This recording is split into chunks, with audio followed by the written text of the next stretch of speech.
The Forethought. Herein lie buried many things, which, if read with patience, may show the strange meaning of being black here at the dawning of the 20th century. This meaning is not without interest to you, gentle reader, for the problem of the 20th century is the problem of the color line. I pray you, then, receive my little book in all charity, studying my words with me, forgiving mistake and foible for sake of the faith and passion that is in me, and seeking the grain of truth hidden there. I have sought here to sketch, in vague, uncertain outline, the spiritual world in which 10,000 Americans live and strive. First, in 2 chapters, I have tried to show what emancipation meant to them, and what was its aftermath. In the 3rd chapter, I have pointed out the slow rise of personal leadership, and criticized candidly the leader who bears the chief burden of his race today. Then, in 2 other chapters, I have sketched in swift outlines the 2 worlds within and without the Veil, and thus have come to the central problem of training men for life.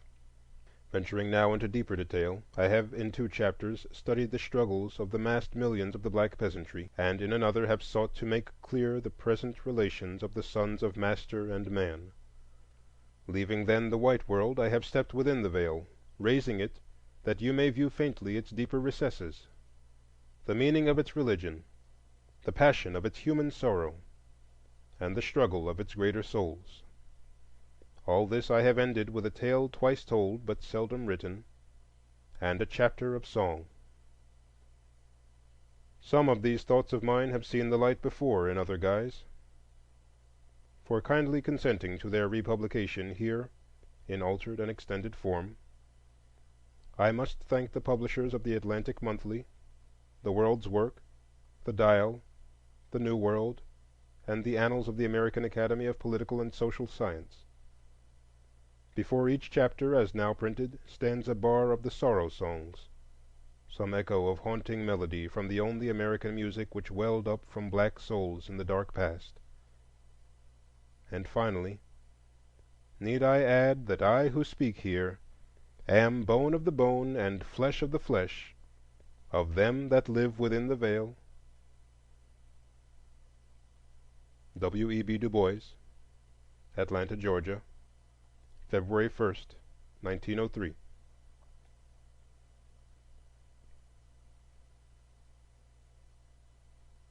Chapter 1.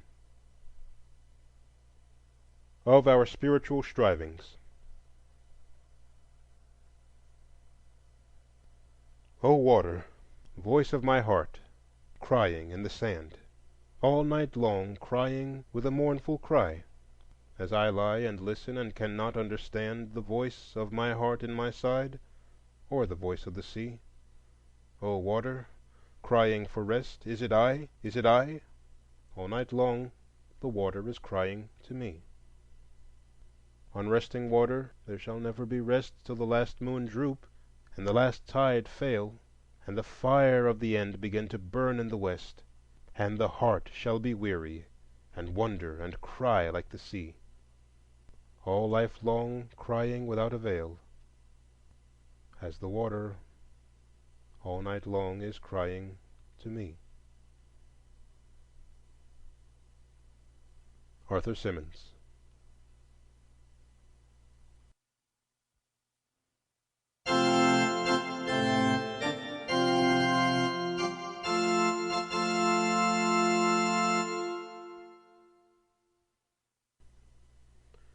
Between me and the other world there is ever an unasked question, unasked by some through feelings of delicacy, by others through the difficulty of rightly framing it. All, nevertheless, flutter round it. They approach me in a half-hesitant sort of way, eye me curiously or compassionately, and then, instead of saying directly, "How does it feel to be a problem?" they say, "I know an excellent colored man in my town," or "I fought at Mechanicsville," or "Do not these Southern outrages make your blood boil?" At these I smile, or am interested, or reduce the boiling to a simmer as the occasion may require. To the real question, how does it feel to be a problem, I answer seldom a word. And yet being a problem is a strange experience, peculiar even for one who has never been anything else, save perhaps in babyhood and in Europe. It is in the early days of rollicking boyhood that the revelation first bursts upon one, all in a day, as it were. I remember well when the shadow swept across me. I was a little thing away up in the hills of New England, where the dark Housatonic winds between Hoosic and Taconic to the sea. In a wee wooden schoolhouse, something put it into the boys' and girls' heads to buy gorgeous visiting cards, 10 cents a package, and exchange. The exchange was merry, till one girl, a tall newcomer, refused my card, refused it peremptorily with a glance. Then it dawned upon me with a certain suddenness that I was different from the others, or like, mayhap, in heart and life and longing, but shut out from their world by a vast veil. I had thereafter no desire to tear down that veil, to creep through. I held all beyond it in common contempt, and lived above it in a region of blue sky and great wandering shadows. That sky was bluest when I could beat my mates at examination time, or beat them at a foot race, or even beat their stringy heads. Alas, with the years all this fine contempt began to fade, for the words I longed for and all their dazzling opportunities were theirs, not mine. But they should not keep these prizes, I said. Some, all, I would wrest from them. Just how I would do it I could never decide. By reading law, by healing the sick, by telling the wonderful tales that swam in my head. Some way. With other black boys the strife was not so fiercely sunny. Their youth shrunk into tasteless sycophancy, or into silent hatred of the pale world about them and mocking distrust of everything white, or wasted itself in a bitter cry, "Why did God make me an outcast and a stranger in mine own house?" The shades of the prison house closed round about us all, walls straight and stubborn to the whitest, but relentlessly narrow, tall, and unscalable to the sons of night, who must plod darkly on in resignation, or beat unavailing palms against the stone, or steadily, half hopelessly, watch the streak of blue above. After the Egyptian and Indian, the Greek and Roman, the Teuton and Mongolian, the Negro is a sort of seventh son, born with a veil and gifted with second sight in this American world, a world which yields him no true self-consciousness, but only lets him see himself through the revelation of the other world. It is a peculiar sensation, this double consciousness, this sense of always looking at one's self through the eyes of others, of measuring one's soul by the tape of a world that looks on in amused contempt and pity. One ever feels his two-ness, an American, a Negro, two souls, two thoughts, two unreconciled strivings, two warring ideals in one dark body whose dogged strength alone keeps it from being torn asunder. The history of the American Negro is the history of this strife, this longing to attain self-conscious manhood, to merge his double self into a better and truer self. In this merging he wishes neither of the older selves to be lost.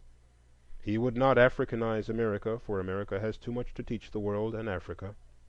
He would not bleach his Negro soul in a flood of white Americanism, for he knows that Negro blood has a message for the world. He simply wishes to make it possible for a man to be both a Negro and an American, without being cursed and spit upon by his fellows, without having the doors of opportunity closed roughly in his face. This, then, is the end of his striving, to be a co-worker in the kingdom of culture, to escape both death and isolation, to husband and use his best powers and his latent genius. These powers of body and mind have in the past been strangely wasted, dispersed, or forgotten. The shadow of a mighty Negro past flits through the tale of Ethiopia the Shadowy and of Egypt the Sphinx. Through history the powers of single black men flash here and there like falling stars, and die sometimes before the world has rightly gauged their brightness. Here in America, in the few days since emancipation, the black man's turning hither and thither in hesitant and doubtful striving has often made his very strength to lose effectiveness, to seem like absence of power, like weakness. And yet it is not weakness. It is the contradiction of double aims. The double-aimed struggle of the black artisan, on the one hand, to escape white contempt for a nation of mere hewers of wood and drawers of water, and on the other hand, to plow and nail and dig for a poverty-stricken horde, could only result in making him a poor craftsman, for he had but half a heart in either cause. By the poverty and ignorance of his people, the Negro minister or doctor was tempted toward quackery and demagogy, and by the criticism of the other world toward ideals that made him ashamed of his lowly tasks. The would-be black savant was confronted by the paradox that the knowledge his people needed was a twice-told tale to his white neighbors, while the knowledge which would teach the white world was Greek to his own flesh and blood.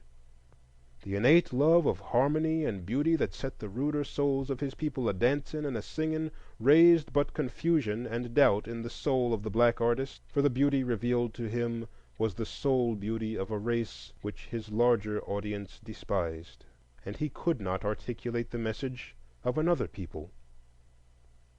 This waste of double aims, this seeking to satisfy two unreconciled ideals, has wrought sad havoc with the courage and faith and deeds of 10,000 people, has sent them often wooing false gods and invoking false means of salvation, and at times has even seemed about to make them ashamed of themselves. Away back in the days of bondage, they thought to see in one divine event the end of all doubt and disappointment.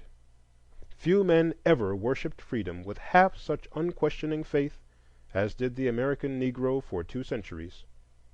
To him, so far as he thought and dreamed, slavery was indeed the sum of all villainies, the cause of all sorrow, the root of all prejudice.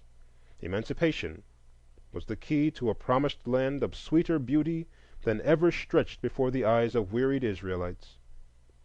In song and exhortation swelled one refrain, liberty.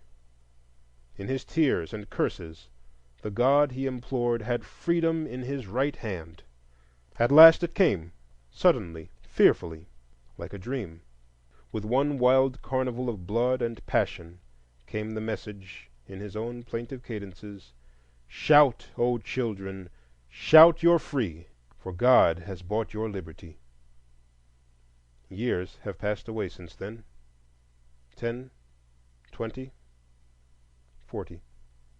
40 years of national life, 40 years of renewal and development, and yet the swarthy spectre sits in its accustomed seat at the nation's feast.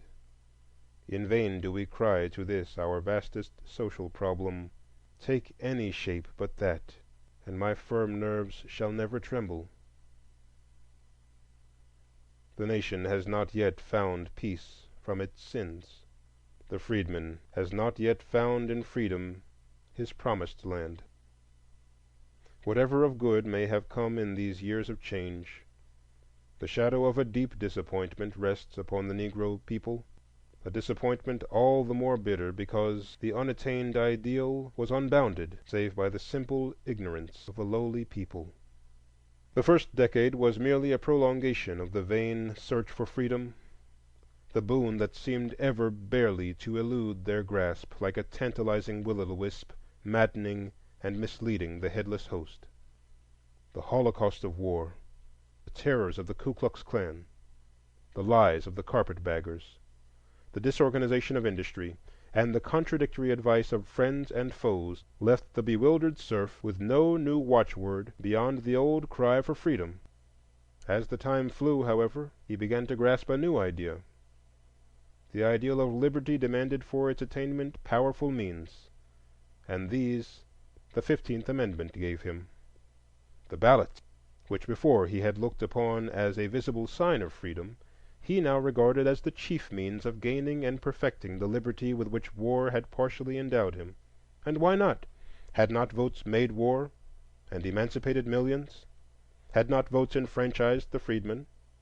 Was anything impossible to a power that had done all this? 1 million black men started with renewed zeal to vote themselves into the kingdom. So the decade flew away. The revolution of 1876 came and left the half-free serf weary, wondering, but still inspired.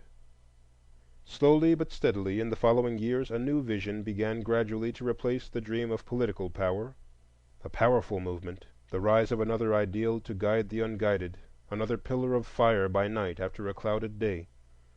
It was the ideal of book learning, the curiosity, born of compulsory ignorance, to know and test the power of the cabalistic letters of the white man, the longing to know. Here at last seemed to have been discovered the mountain path to Canaan, longer than the highway of emancipation and law, steep and rugged, but straight, leading to heights high enough to overlook life. Up the new path the advance guard toiled, slowly, heavily, doggedly. Only those who have watched and guided the faltering feet, the misty minds, the dull understandings of the dark pupils of these schools know how faithfully, how piteously this people strove to learn. It was weary work. The cold statistician wrote down the inches of progress here and there, noted also where here and there a foot had slipped or someone had fallen. To the tired climbers, the horizon was ever dark, the mists were often cold, the Canaan was always dim and far away. If, however, the vistas disclosed as yet no goal, no resting place, little but flattery and criticism, the journey at least gave leisure for reflection and self-examination. It changed the child of emancipation to the youth with dawning self-consciousness, self-realization, self-respect. In those somber forests of his striving, his own soul rose before him, and he saw himself darkly, as through a veil, and yet he saw in himself some faint revelation of his power, of his mission. He began to have a dim feeling that to attain his place in the world he must be himself and not another. For the first time he sought to analyze the burden he bore upon his back, that dead weight of social degradation partially masked behind a half-named Negro problem. He felt his poverty. Without a cent, without a home, without land, tools, or savings, he had entered into competition with rich, landed, skilled neighbors. To be a poor man is hard, but to be a poor race in a land of dollars is the very bottom of hardships. He felt the weight of his ignorance, not simply of letters, but of life, of business, of the humanities. The accumulated sloth and shirking and awkwardness of decades and centuries shackled his hands and feet. Nor was his burden all poverty and ignorance. The red stain of bastardy, which 2 centuries of systematic legal defilement of Negro women had stamped upon his race, meant not only the loss of ancient African chastity, but also the hereditary weight of a mass of corruption from white adulterers, threatening almost the obliteration of the Negro home. A people thus handicapped ought not to be asked to race with the world, but rather allowed to give all its time and thought to its own social problems. But alas, while sociologists gleefully count his bastards and his prostitutes, the very soul of the toiling, sweating black man is darkened by the shadow of a vast despair. Men call the shadow prejudice, and learnedly explain it as the natural defense of culture against barbarism, learning against ignorance, purity against crime, the higher against the lower races, to which the Negro cries Amen, and swears that to so much of this strange prejudice as is founded on just homage to civilization, culture, righteousness, and progress, he humbly bows and meekly does obeisance. But before that nameless prejudice that leaps beyond all this, he stands helpless, dismayed, and well nigh speechless. Before that personal disrespect and mockery, the ridicule and systematic humiliation, the distortion of fact and wanton license of fancy, the cynical ignoring of the better and the boisterous welcoming of the worse, the all-pervading desire to inculcate disdain for everything black, from Toussaint to the devil, before this there arises a sickening despair that would disarm and discourage any nation save that black host to whom Discouragement is an unwritten word, but the facing of so vast a prejudice could not but bring the inevitable self-questioning, self-disparagement, and lowering of ideals which ever accompany repression and breed in an atmosphere of contempt and hate. Whisperings and portents came home upon the four winds. "Lo, we are diseased and dying," cried the dark hosts. "We cannot write. Our voting is vain. What need of education, since we must always cook and serve?" And the nation echoed and enforced this self-criticism, saying, "Be content to be servants and nothing more. What need of higher culture for half men? Away with the black man's ballot by force or fraud. And behold, the suicide of a race." Nevertheless, out of the evil came something of good: the more careful adjustment of education to real life, the clearer perception of the Negro's social responsibilities, and the sobering realization of the meaning of progress. So dawned the time of Sturm und Drang. Storm and stress today rocks our little boat on the mad waters of the world sea. There is within and without the sound of conflict, the burning of body and rending of soul. Inspiration strives with doubt, and faith with vain questionings. The bright ideals of the past, physical freedom, political power, the training of brains and the training of hands, all these, in turn, have waxed and waned, until even the last grows dim and overcast. Are they all wrong? All false? No, not that. But each alone was oversimple and incomplete. The dreams of a credulous race childhood, or the fond imaginings of the other world which does not know and does not want to know our power. To be really true, all these ideals must be melted and welded into one. The training of the schools we need today more than ever; the training of deft hands, quick eyes and ears, and above all, the broader, deeper, higher culture of gifted minds and pure hearts. The power of the ballot we need in sheer self-defense; else what shall save us from a second slavery? Freedom, too, the long sought, we still seek; the freedom of life and limb, freedom to work and think, the freedom to love and aspire. Work, culture, liberty, all these we need, not singly but together, not successively but together, each growing and aiding each, and all striving toward that vaster ideal that swims before the Negro people, the ideal of human brotherhood gained through the unifying ideal of race, the ideal of fostering and developing the traits and talents of the Negro, not in opposition to or contempt for other races, but rather in large conformity to the greater ideals of the American Republic, in order that someday on American soil two world races may give each to each those characteristics both so sadly lack. We, the darker ones, come even now not altogether empty-handed. There are today no truer exponents of the pure human spirit of the Declaration of Independence than the American Negroes. There is no true American music but the wild, sweet melodies of the Negro slave. The American fairy tales and folklore are Indian and African, and, all in all, we black men seem the sole oasis of simple faith and reverence in a dusty desert of dollars and smartness. Will America be poorer if she replace her brutal dyspeptic blundering with light-hearted but determined Negro humility, or her coarse and cruel wit with loving, jovial good humor, or her vulgar music with the soul of the sorrow songs?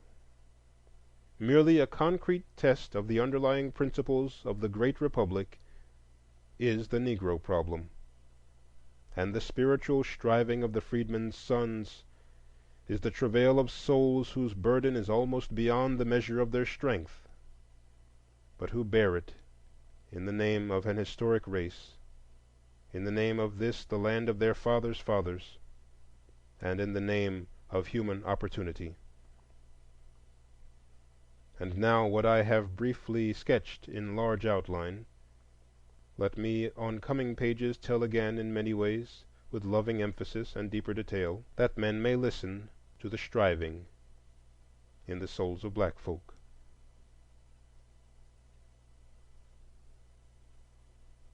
End of chapter 1. Chapter 2. Of the Dawn of Freedom.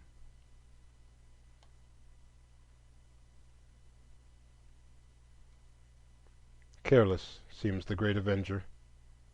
History's lessons but record one death struggle in the darkness, twixt old systems and the Word. Truth forever on the scaffold, wrong forever on the throne. Yet that scaffold sways the future, and behind the dim unknown standeth God within the shadow, keeping watch above His own. Lowell.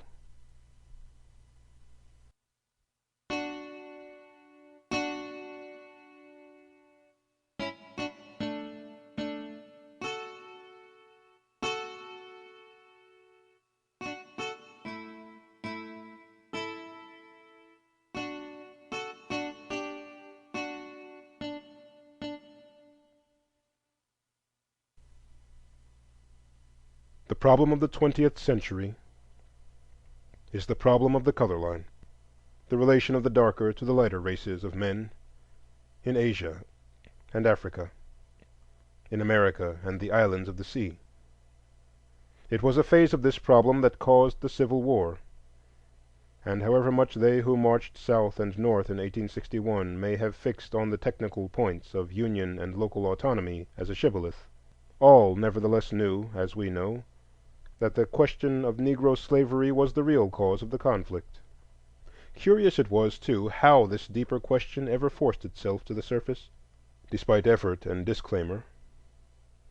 No sooner had Northern armies touched Southern soil than this old question, newly guised, sprang from the earth: what shall be done with Negroes? Peremptory military commands this way and that could not answer the query.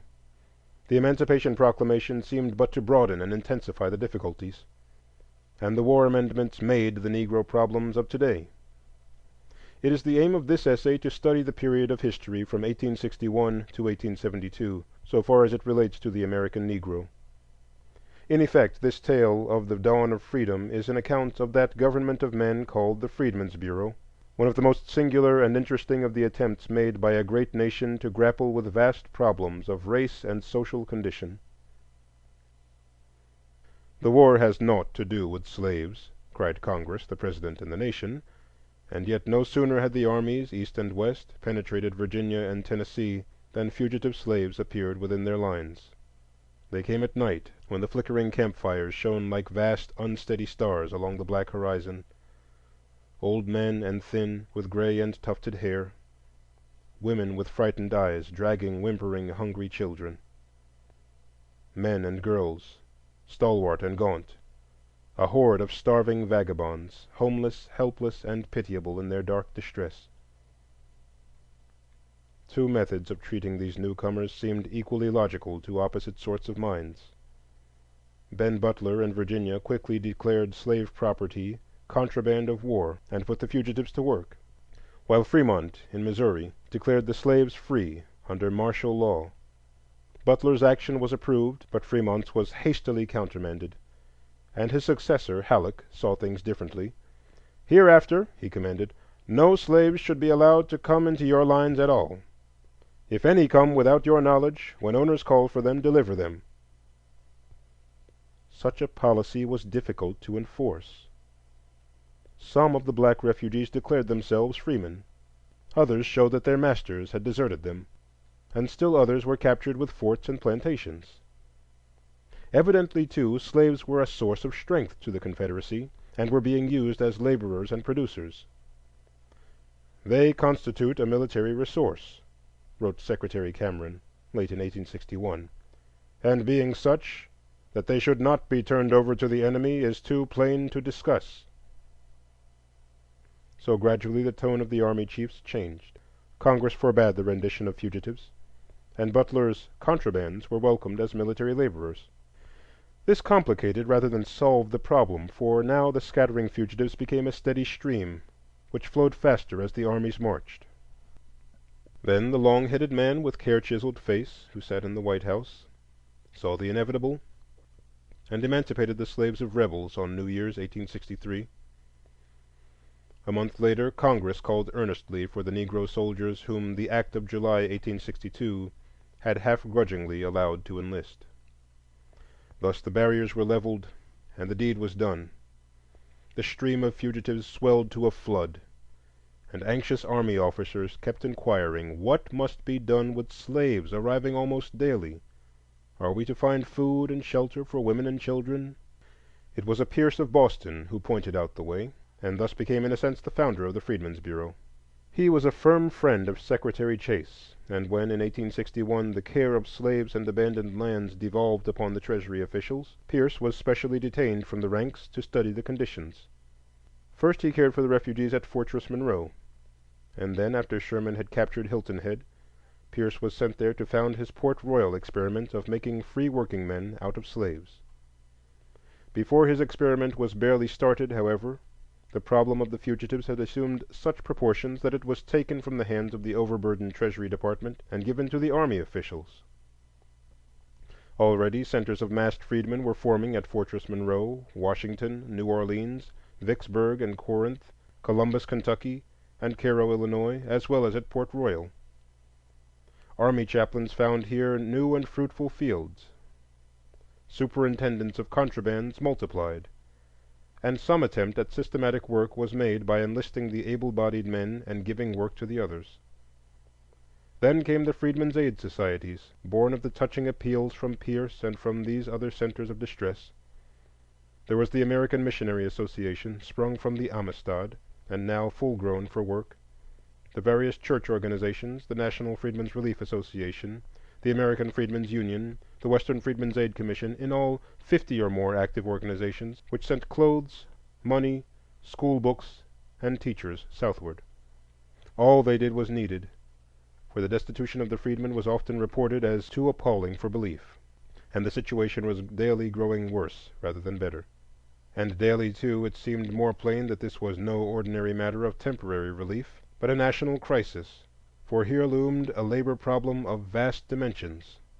Masses of Negroes stood idle, or if they worked spasmodically were never sure of pay, and if perchance they received pay, squandered the new thing thoughtlessly. In these and other ways were camp life and the new liberty demoralizing the freedmen. The broader economic organization thus clearly demanded sprang up here and there as accident and local conditions determined. Here it was that Pierce's Port Royal plan of leased plantations and guided workmen pointed out the rough way.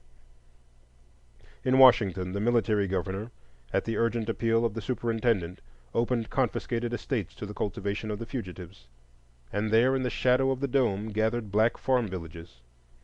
General Dix gave over estates to the freedmen of Fortress Monroe, and so on, south and west. The government and benevolent societies furnished the means of cultivation, and the Negro turned again slowly to work.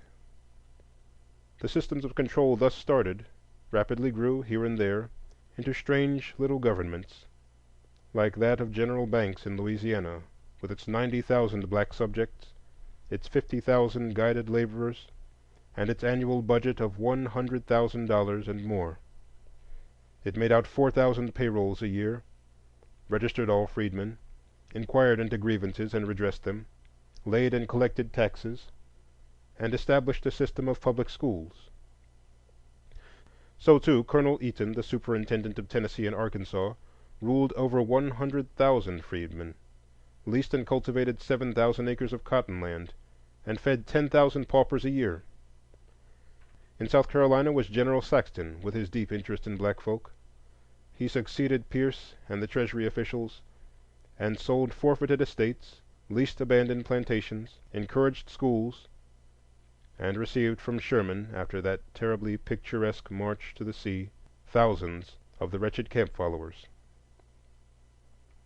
3 characteristic things one might have seen in Sherman's raid through Georgia, which threw the new situation in shadowy relief: the conqueror, the conquered, and the Negro.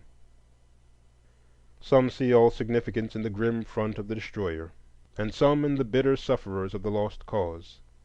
But to me, neither soldier nor fugitive speaks with so deep a meaning as that dark human cloud that clung like remorse on the rear of those swift columns, swelling at times to half their size, almost engulfing and choking them. In vain were they ordered back. In vain were bridges hewn from beneath their feet. On they trudged and writhed and surged until they rolled into Savannah, a starved and naked horde of tens of thousands. There, too, came the characteristic military remedy.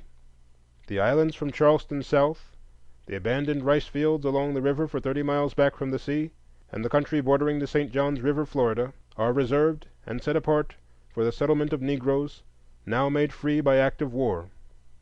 So read the celebrated Field Order No. 15.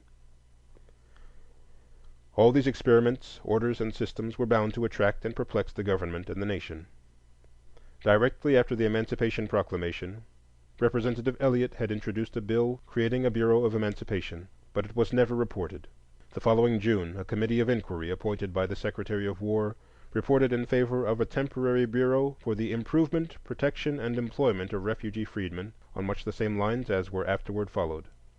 Petitions came in to President Lincoln from distinguished citizens and organizations, strongly urging a comprehensive and unified plan of dealing with the freedmen under a bureau which should be charged with the study of plans and execution of measures for easily guiding and in every way judiciously and humanely aiding the passage of our emancipated and yet to be emancipated blacks from the old condition of forced labor to their new state of voluntary industry. Some half-hearted steps were taken to accomplish this, in part by putting the whole matter again in charge of the special Treasury agents. Laws of 1863 and 1864 directed them to take charge of and lease abandoned lands for periods not exceeding 12 months, and to provide in such leases or otherwise for the employment and general welfare of the freedmen. Most of the Army officers greeted this as a welcome relief from perplexing Negro affairs, and Secretary Fessenden, July 29, 1864, issued an excellent system of regulations, which were afterward closely followed by General Howard. Under Treasury agents, large quantities of land were leased in the Mississippi Valley, and many Negroes were employed. But in August 1864, the new regulations were suspended for reasons of public policy, and the Army was again in control. Meanwhile, Congress had turned its attention to the subject, and in March the House passed a bill by a majority of 2 establishing a Bureau for Freedmen in the War Department. Charles Sumner, who had charge of the bill in the Senate, argued that freedmen and abandoned lands ought to be under the same department, and reported a substitute for the House bill attaching the Bureau to the Treasury Department. This bill passed, but too late for action by the House. The debates wandered over the whole policy of the administration and the general question of slavery, without touching very closely the specific merits of the measure in hand. Then the national election took place, and the administration, with a vote of renewed confidence from the country, addressed itself to the matter more seriously.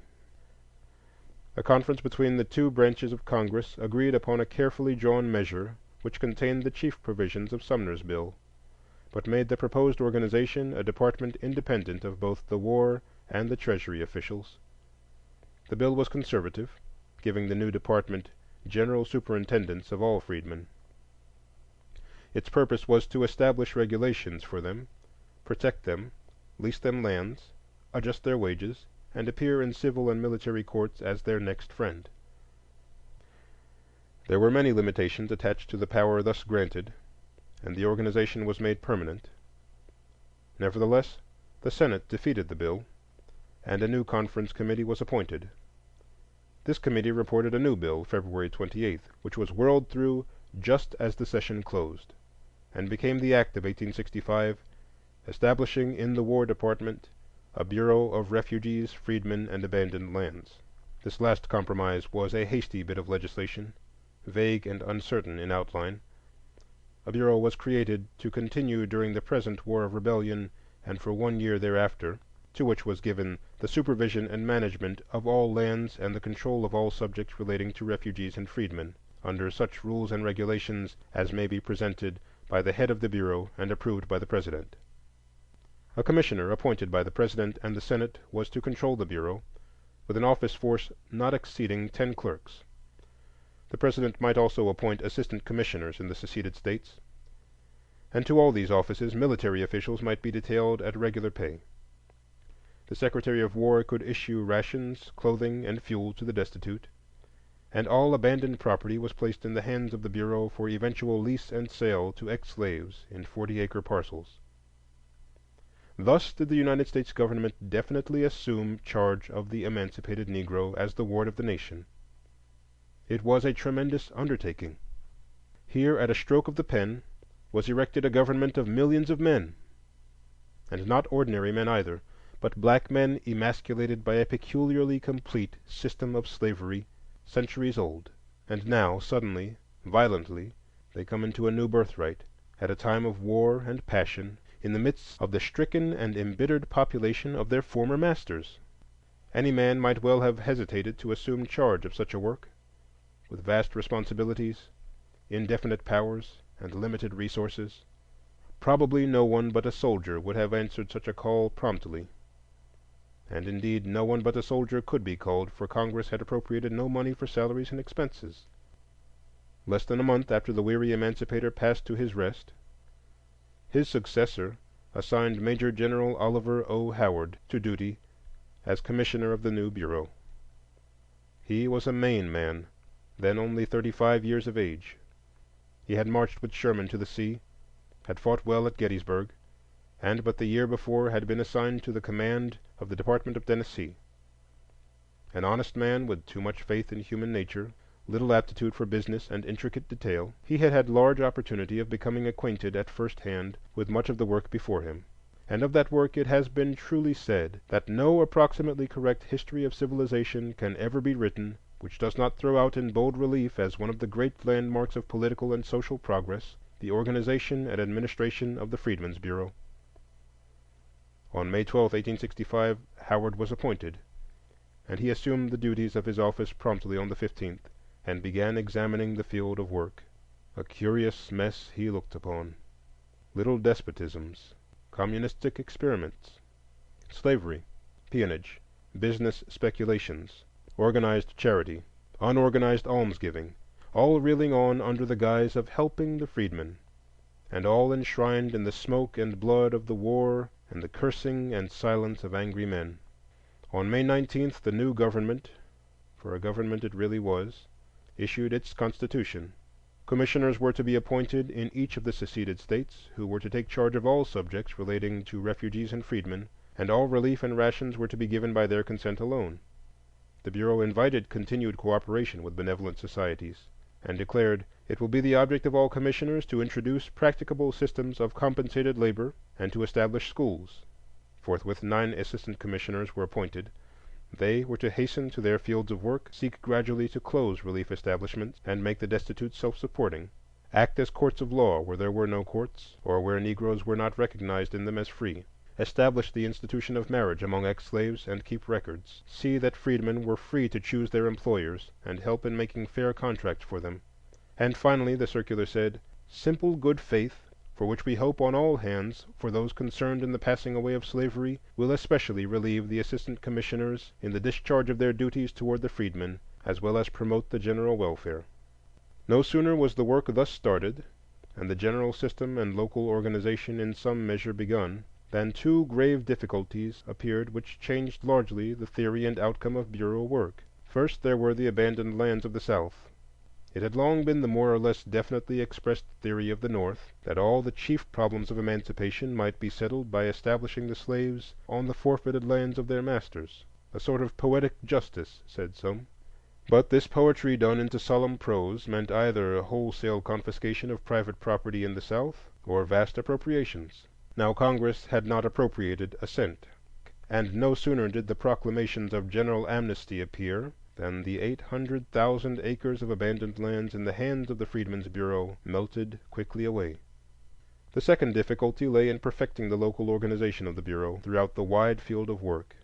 Making a new machine and sending out officials of duly ascertained fitness for a great work of social reform is no child's task.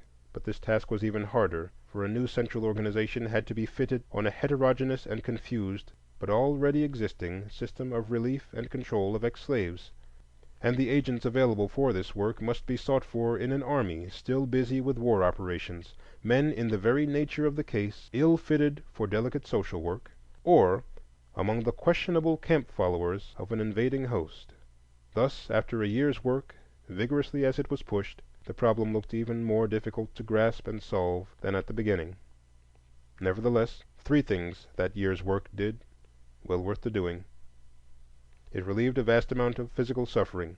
It transported 7,000 fugitives from congested centers back to the farm. And best of all, it inaugurated the crusade of the New England schoolma'am.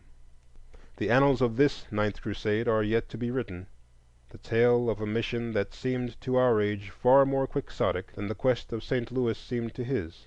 Behind the mists of ruin and rapine waved the calico dresses of women who dared, and after the hoarse mouthings of the field guns rang the rhythm of the alphabet. Rich and poor they were, serious and curious, bereaved now of a father, now of a brother, now of more than these. They came seeking a life work in planting New England schoolhouses among the white and black of the South. They did their work well. In that first year they taught 100,000 souls and more. Evidently Congress must soon legislate again on the hastily organized Bureau, which had grown so quickly into wide significance and vast possibilities. An institution such as that was well nigh as difficult to end as to begin. Early in 1866 Congress took up the matter when Senator Trumbull of Illinois introduced a bill to extend the Bureau and enlarge its powers. This measure received at the hands of Congress far more thorough discussion and attention than its predecessor. The war cloud had thinned enough to allow clearer conception of the work of emancipation. The champions of the bill argued that the strengthening of the Freedmen's Bureau was still a military necessity, that it was needed for the proper carrying out of the 13th Amendment, and was a work of sheer justice to the ex-slave at a trifling cost to the government. The opponents of the measure declared that the war was over and the necessity for war measures past, that the Bureau, by reason of its extraordinary powers, was clearly unconstitutional in time of peace, and was destined to irritate the South and pauperize the freedmen at a final cost of possibly hundreds of millions. These two arguments were unanswered, and indeed unanswerable. The one, that the extraordinary powers of the Bureau threatened the civil rights of all citizens, and the other, that the government must have power to do what manifestly must be done, and that present abandonment of the freedmen meant their practical re-enslavement. The bill which finally passed enlarged and made permanent the Freedmen's Bureau. It was promptly vetoed by President Johnson as unconstitutional, unnecessary, and extrajudicial, and failed of passage over the veto. Meantime, however, the breach between Congress and the President began to broaden, and a modified form of the lost bill was finally passed over the President's second veto, July 16th. The Act of 1866 gave the Freedmen's Bureau its final form, the form by which it will be known to posterity and judged of men. It extended the existence of the Bureau to July 1868. It authorized additional assistant commissioners, the retention of army officers mustered out of regular service, the sale of certain forfeited lands to freedmen on nominal terms, the sale of Confederate public property for Negro schools, and a wider field of judicial interpretation and cognizance. The government of the unreconstructed South was thus put very largely in the hands of the Freedmen's Bureau, especially as in many cases the departmental military commander was now made also assistant commissioner. It was thus that the Freedmen's Bureau became a full-fledged government of men. It made laws, executed them and interpreted them. It laid and collected taxes, defined and punished crime, maintained and used military force, and dictated such measures as it thought necessary and proper for the accomplishment of its varied ends. Naturally, all these powers were not exercised continuously, nor to their fullest extent. And yet, as General Howard has said, scarcely any subject that has to be legislated upon in civil society failed at one time or another to demand the action of this singular bureau.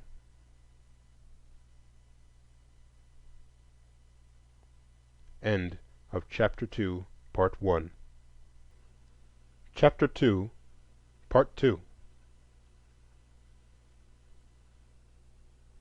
To understand and criticize intelligently so vast a work, one must not forget an instant the drift of things in the later 60s.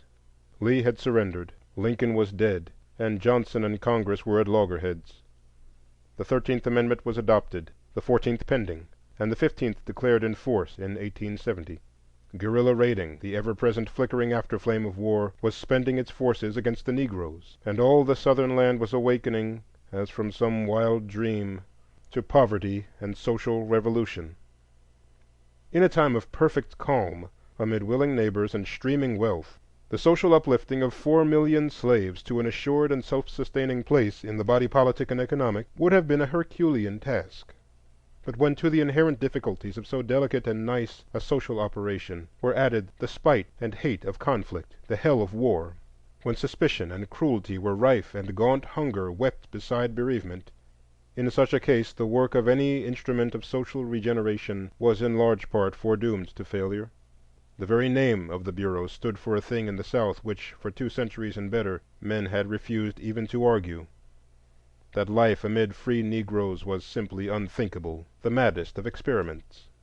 The agents that the Bureau could command varied all the way from unselfish philanthropists to narrow-minded busybodies and thieves.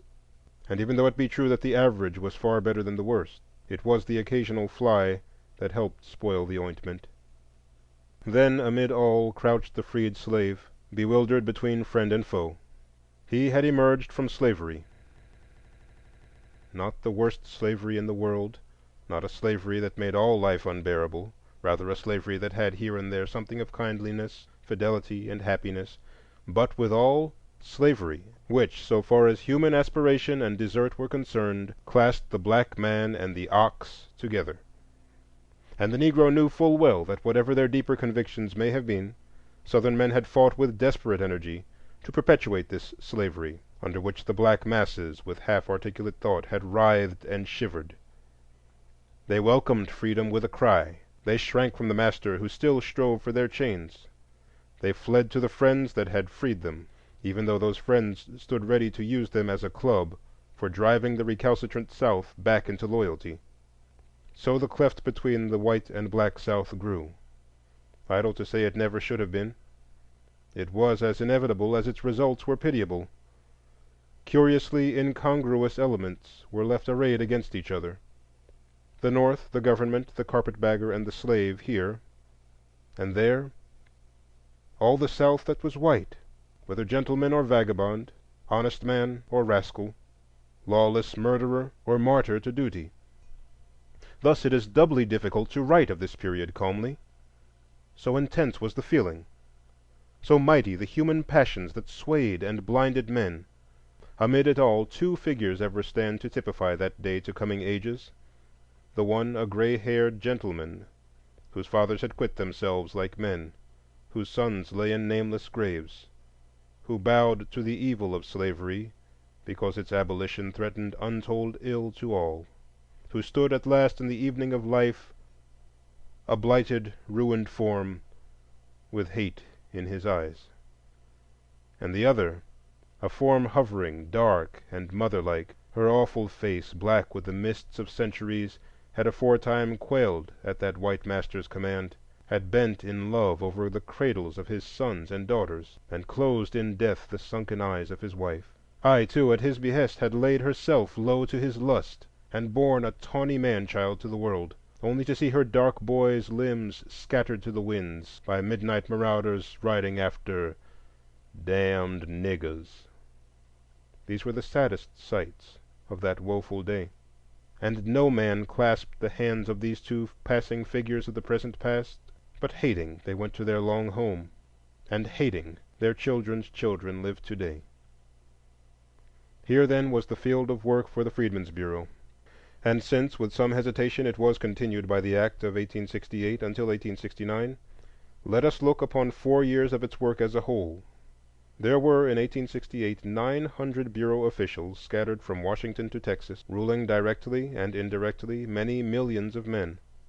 The deeds of these rulers fall mainly under 7 heads: the relief of physical suffering, the overseeing of the beginnings of free labor, the buying and selling of land, the establishment of schools, the paying of bounties, the administration of justice, and the financiering of all these activities. Up to June 1869, over 500,000 patients had been treated by Bureau physicians and surgeons, and 60 hospitals and asylums had been in operation. In 50 months, 21 million free rations were distributed at a cost of over $4 million. Next came the difficult question of labor.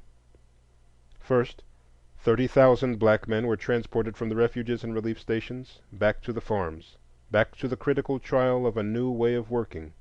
Plain instructions went out from Washington. The laborers must be free to choose their employers. No fixed rate of wages was prescribed, and there was to be no peonage or forced labor. So far, so good. But where local agents differed toto cilo in capacity and character, where the personnel was continually changing, the outcome was necessarily varied. The largest element of success lay in the fact that the majority of the freedmen were willing, even eager, to work.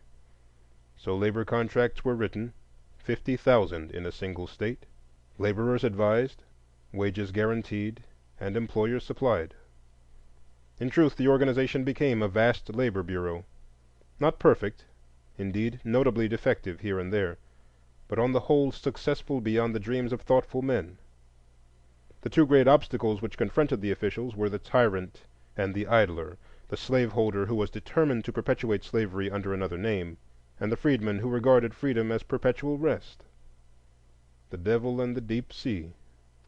In the work of establishing the Negroes as peasant proprietors, the Bureau was from the first handicapped and at last absolutely checked. Something was done, and larger things were planned. Abandoned lands were leased so long as they remained in the hands of the Bureau, and a total revenue of nearly $500,000 derived from black tenants. Some other lands to which the nation had gained title were sold on easy terms, and public lands were opened for settlement to the very few freedmen who had tools and capital. But the vision of 40 acres and a mule, the righteous and reasonable ambition to become a landholder, which the nation had all but categorically promised the freedmen, was destined in most cases to bitter disappointment.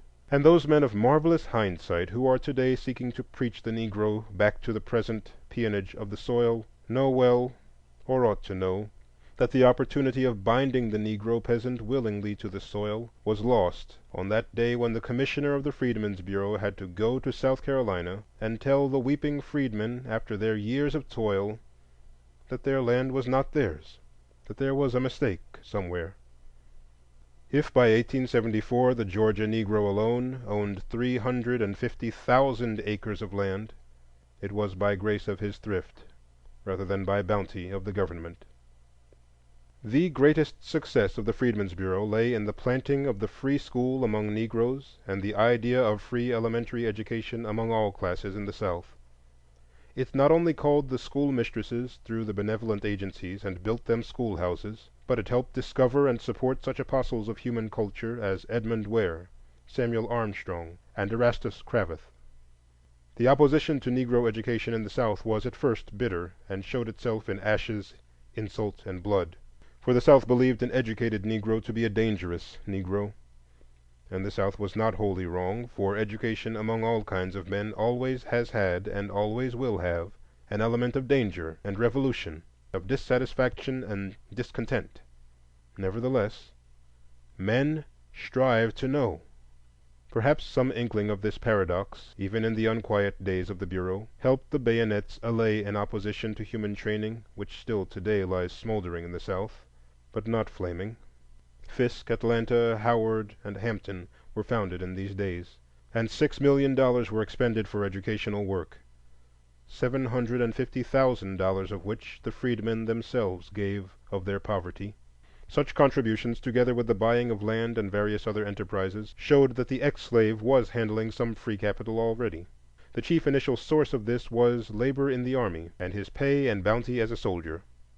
Payments to Negro soldiers were at first complicated by the ignorance of the recipients, and the fact that the quotas of colored regiments from northern states were largely filled by recruits from the South unknown to their fellow soldiers. Consequently, payments were accompanied by such frauds that Congress, by joint resolution in 1867, put the whole matter in the hands of the Freedmen's Bureau. In 2 years, $6 million was thus distributed to 5,000 claimants, and in the end the sum exceeded $8 million. Even in this system fraud was frequent, but still the work put needed capital in the hands of practical paupers, and some at least was well spent. The most perplexing and least successful part of the Bureau's work lay in the exercise of its judicial functions. The regular Bureau court consisted of one representative of the employer, one of the Negro, and one of the Bureau. If the Bureau could have maintained a perfectly judicial attitude, this arrangement would have been ideal, and must in time have gained confidence. but the nature of its other activities and the character of its personnel prejudiced the Bureau in favor of the black litigants, and led without doubt to much injustice and annoyance. On the other hand, to leave the Negro in the hands of Southern courts was impossible. In a distracted land where slavery had hardly fallen, to keep the strong from wanton abuse of the weak, and the weak from gloating insolently over the half-shorn strength of the strong, was a thankless, hopeless task. The former masters of the land were peremptorily ordered about, seized and imprisoned, and punished over and again with scant courtesy from army officers. The former slaves were intimidated, beaten, raped, and butchered by angry and revengeful men. Bureau courts tended to become centers simply for punishing whites, while the regular civil courts tended to become solely institutions for perpetuating the slavery of blacks. Almost every law and method ingenuity could devise was employed by the legislatures to reduce the Negroes to serfdom, to make them the slaves of the state, if not of individual owners, while the Bureau officials too often were found striving to put the bottom rail on top, and gave the freedmen a power and independence which they could not yet use. It is all well enough for us of another generation to wax wise with advice to those who bore the burden in the heat of the day. It is full easy now to see that the man who lost home, fortune, and family at a stroke, and saw his land ruled by mules and niggers, was really benefited by the passing of slavery. It is not difficult now to say to the young freedman, cheated and cuffed about, who has seen his father's head beaten to a jelly and his own mother namelessly assaulted, that the meek shall inherit the earth. Above all, nothing is more convenient than to heap on the Freedmen's Bureau all the evils of that evil day, and damn it utterly for every mistake and blunder that was made. All this is easy, but it is neither sensible nor just. Someone had blundered, but that was long before Oliver Howard was born. There was criminal aggression and needless neglect, but without some system of control there would have been far more than there was. Had that control been from within, the Negro would have been re-enslaved to all intents and purposes. Coming as the control did from without, perfect men and methods would have bettered all things, and even with imperfect agents and questionable methods, the work accomplished was not undeserving of commendation. Such was the dawn of freedom. Such was the work of the Freedmen's Bureau, which, summed up in brief, may be epitomized thus. For some $15 million, beside the sums spent before 1865 and the dole of benevolent societies, this Bureau set going a system of free labor, established a beginning of peasant proprietorship, secured the recognition of black freedmen before courts of law, and founded the free common school in the South. On the other hand, it failed to begin the establishment of goodwill between ex-masters and freedmen, to guard its work wholly from paternalistic methods which discouraged self-reliance, and to carry out to any considerable extent its implied promises to furnish the freedmen with land. Its successes were the result of hard work, supplemented by the aid of philanthropists and the eager striving of black men. Its failures were the result of bad local agents, the inherent difficulties of the work, and national neglect. Such an institution, from its wide powers, great responsibilities, large control of moneys, and generally conspicuous position, was naturally open to repeated and bitter attack. It sustained a searching congressional investigation at the insistence of Fernando Wood in 1870. Its archives and few remaining functions were, with blunt discourtesy, transferred from Howard's control in his absence to the supervision of Secretary of War Belknap in 1872 on the Secretary's recommendation. Finally, in consequence of grave intimations of wrongdoing made by the Secretary and his subordinates, General Howard was court-martialed in 1874. In both of these trials, the Commissioner of the Freedmen's Bureau was officially exonerated from any willful misdoing, and his work commended. Nevertheless, many unpleasant things were brought to light. The methods of transacting the business of the Bureau were faulty. Several cases of defalcation were proved, and other frauds strongly suspected. There were some business transactions which savored of dangerous speculation, if not dishonesty. And around it all lay the smirch of the Freedmen's Bank. Morally and practically, the Freedmen's Bank was part of the Freedmen's Bureau, although it had no legal connection with it. With the prestige of the government back of it, and a directing board of unusual respectability and national reputation, this banking institution had made a remarkable start in the development of that thrift among black folk which slavery had kept them from knowing. Then, in one sad day, came the crash. all the hard-earned dollars of the freedmen disappeared. But that was the least of the loss.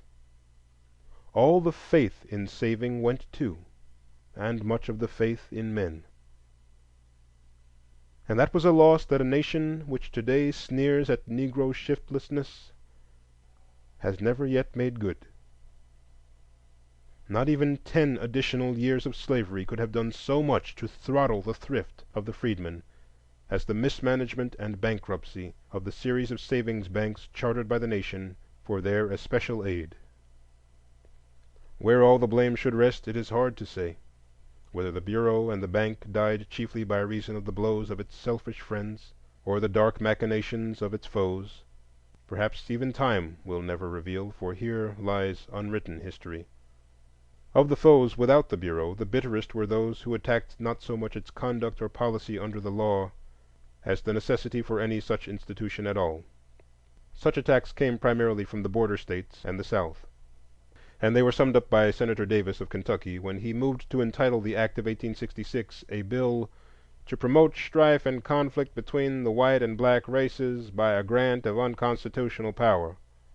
The argument gathered tremendous strength, South and North, but its very strength was its weakness, for, argued the plain common sense of the nation, if it is unconstitutional, unpractical, and futile for the nation to stand guardian over its helpless wards, then there is left but one alternative: to make those wards their own guardians by arming them with the ballot.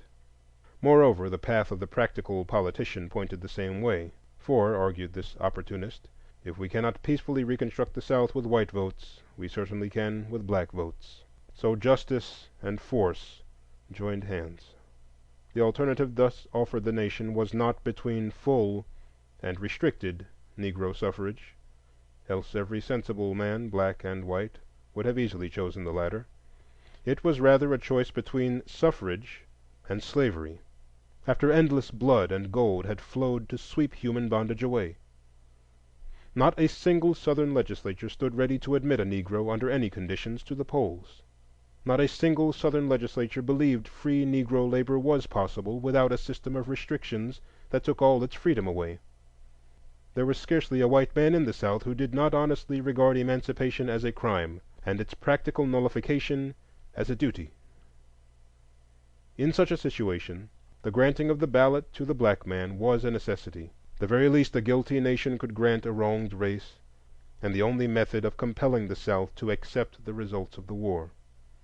Thus Negro suffrage ended a civil war by beginning a race feud, and some felt gratitude toward the race thus sacrificed in its swaddling clothes on the altar of national integrity, and some felt and feel only indifference and contempt. Had political exigencies been less pressing, the opposition to government guardianship of Negroes less bitter, and the attachment to the slave system less strong, the social seer can well imagine a far better policy: a permanent Freedmen's Bureau, with a national system of Negro schools, a carefully supervised employment and labor office, a system of impartial protection before the regular courts, and such institutions for social betterment as savings banks, land and building associations, and social settlements. All this vast expenditure of money and brains might have formed a great school of prospective citizenship, and solved in a way we have not yet solved the most perplexing and persistent of the Negro problems. That such an institution was unthinkable in 1870 was due in part to certain acts of the Freedmen's Bureau itself. It came to regard its work as merely temporary, and Negro suffrage as a final answer to all present perplexities. The political ambition of many of its agents and protégés led it far afield into questionable activities, until the South, nursing its own deep prejudices, came easily to ignore all the good deeds of the Bureau and hate its very name with perfect hatred. So the Freedmen's Bureau died, and its child was the 15th Amendment. The passing of a great human institution before its work is done, like the untimely passing of a single soul, but leaves a legacy of striving for other men. The legacy of the Freedmen's Bureau is the heavy heritage of this generation. Today, when new and vaster problems are destined to strain every fiber of the national mind and soul, would it not be well to count this legacy honestly and carefully? For this much all men know: despite compromise, war, and struggle, the Negro is not free. In the backwoods of the Gulf States, for miles and miles, he may not leave the plantation of his birth. In well nigh the whole rural South, the black farmers are peons, bound by law and custom to an economic slavery, from which the only escape is death or the penitentiary. In the most cultured sections and cities of the South, the Negroes are a segregated, servile caste with restricted rights and privileges. Before the courts, both in law and custom, they stand on a different and peculiar basis. Taxation without representation is the rule of their political life. And the result of all this is, and in nature must have been, lawlessness and crime. That is the large legacy of the Freedmen's Bureau, the work it did not do because it could not. I have seen a land right merry with the sun, where children sing, and rolling hills lie like passioned women wanton with harvest. And there in the King's Highway sat and sits a figure veiled and bowed, by which the traveller's footsteps hasten as they go. On the tainted air broods fear. 3 centuries' thought has been the raising and unveiling of that bowed human heart, and now, behold, a century new for the duty and the deed. The problem of the 20th century is the problem of the color line.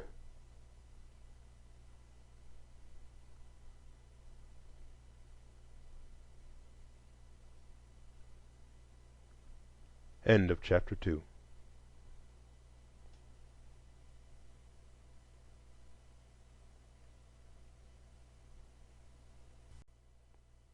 Chapter 3. Of Mr. Booker T. Washington and Others.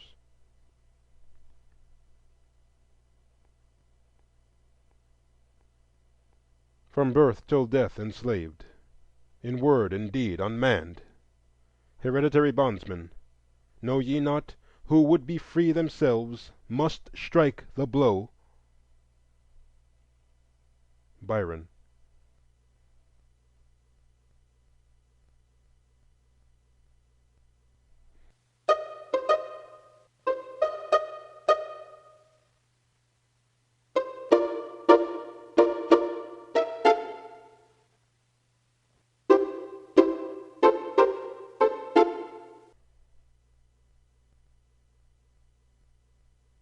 Easily the most striking thing in the history of the American Negro since 1876 is the ascendancy of Mr. Booker T. Washington.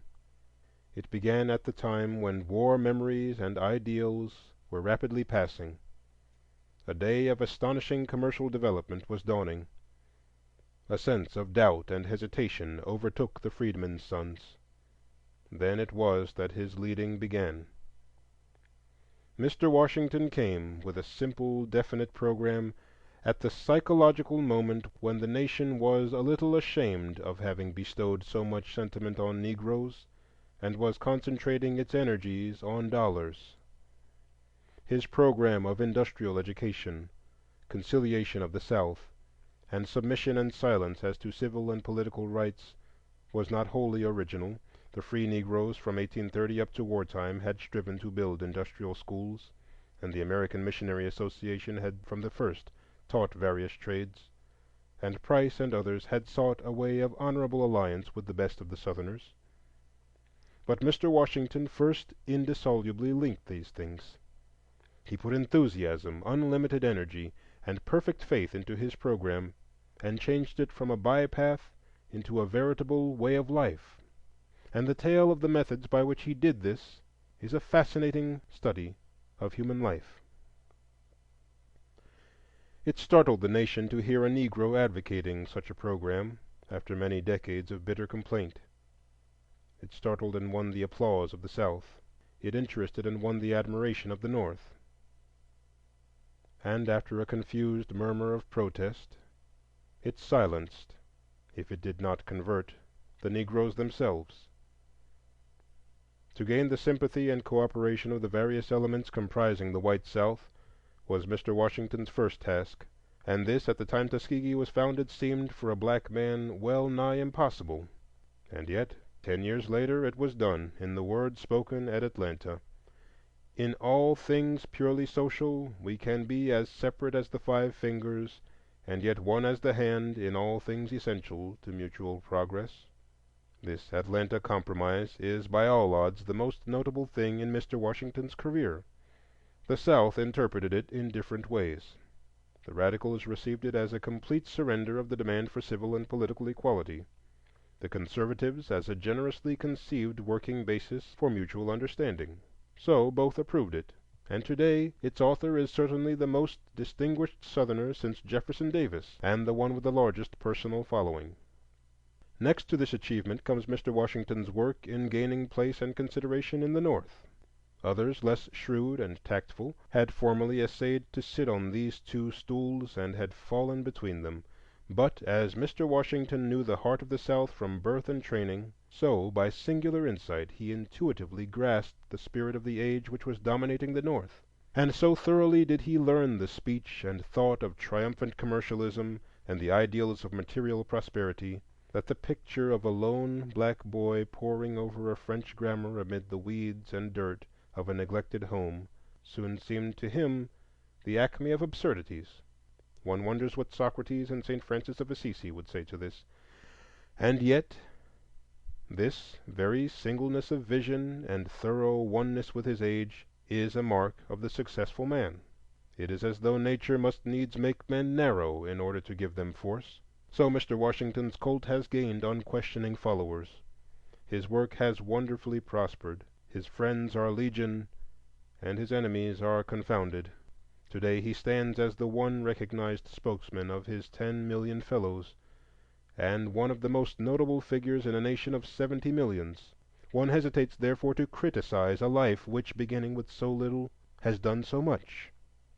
And yet the time is come when one may speak in all sincerity and utter courtesy of the mistakes and shortcomings of Mr. Washington's career, as well as of his triumphs, without being thought captious or envious, and without forgetting that it is easier to do ill than well in the world. The criticism that has hitherto met Mr. Washington has not always been of this broad character. In the South especially has he had to walk warily to avoid the harshest judgments, and naturally so, for he is dealing with the one subject of deepest sensitiveness to that section.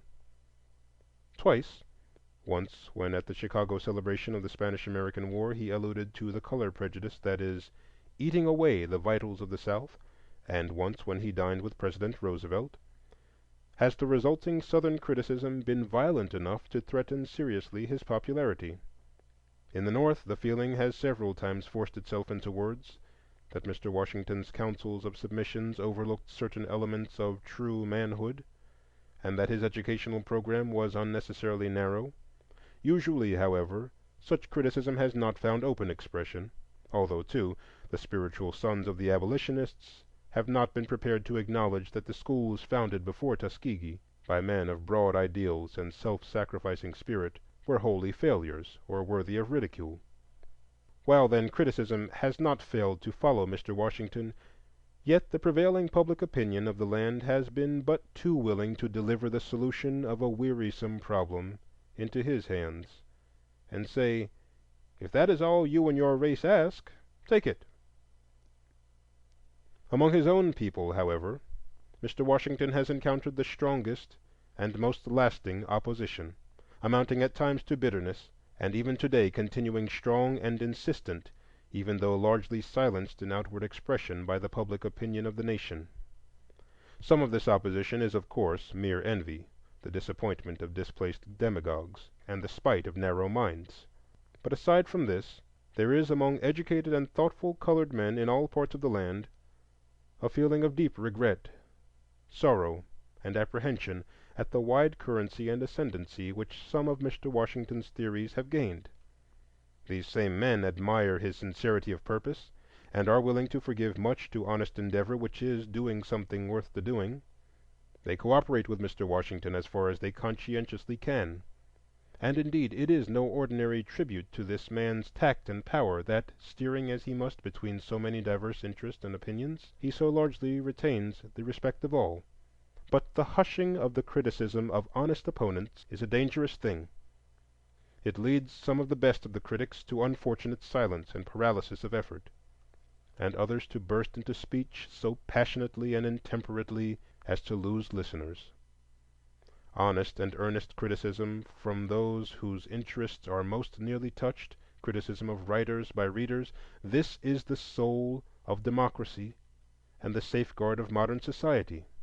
If the best of the American Negroes receive by outer pressure a leader whom they had not recognized before, manifestly there is here a certain palpable gain, yet there is also irreparable loss, a loss of that peculiarly valuable education which a group receives when, by search and criticism, it finds and commissions its own leaders.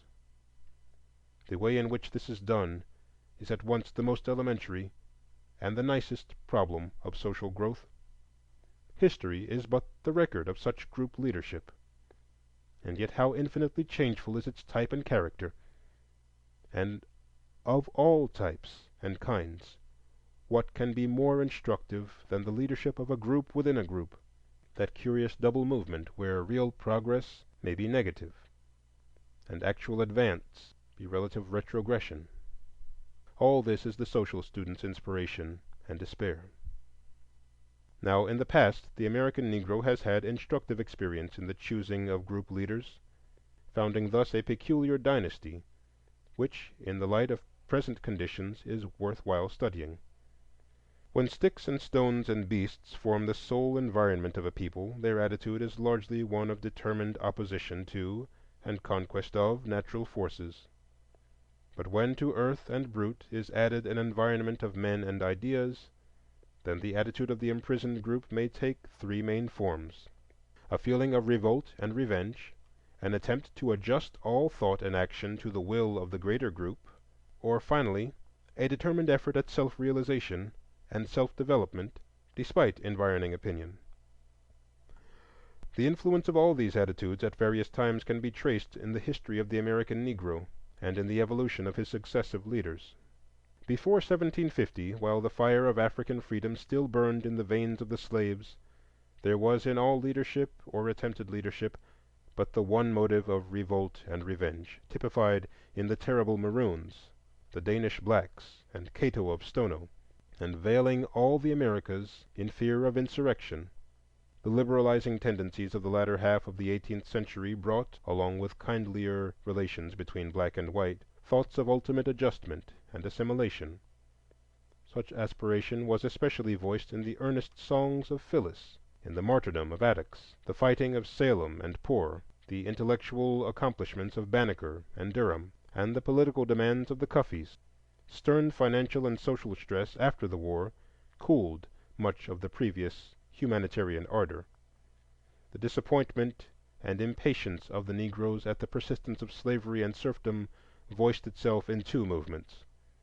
The slaves in the South, aroused undoubtedly by vague rumors of the Haitian revolt, made three fierce attempts at insurrection: in 1800 under Gabriel in Virginia, in 1822 under Vesey in Carolina, and in 1831 again in Virginia under the terrible Nat Turner. In the Free States, on the other hand, a new and curious attempt at self-development was made. In Philadelphia and New York, color prescription led to a withdrawal of Negro communicants from white churches and the formation of a peculiar socio-religious institution among the Negroes known as the African Church, an organization still living and controlling in its various branches over 1 million of men. Walker's wild appeal against the trend of the times showed how the world was changing after the coming of the cotton gin. By 1830 slavery seemed hopelessly fastened on the South, and the slaves thoroughly cowed into submission. The free Negroes of the North, inspired by the mulatto immigrants from the West Indies, began to change the basis of their demands. They recognized the slavery of slaves, but insisted that they themselves were freemen, and sought assimilation and amalgamation with the nation on the same terms with other men. Thus Fortin and Purvis of Philadelphia, Shadd of Wilmington, Du Bois of New Haven, Barbados of Boston, and others, strove singly and together as men, they said, not as slaves, as people of color, not as Negroes. The trend of the times, however, refused them recognition, save in individual and exceptional cases, considered them as one with all the despised blacks, and they soon found themselves striving to keep even the rights they formerly had of voting and working and moving as freemen.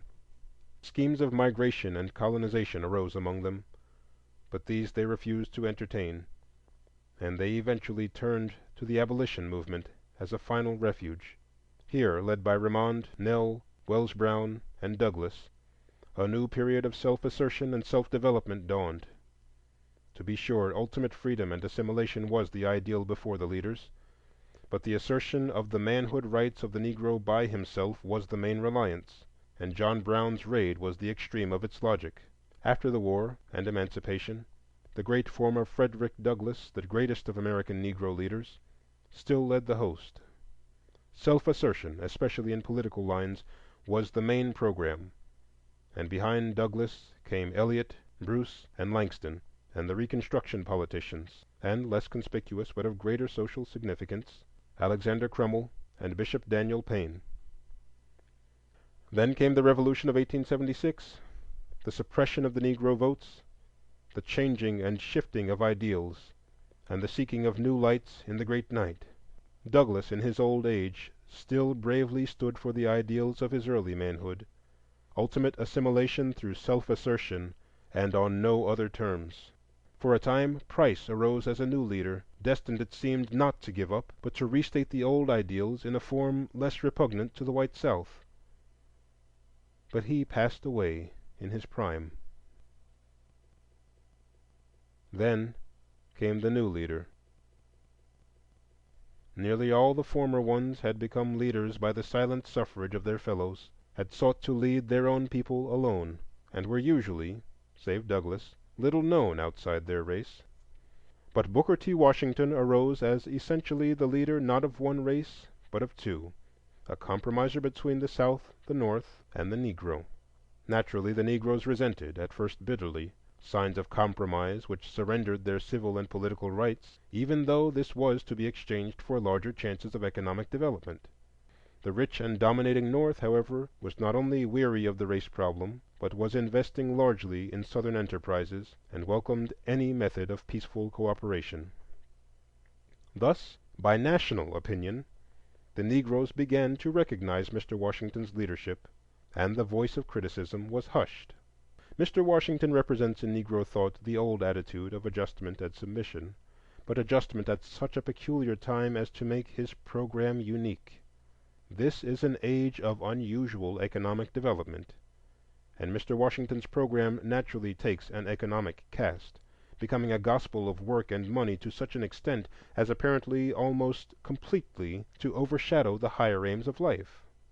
Moreover, this is an age when the more advanced races are coming in closer contact with the less developed races, and the race feeling is therefore intensified, and Mr. Washington's program practically accepts the alleged inferiority of the Negro races. Again, in our own land, the reaction from the sentiment of wartime has given impetus to race prejudice against Negroes, and Mr. Washington withdraws many of the high demands of Negroes as men and American citizens. In other periods of intensified prejudice, all the Negro's tendency to self-assertion has been called forth. At this period, a policy of submission is advocated. In the history of nearly all other races and peoples, the doctrine preached at such crises has been that manly self-respect is worth more than lands and houses, and that a people who voluntarily surrender such respect or cease striving for it are not worth civilizing. In answer to this, it has been claimed that the Negro can survive only through submission. Mr. Washington distinctly asks that black people give up, at least for the present, three things. First, political power. Second, insistence on civil rights. Third, higher education of Negro youth. And concentrate all their energies on industrial education and accumulation of wealth and the conciliation of the South. This policy has been courageously and insistently advocated for over 15 years, and has been triumphant for perhaps 10 years. As a result of this tender of the palm branch, what has been the return? In these years there have occurred: 1. The disfranchisement of the Negro; 2. The legal creation of a distinct status of civil inferiority for the Negro; 3. The steady withdrawal of aid from institutions for the higher training of the Negro. These movements are not, to be sure, direct results of Mr. Washington's teachings, but his propaganda has, without a shadow of doubt, helped their speedier accomplishment. The question then comes: is it possible and probable that 9 millions of men can make effective progress in economic lines if they are deprived of political rights, made a servile caste, and allowed only the most meager chance for developing their exceptional men? If history and reason give any distinct answer to these questions, it is an emphatic no. And Mr. Washington thus faces the triple paradox of his career. 1. He is striving nobly to make Negro artisans, businessmen, and property owners, but it is utterly impossible under modern competitive methods for working men and property owners to defend their rights and exist without the right of suffrage. 2. He insists on thrift and self-respect, but at the same time counsels a silent submission to civic inferiority such as is bound to sap the manhood of any race in the long run. 3. He advocates common school and industrial training, and depreciates institutions of higher learning. But neither the Negro common schools nor Tuskegee itself could remain open a day were it not for teachers trained in Negro colleges or trained by their graduates. This triple paradox in Mr. Washington's position is the object of criticism by two classes of colored Americans. One class is spiritually descended from Toussaint the Savior through Gabriel, Vesey, and Turner, and they represent the attitude of revolt and revenge. They hate the white South blindly and distrust the white race generally, and so far as they agree on definite action, think that the Negro's only hope lies in emigration beyond the borders of the United States. And yet, by the irony of fate, nothing has more effectually made this program seem hopeless than the recent course of the United States toward weaker and darker peoples in the West Indies, Hawaii, and the Philippines. For where in the world may we go and be safe from lying and brute force? The other class of Negroes who cannot agree with Mr. Washington has hitherto said little aloud. They deprecate the sight of scattered councils, of internal disagreement, and especially they dislike making their just criticism of a useful and earnest man an excuse for a general discharge of venom from small-minded opponents. Nevertheless, the questions involved are so fundamental and serious that it is difficult to see how men like the Grimkeys, Kelly Miller, J.W.E. Bowen, and other representatives of this group can much longer be silent. Such men feel in conscience bound to ask of this nation three things: 1. The right to vote; 2. Civic equality; 3. The education of youth according to ability. They acknowledge Mr. Washington's invaluable service in counseling patience and courtesy in such demands. They do not ask that ignorant black men vote when ignorant whites are debarred, or that any reasonable restrictions in the suffrage should not be applied. They know that the low social level of the mass of the race is responsible for much discrimination against it. But they also know, and the nation knows, that relentless color prejudice is more often a cause than a result of the Negro's degradation. They seek the abatement of this relic of barbarism, and not its systematic encouragement and pampering by all agencies of social power, from the Associated Press to the Church of Christ. They advocate, with Mr. Washington, a broad system of Negro common schools supplemented by thorough industrial training.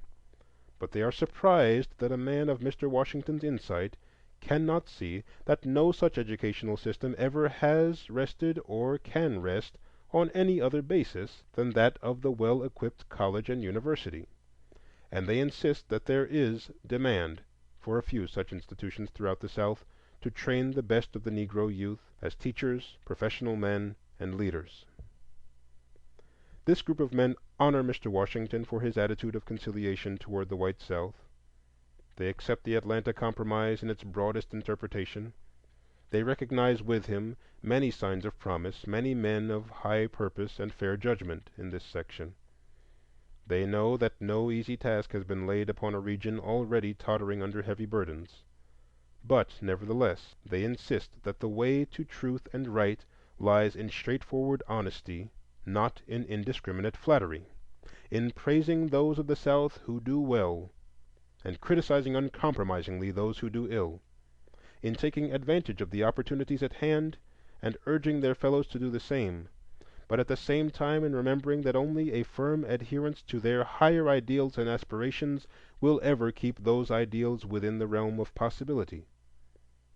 They do not expect that the free right to vote, to enjoy civic rights, and to be educated will come in a moment. They do not expect to see the bias and prejudices of years disappear at the blast of a trumpet. But they are absolutely certain that the way for a people to gain their reasonable rights is not by voluntarily throwing them away and insisting that they do not want them. That the way for a people to gain respect is not by continually belittling and ridiculing themselves. That, on the contrary, Negroes must insist continually, in season and out of season, that voting is necessary to modern manhood, that color discrimination is barbarism, and that black boys need education as well as white boys. In failing thus to state plainly and unequivocally the legitimate demands of their people, even at the cost of opposing an honored leader, the thinking classes of American Negroes would shirk a heavy responsibility, a responsibility to themselves, a responsibility to the struggling masses, a responsibility to the darker races of men whose future depends so largely on this American experiment, but especially a responsibility to this nation, this common fatherland. It is wrong to encourage a man or a people in evil doing. It is wrong to aid and abet a national crime simply because it is unpopular not to do so. The growing spirit of kindliness and reconciliation between the North and South, after the frightful difference of a generation ago, ought to be a source of deep congratulation to all, and especially to those whose mistreatment caused the war. But if that reconciliation is to be marked by the industrial slavery and civic death of those same black men, with permanent legislation into a position of inferiority, then those black men, if they are really men, are called upon by every consideration of patriotism and loyalty to oppose such a course by all civilized methods, even though such opposition involves disagreement with Mr. Booker T. Washington. We have no right to sit silently by while the inevitable seeds are sown for a harvest of disaster to our children, black and white. First, it is the duty of black men to judge the South discriminatingly. The present generation of Southerners are not responsible for the past, and they should not be blindly hated or blamed for it. Furthermore, to no class is the indiscriminate endorsement of the recent course of the South toward Negroes more nauseating than to the best thought of the South. The South is not solid. It is a land in the ferment of social change, wherein forces of all kinds are fighting for supremacy. And to praise the ill the South is today perpetrating is just as wrong as to condemn the good. Discriminating and broad-minded criticism is what the South needs it for the sake of her own white sons and daughters, and for the insurance of robust, healthy mental and moral development. Today, even the attitude of the Southern whites toward the blacks is not, as so many assume, in all cases the same. The ignorant Southerner hates the Negro. The working men fear his competition. The money makers wish to use him as a laborer. Some of the educated see a menace in his upward development, while others, usually the sons of the masters, wish to help him to rise. National opinion has enabled this last class to maintain the Negro common schools and to protect the Negro partially in property, life, and limb. Through the pressure of the money makers, the Negro is in danger of being reduced to semi-slavery, especially in the country districts. The working men and those of the educated who fear the Negro have united to disfranchise him, and some have urged his deportation, while the passions of the ignorant are easily aroused to lynch and abuse any black man. To praise this intricate whirl of thought and prejudice is nonsense. To inveigh indiscriminately against the South is unjust. But to use the same breath in praising Governor Aycock, exposing Senator Morgan, arguing with Mr. Thomas Nelson Page, and denouncing Senator Ben Tillman is not only sane, but the imperative duty of thinking black men. It would be unjust to Mr. Washington not to acknowledge that in several instances he has opposed movements in the South which were unjust to the Negro. He sent memorials to the Louisiana and Alabama Constitutional Conventions. He has spoken against lynching, and in other ways has openly or silently set his influence against sinister schemes and unfortunate happenings. Notwithstanding this, it is equally true to assert that on the whole the distinct impression left by Mr. Washington's propaganda is, first, that the South is justified in its present attitude toward the Negro because of the Negro's degradation; secondly, that the prime cause of the Negro's failure to rise more quickly is his wrong education in the past; and thirdly, that his future rise depends primarily on his own efforts. Each of these propositions is a dangerous half-truth. The supplementary truths must never be lost sight of. First, slavery and race prejudice are potent, if not sufficient, causes of the Negro's position. Second, industrial and common school training were necessarily slow in planting because they had to await the black teachers trained by higher institutions, it being extremely doubtful if any essentially different development was possible, and certainly a Tuskegee was unthinkable before 1880. And third, while it is a great truth to say that the Negro must strive and strive mightily to help himself, it is equally true that unless his striving be not simply seconded, but rather aroused and encouraged by the initiative of the richer and wiser environing group, he cannot hope for great success. In his failure to realize and impress this last point, Mr. Washington is especially to be criticized. His doctrine has tended to make the whites, North and South, shift the burden of the Negro problem to the Negro's shoulders, and stand aside as critical and rather pessimistic spectators, when in fact the burden belongs to the nation, and the hands of none of us are clean if we bend not our energies to righting these great wrongs. The South ought to be led by candid and honest criticism to assert her better self and do her full duty to the race she has cruelly wronged and is still wronging. The North, her co-partner in guilt, cannot salve her conscience by plastering it with gold. We cannot settle this problem by diplomacy and suaveness, by policy alone. If worse come to worst, can the moral fiber of this country survive the slow throttling and murder of 9 millions of men?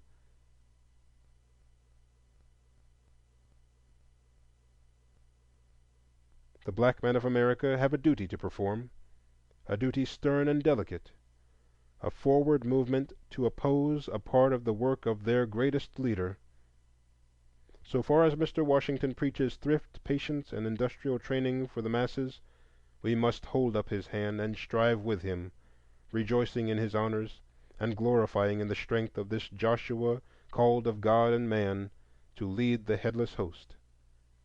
But so far as Mr. Washington apologizes for injustice, North or South, does not rightly value the privilege and duty of voting, belittles the emasculating effects of caste distinctions, and opposes the higher training and ambition of our brighter minds, so far as he, the South, or the nation does this, we must unceasingly and firmly oppose them. By every civilized and peaceful method we must strive for the rights which the world accords to men, clinging unwaveringly to those great words which the sons of the fathers would fain forget.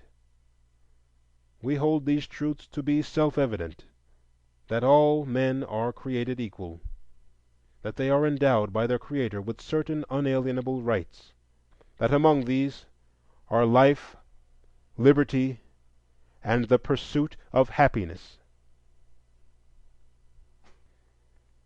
End of chapter 3. Chapter 4.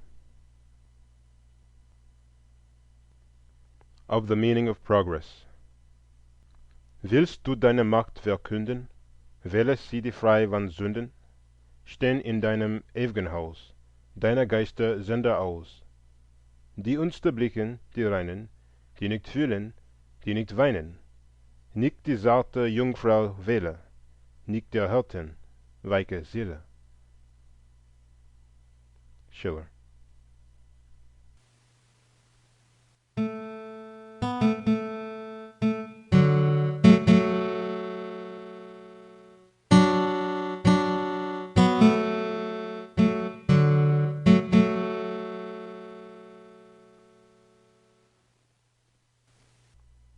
Once upon a time, I taught school in the hills of Tennessee, where the broad dark veil of the Mississippi begins to roll and crumple to greet the Alleghanies.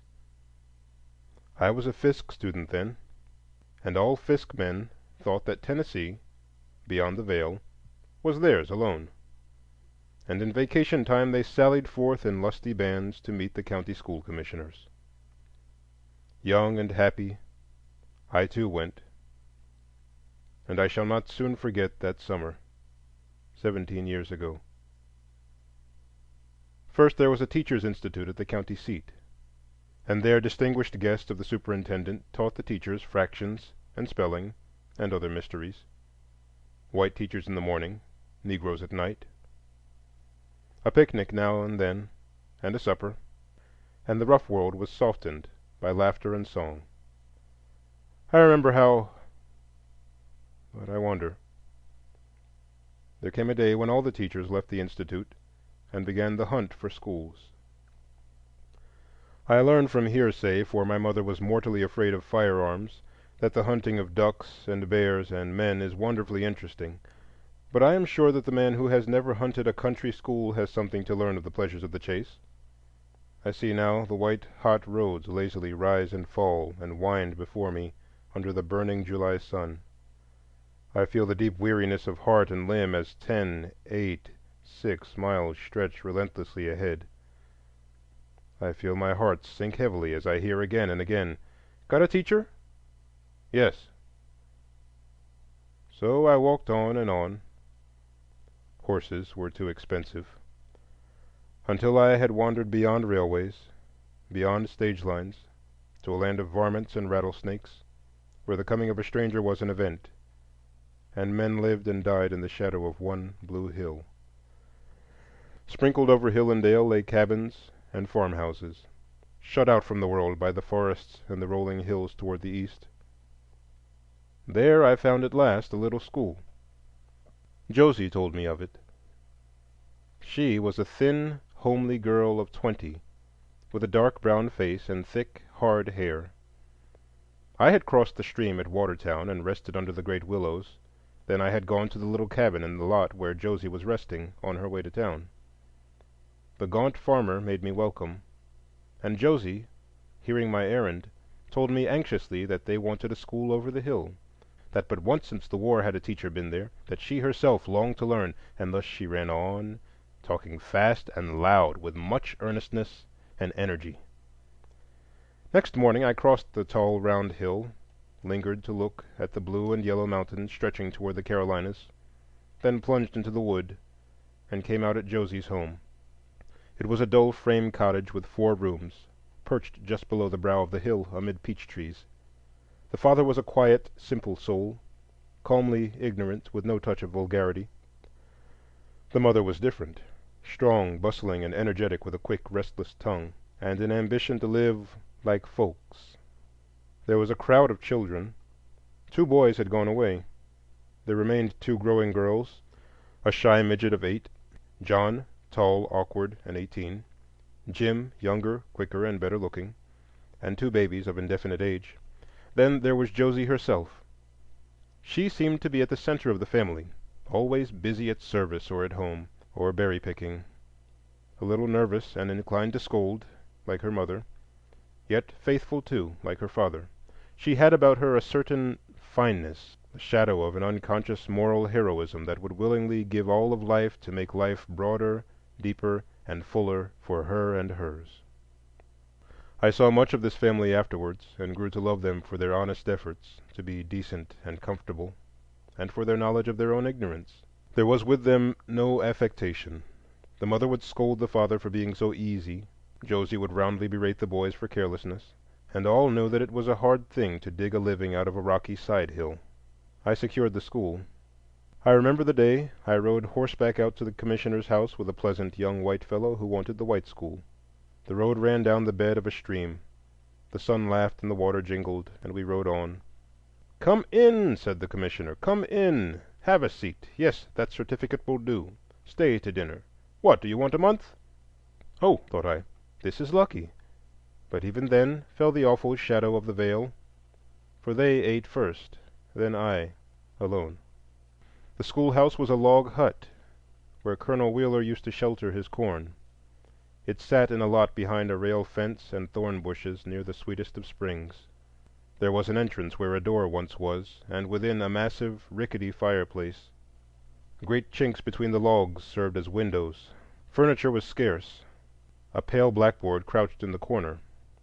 My desk was made of 3 boards, reinforced at critical points, and my chair, borrowed from the landlady, had to be returned every night. Seats for the children, these puzzled me much. I was haunted by a New England vision of neat little desks and chairs. But alas, the reality was rough plank benches without backs, and at times without legs. They had the one virtue of making naps dangerous, possibly fatal, for the floor was not to be trusted. It was a hot morning late in July when the school opened. I trembled when I heard the patter of little feet down the dusty road, and saw the growing row of dark, solemn faces and bright, eager eyes facing me. First came Josie and her brothers and sisters. The longing to know, to be a student in the great school at Nashville, hovered like a star above this child woman amid her work and worry, and she studied doggedly. There were the Dowells, from their farm over toward Alexandria, Fanny with her smooth black face and wondering eyes, Martha, brown and dull, the pretty wife-girl of a brother, and the younger brood. There were the Burkes, 2 brown and yellow lads, and a tiny, haughty-eyed girl. Fat Reuben's little chubby girl came, with golden face and old gold hair, faithful and solemn. Fanny was on hand early, a jolly, ugly, good-hearted girl, who slyly dipped snuff and looked after her little bow-legged brother.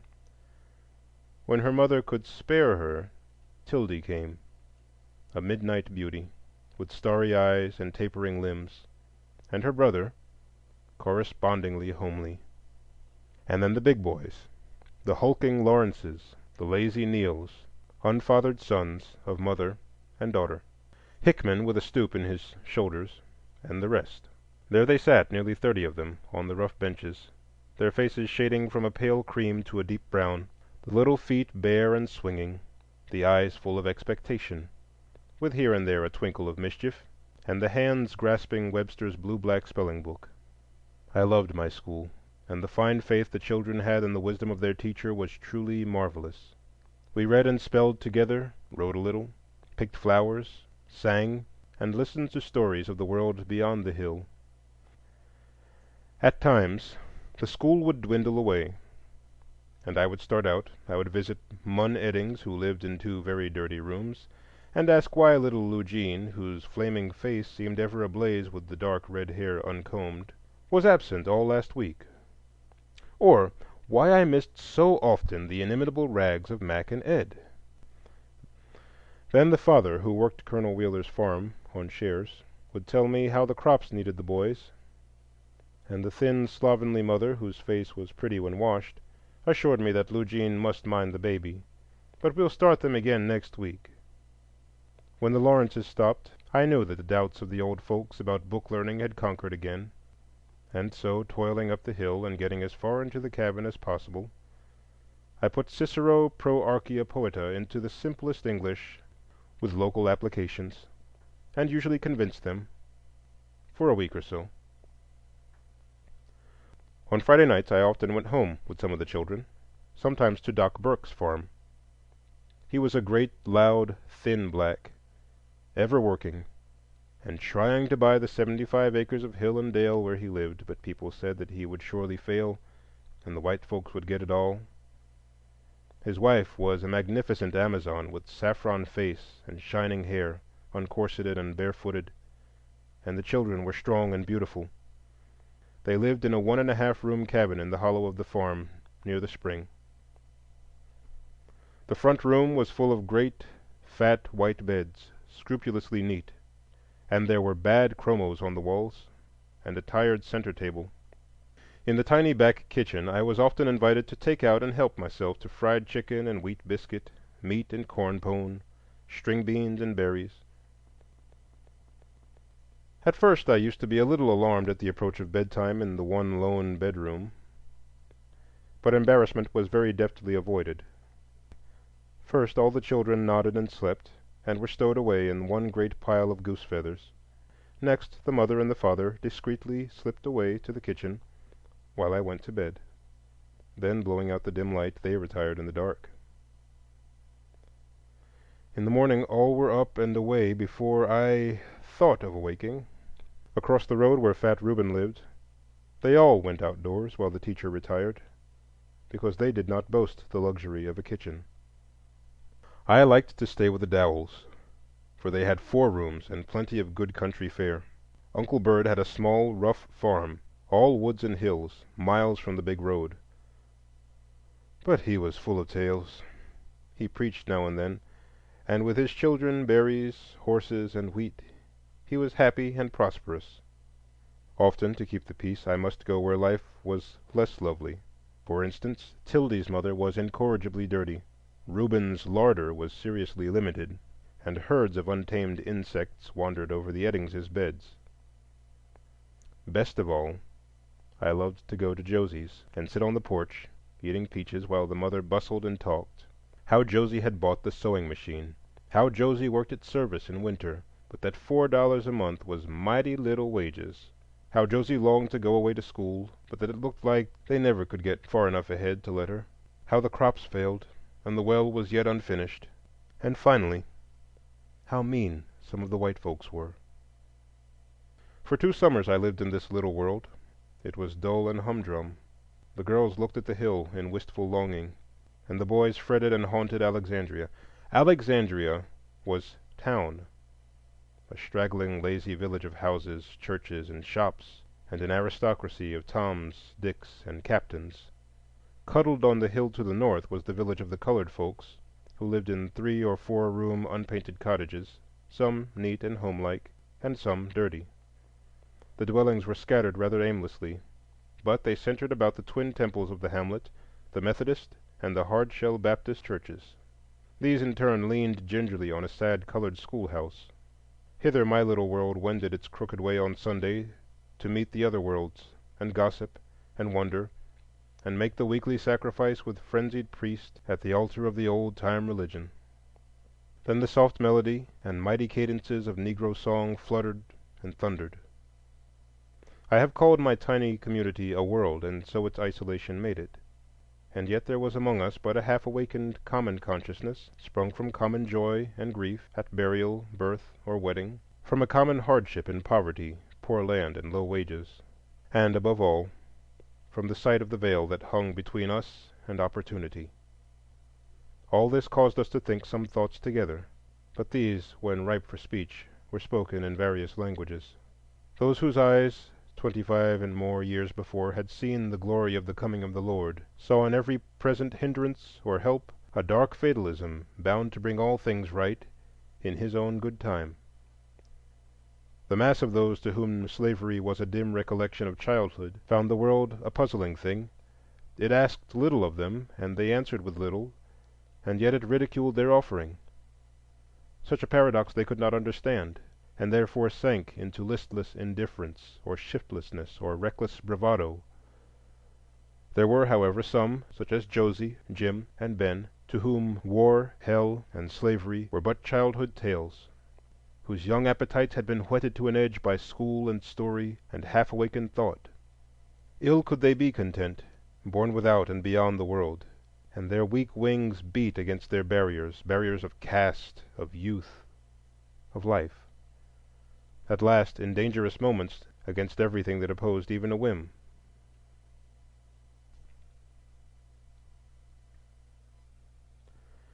The 10 years that follow youth, the years when first the realization comes that life is leading somewhere, these were the years that passed after I left my little school.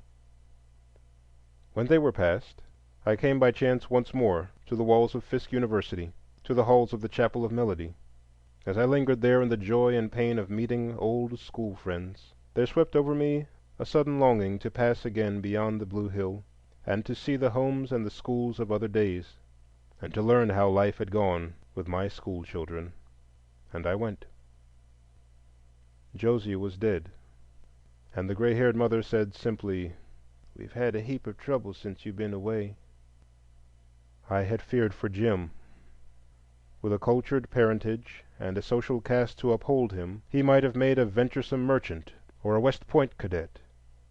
But here he was, angry with life and reckless, and when Fanner Durham charged him with stealing wheat, the old man had to ride fast to escape the stones which the furious fool hurled after him. They told Jim to run away, but he would not run, and the constable came that afternoon. It grieved Josie, and great awkward John walked 9 miles every day to see his little brother through the bars of Lebanon jail. At last the two came back together in the dark night. The mother cooked supper, and Josie emptied her purse, and the boys stole away. Josie grew thin and silent, yet worked the more. The hill became steep for the quiet old father, and with the boys away there was little to do in the valley. Josie helped them to sell the old farm, and they moved nearer town. Brother Dennis, the carpenter, built a new house with 6 rooms, and Josie toiled a year in Nashville and brought back $90 to furnish the house and change it to a home. When the spring came and the birds twittered and the stream ran proud and full, little sister Lizzie, bold and thoughtless, flushed with the passion of youth, bestowed herself on the tempter and brought home a nameless child. Josie shivered and worked on. With the vision of school days all fled, with a face wan and tired. Worked until, on a summer's day, someone married another. Then Josie crept to her mother like a hurt child, and slept, and sleeps. I paused to scent the breeze as I entered the valley. The Lawrences have gone, father and son forever, and the other son lazily digs in the earth to live. A new young widow rents out their cabin to fat Reuben. Reuben is a Baptist preacher now, but I fear as lazy as ever, though his cabin has 3 rooms. And little Ella has grown into a bouncing woman and is plowing corn on the hot hillside. There are babies plenty, and one half-witted girl. Across the valley is a house I did not know before, and there I found, rocking one baby and expecting another, one of my schoolgirls, a daughter of Uncle Bird Dowell. She looked somewhat worried with her new duties, but soon bristled into pride over her neat cabin and the tale of her thrifty husband, and the horse and cow and the farm they were planning to buy. My log schoolhouse was gone. In its place stood Progress, and Progress, I understand, is necessarily ugly. The crazy foundation stones still marked the former site of my poor little cabin, and not far away, on 6 weary boulders, perched a jaunty board house, perhaps 20 by 30 feet, with 3 windows and a door that locked. Some of the window glass was broken, and part of an old iron stove lay mournfully under the house. I peeped through the window half reverently and found things that were more familiar. The blackboard had grown by about 2 feet, and the seats were still without backs. The county owns the lot now, I hear, and every year there is a session of school. As I sat by the spring and looked on the old and the new, I felt glad, very glad. And yet, after 2 long drinks, I started on. There was the great double log house on the corner. I remembered the broken, blighted family that used to live there. The strong, hard face of the mother, with its wilderness of hair, rose before me. She had driven her husband away, and while I taught school, a strange man lived there, big and jovial, and people talked.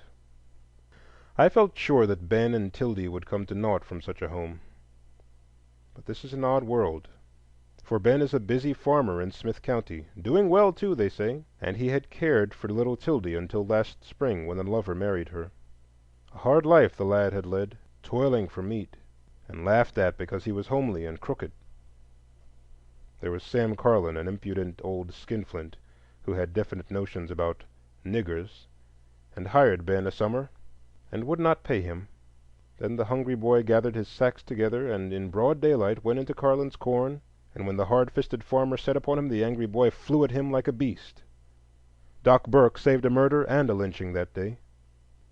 The story reminded me again of the Burkes, and an impatience seized me to know who won in the battle, Doc or the 75 acres, for it is a hard thing to make a farm out of nothing, even in 15 years. So I hurried on, thinking of the Burkes. They used to have a certain magnificent barbarism about them that I liked. They were never vulgar, never immoral, but rather rough and primitive, with an unconventionality that spent itself in loud guffaws, slaps on the back, and naps in the corner. I hurried by the cottage of the misborn Neal boys. It was empty, and they were grown into fat, lazy farm hands. I saw the home of the Hickmans, but Albert, with his stooping shoulders, had passed from the world. Then I came to the Burkes' gate and peered through. The enclosure looked rough and untrimmed, and yet there were the same fences around the old farm, save to the left, where lay 25 other acres, and lo, the cabin in the hollow had climbed the hill and swollen to a half-finished 6-room cottage. The Burkes held 100 acres, but they were still in debt. Indeed, the gaunt father who toiled night and day would scarcely be happy out of debt, being so used to it. Some day he must stop, for his massive frame is showing decline. The mother wore shoes, but the lion-like physique of other days was broken. The children had grown up. Rob, the image of his father, was loud and rough with laughter. Bertie, my school baby of 6, had grown to a picture of maiden beauty, tall and tawny. "Edgar is gone," said the mother, with head half bowed. "Gone to work in Nashville. He and his father couldn't agree." Little Doc, the boy born since the time of my school, took me horseback down the creek next morning toward Farmer Dowell's. The road and the stream were battling for mastery, and the stream had the better of it. We splashed and waded, and the merry boy perched behind me chattered and laughed. He showed me where Simon Thompson had bought a bit of ground and a home, but his daughter, Lana, a plump brown slow girl, was not there. She had married a man and a farm 20 miles away. We wound on down the stream till we came to a gate that I did not recognize, but the boy insisted that it was Uncle Bird's. The farm was fat with the growing crop. In that little valley was a strange stillness as I rode up, for death and marriage had stolen youth and left age and childhood there. We sat and talked that night after the chores were done. Uncle Bird was grayer, and his eyes did not see so well, but he was still jovial. We talked of the acres bought, 125, of the new guest chamber added, of Martha's marrying. Then we talked of death. Fanny and Fred were gone. A shadow hung over the other daughter, and when it lifted she was to go to Nashville to school.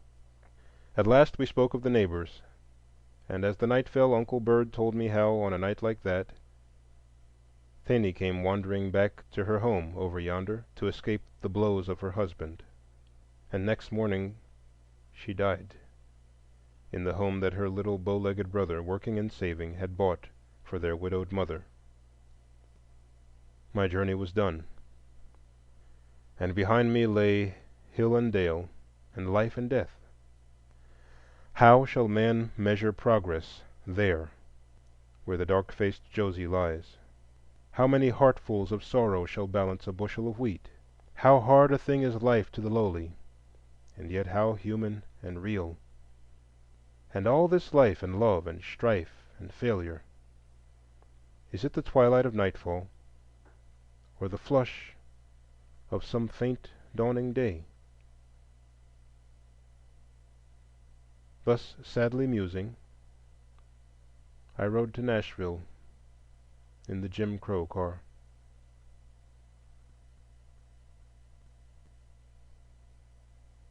End of Chapter 4. Chapter 5. Of the Wings of Atalanta. O black boy of Atlanta, but half was spoken. The slave's chains and the master's alike are broken. The one curse of the races held both in tether. They are rising, all are rising, the black and white together. Whittier.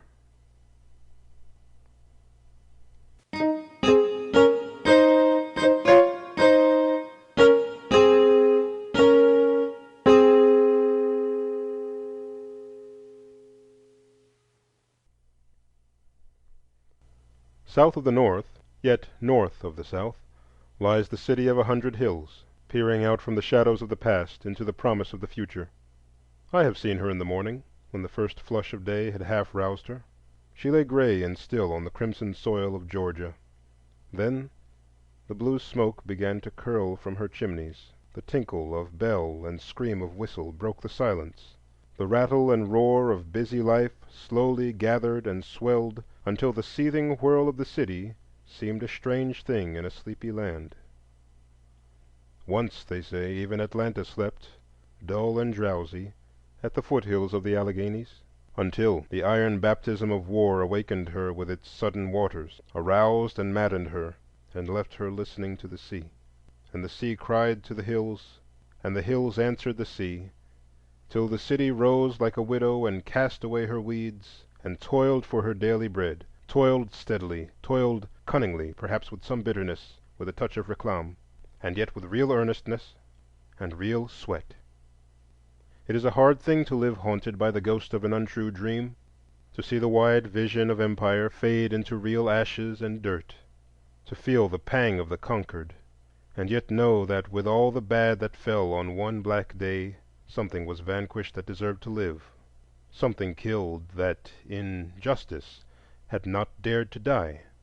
To know that with the right that triumphed something of wrong, something sordid and mean, something less than the broadest and best. All this is bitter hard, and many a man and city and people have found in it excuse for sulking and brooding and listless waiting. Such are not men of the sturdier make. They of Atlanta turned resolutely toward the future, and that future held aloft vistas of purple and gold. Atlanta, queen of the cotton kingdom. Atlanta, gateway to the land of the sun. Atlanta, the new Lachesis, spinner of web and woof for the world. So the city crowned her 100 hills with factories, and stored her shops with cunning handiwork, and stretched long iron ways to greet the busy Mercury in his coming. And the nation talked of her striving. Perhaps Atlanta was not christened for the winged maiden of dull Boeotia. You know the tale, how swarthy Atalanta, tall and wild, would marry only him who outraced her, and how the wily Hippomenes laid 3 apples of gold in the way.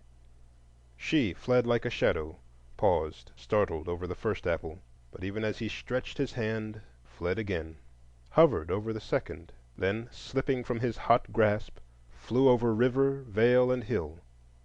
But as she lingered over the third, his arms fell round her, and looking on each other, the blazing passion of their love profaned the sanctuary of love, and they were cursed. If Atlanta be not named for Atalanta, she ought to have been. Atalanta is not the first or the last maiden whom greed of gold has led to defile the temple of love. And not maids alone, but men in the race of life sink from the high and generous ideals of youth to the gambler's code of the bourse. And in all our nation's striving, is not the gospel of work befouled by the gospel of pay? So common is this that one half think it normal, so unquestioned that we almost fear to question if the end of racing is not gold, if the aim of man is not rightly to be rich.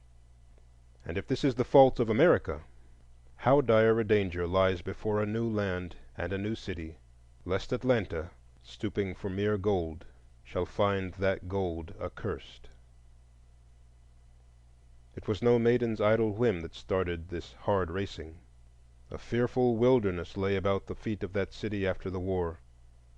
Feudalism, poverty, the rise of the Third Estate, serfdom, the rebirth of law and order, and above and between all the veil of race. How heavy a journey for weary feet! What wings must Atalanta have to flit over all this hollow and hill, through sour wood and sullen water, and by the red waste of sun-baked clay? How fleet must Atalanta be if she will not be tempted by gold to profane the sanctuary? The sanctuary of our fathers has, to be sure, few gods; some sneer all too few. There is the thrifty Mercury of New England, Pluto of the North, and Ceres of the West; and there, too, is the half-forgotten Apollo of the South, under whose aegis the maiden ran, and as she ran forgot him, even as there in Boeotia Venus was forgot.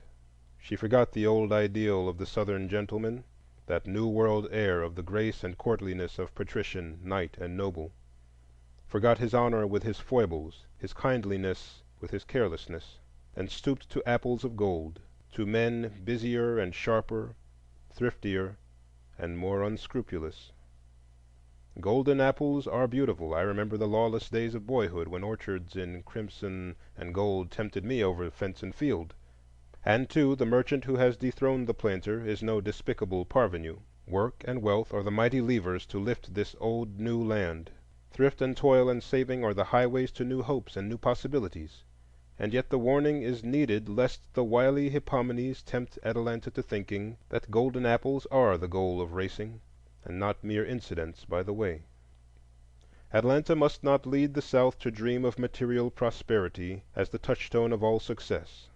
Already the fatal might of this idea is beginning to spread.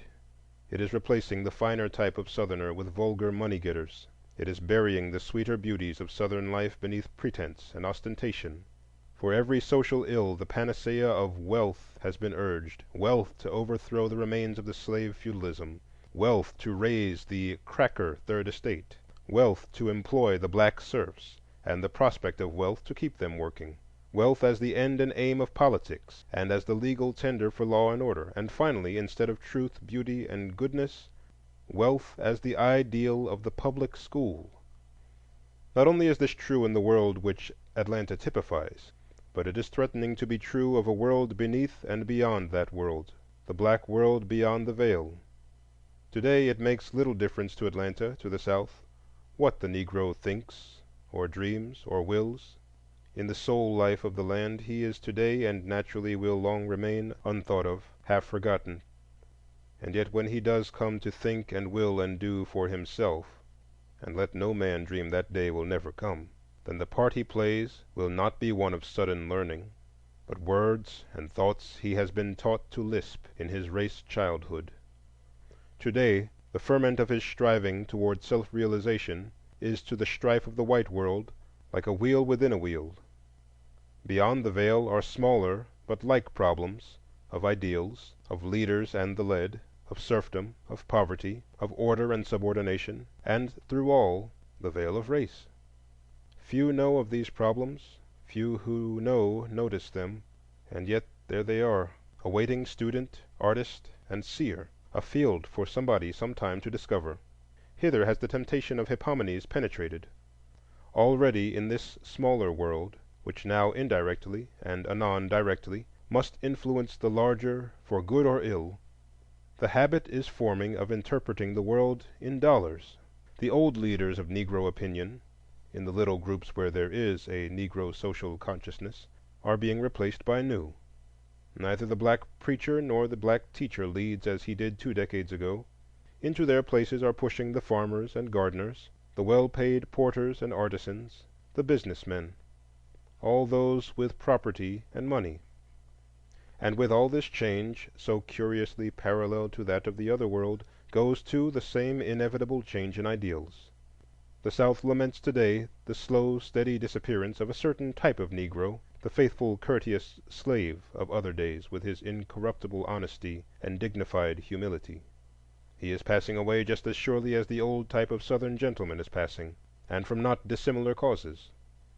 The sudden transformation of a fair, far-off ideal of freedom into the hard reality of breadwinning, and the consequent deification of bread. In the black world, the preacher and teacher embodied once the ideals of this people, the strife for another and a juster world, the vague dream of righteousness, the mystery of knowing. But today the danger is that these ideals, with their simple beauty and weird inspiration, will suddenly sink to a question of cash and a lust for gold. Here stands this black young Atalanta, girding herself for the race that must be run, and if her eyes be still toward the hills and sky as in the days of old, then we may look for noble running. But what if some ruthless or wily or even thoughtless Hippomenes lay golden apples before her?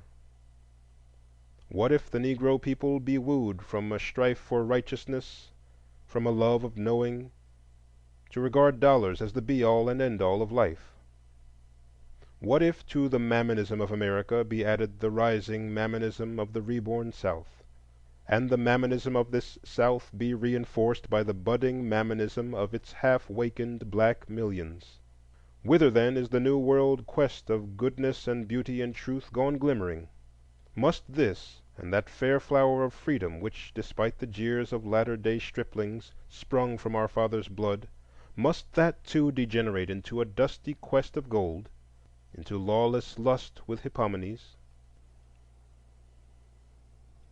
The 100 hills of Atlanta are not all crowned with factories. On one, toward the west, the setting sun throws 3 buildings in bold relief against the sky.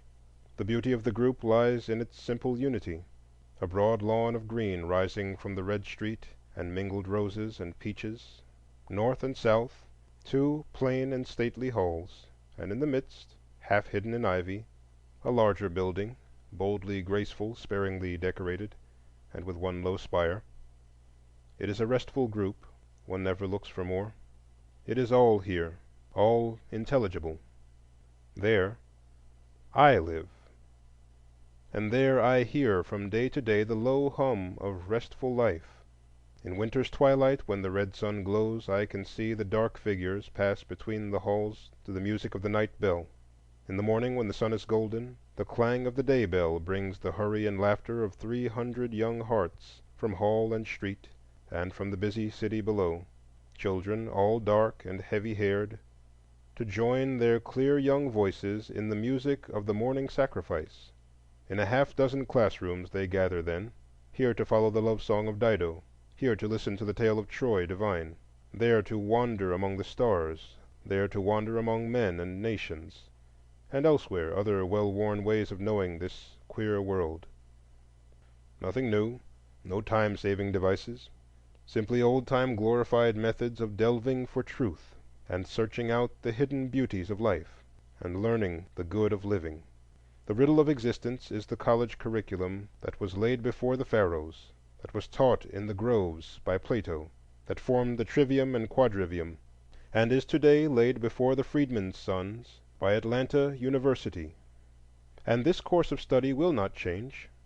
Its methods will grow more deft and effectual, its content richer by toil of scholar and sight of seer, but the true college will ever have one goal: not to earn meat, but to know the end and aim of that life which meat nourishes. The vision of life that rises before these dark eyes has in it nothing mean or selfish. Not at Oxford or at Leipzig, not at Yale or Columbia, is there an air of higher resolve or more unfettered striving.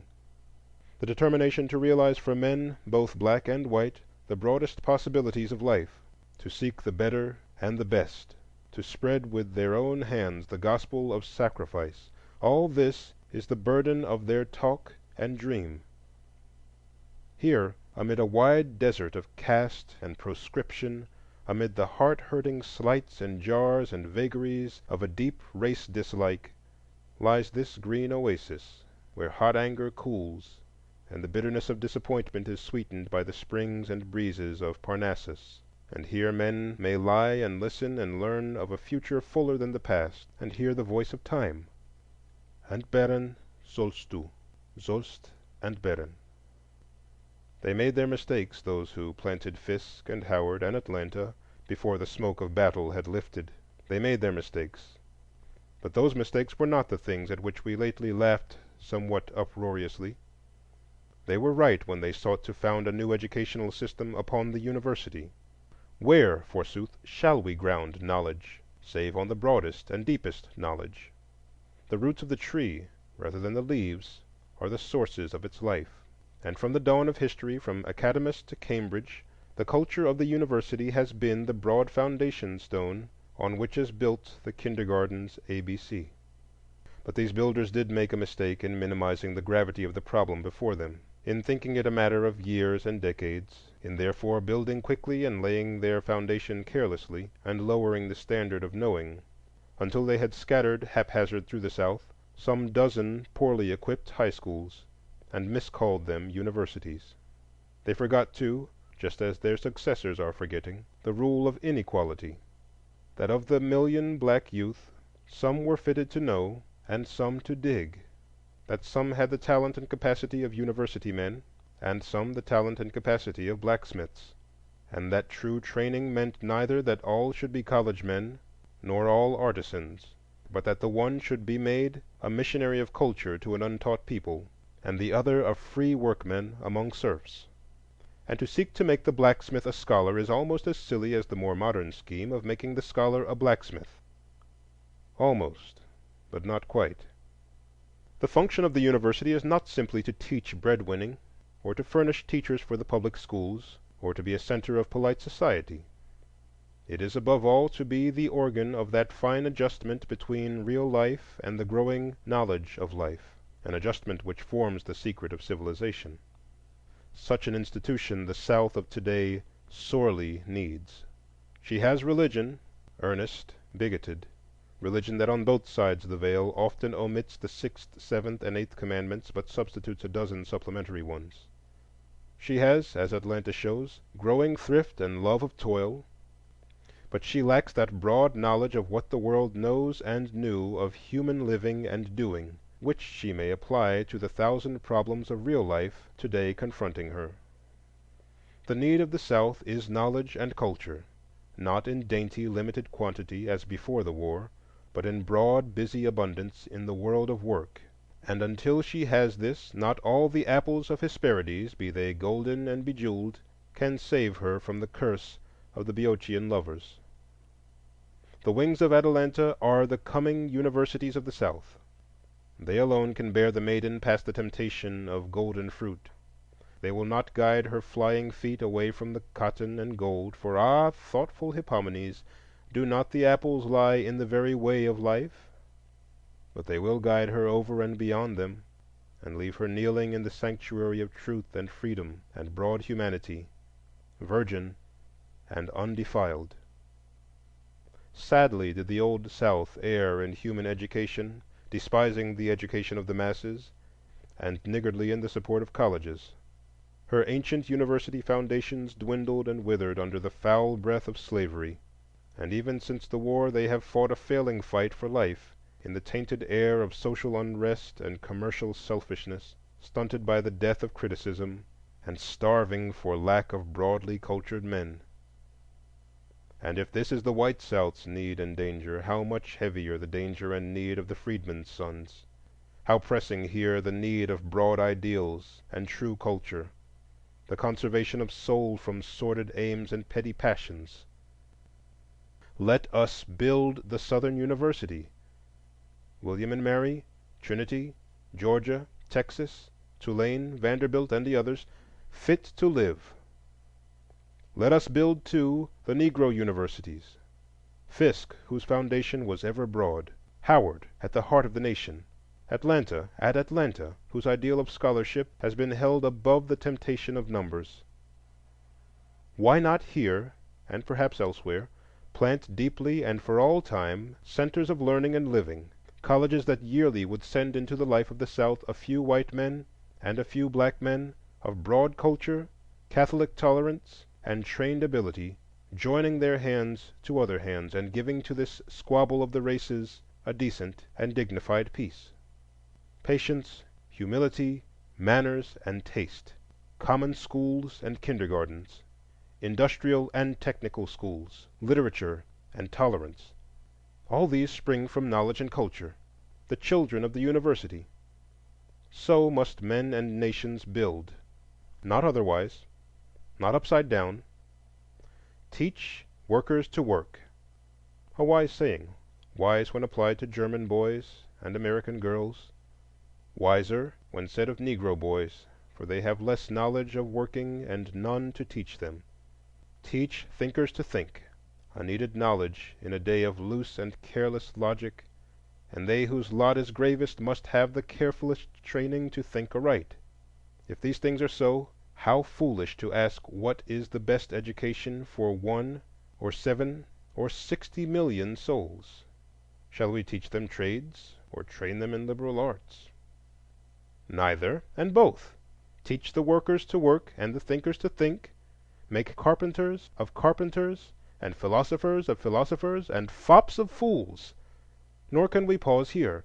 We are training not isolated men, but a living group of men, nay, a group within a group. And the final product of our training must be neither a psychologist nor a brick mason, but a man. And to make men we must have ideals, broad, pure, and inspiring ends of living, not sordid money-getting, not apples of gold. The worker must work for the glory of his handiwork, not simply for pay. The thinker must think for truth, not for fame. And all this is gained only by human strife and longing, by ceaseless training and education, by founding right on righteousness and truth on the unhampered search for truth, by founding the common school on the university and the industrial school on the common school, and weaving thus a system, not a distortion, and bringing a birth, not an abortion. When night falls on the city of 100 hills, a wind gathers itself from the seas and comes murmuring westward, and at its bidding the smoke of the drowsy factories sweeps down upon the mighty city and covers it like a pall, while yonder at the university the stars twinkle above Stone Hall. And they say that yon gray mist is the tunic of Atalanta, pausing over her golden apples. Fly, my maiden, fly, for yonder comes Hippomenes.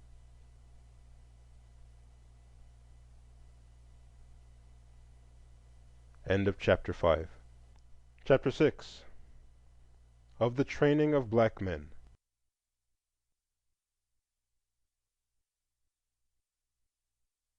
Why, if the soul can fling the dust aside, and naked on the air of heaven ride, were it not a shame, were it not a shame, for him in this clay carcass crippled to abide? Omar Khayyam. Fitzgerald.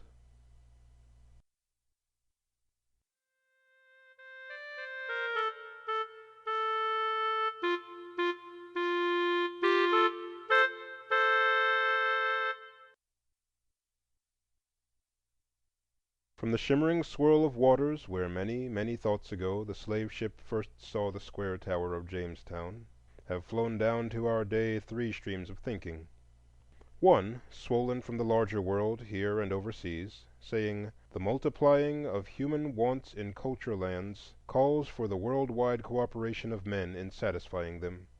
Hence arises a new human unity, pulling the ends of earth nearer, and all men, black, yellow, and white. The larger humanity strives to feel in this contact of living nations and sleeping hordes a thrill of new life in the world, crying, if the contact of life and sleep be death, shame on such life." To be sure, behind this thought lurks the afterthought of force and dominion, the making of brown men to delve when the temptation of beads and red calico cloys. The second thought, streaming from the death ship and the curving river, is the thought of the older South, the sincere and passionate belief that somewhere between men and cattle God created a tertium quid, and called it a Negro, a clownish, simple creature, at times even lovable within its limitations, but straitly foreordained to walk within the veil. To be sure, behind the thought lurks the afterthought. Some of them, with favoring chance, might become men, but in sheer self-defense we dare not let them, and we build about them walls so high and hang between them and the light a veil so thick that they shall not even think of breaking through. And last of all there trickles down that third and darker thought, the thought of the things themselves, the confused, half-conscious mutter of men who are black and whitened, crying, "Liberty, freedom, opportunity, vouchsafe to us, O boastful world, the chance of living men." To be sure, behind the thought lurks the afterthought: suppose after all the world is right, and we are less than men? Suppose this mad impulse within is all wrong, some mock mirage from the untrue? So here we stand among thoughts of human unity, even through conquest and slavery, the inferiority of black men, even if forced by fraud, a shriek in the night for the freedom of men who themselves are not yet sure of their right to demand it. This is the tangle of thought and afterthought wherein we are called to solve the problem of training men for life. Behind all its curiousness, so attractive alike to sage and dilettante, lie its dim dangers, throwing across us shadows at once grotesque and awful.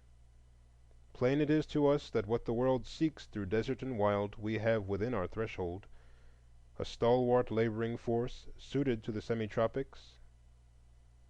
If, deaf to the voice of the zeitgeist, we refuse to use and develop these men, we risk poverty and loss. If, on the other hand, seized by the brutal afterthought, we debauch this race thus caught in our talons, selfishly sucking their blood and brains in the future as in the past, what shall save us from national decadence? Only that saner selfishness which education teaches can find the rights of all in the whirl of work. Again, we may decry the color prejudice of the South, yet it remains a heavy fact. Such curious kinks of the human mind exist and must be reckoned with soberly. They cannot be laughed away, nor always successfully stormed at, nor easily abolished by act of legislature. And yet they must not be encouraged by being let alone. They must be recognized as facts, but unpleasant facts, things that stand in the way of civilization and religion and common decency. They can be met in but one way: by the breadth and broadening of human reason, by catholicity of taste and culture.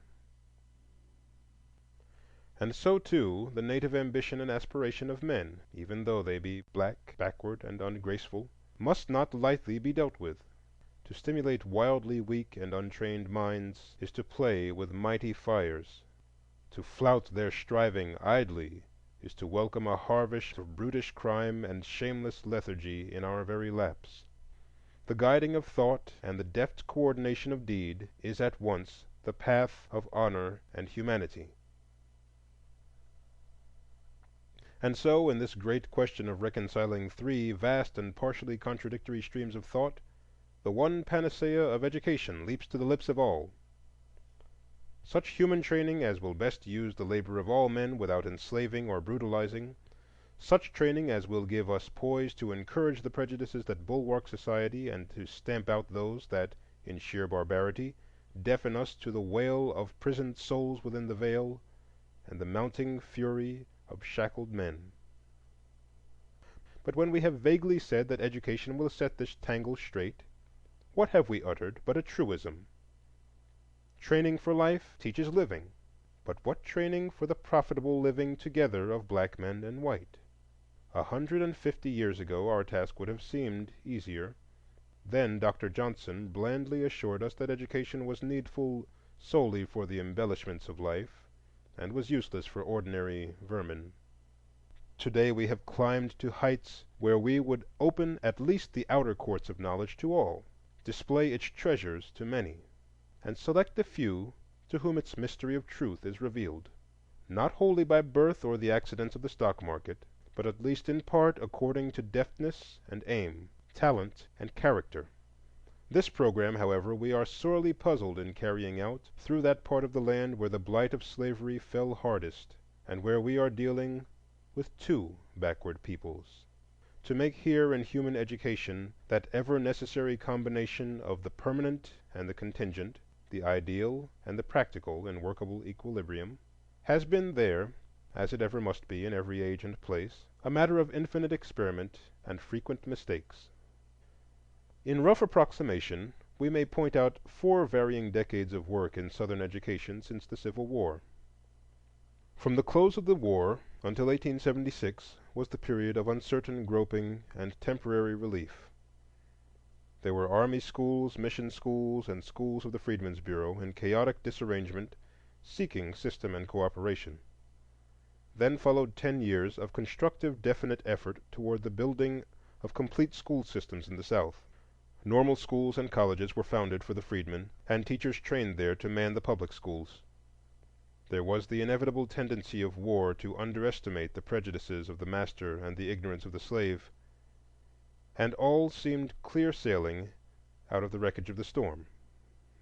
Meantime, starting in this decade, yet especially developing from 1885 to 1895, began the Industrial Revolution of the South. The land saw glimpses of a new destiny and the stirring of new ideals. The educational system, striving to complete itself, saw new obstacles and a field of work ever broader and deeper. The Negro colleges, hurriedly founded, were inadequately equipped, illogically distributed, and of varying efficiency and grade.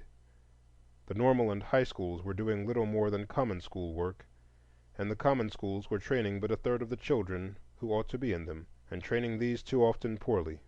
At the same time, the white South, by reason of its sudden conversion from the slavery ideal, by so much the more became set and strengthened in its racial prejudice, and crystallized it into harsh law and harsher custom, while the marvelous pushing forward of the poor white daily threatened to take even bread and butter from the mouths of the heavily handicapped sons of the freedmen. In the midst, then, of the larger problem of Negro education sprang up the practical question of work, the inevitable economic quandary that faces a people in the transition from slavery to freedom, and especially those who make that change amid hate and prejudice, lawlessness and ruthless competition. The industrial schools springing to notice in this decade, but coming to full recognition in the decade beginning with 1895, was the proffered answer to this combined educational and economic crisis, and an answer of singular wisdom and timeliness. From the very first, in nearly all the schools, some attention had been given to training in handiwork, but now was this training first raised to a dignity that brought it in direct touch with the South's magnificent industrial development, and given an emphasis which reminded black folk that before the temple of knowledge swing the gates of toil.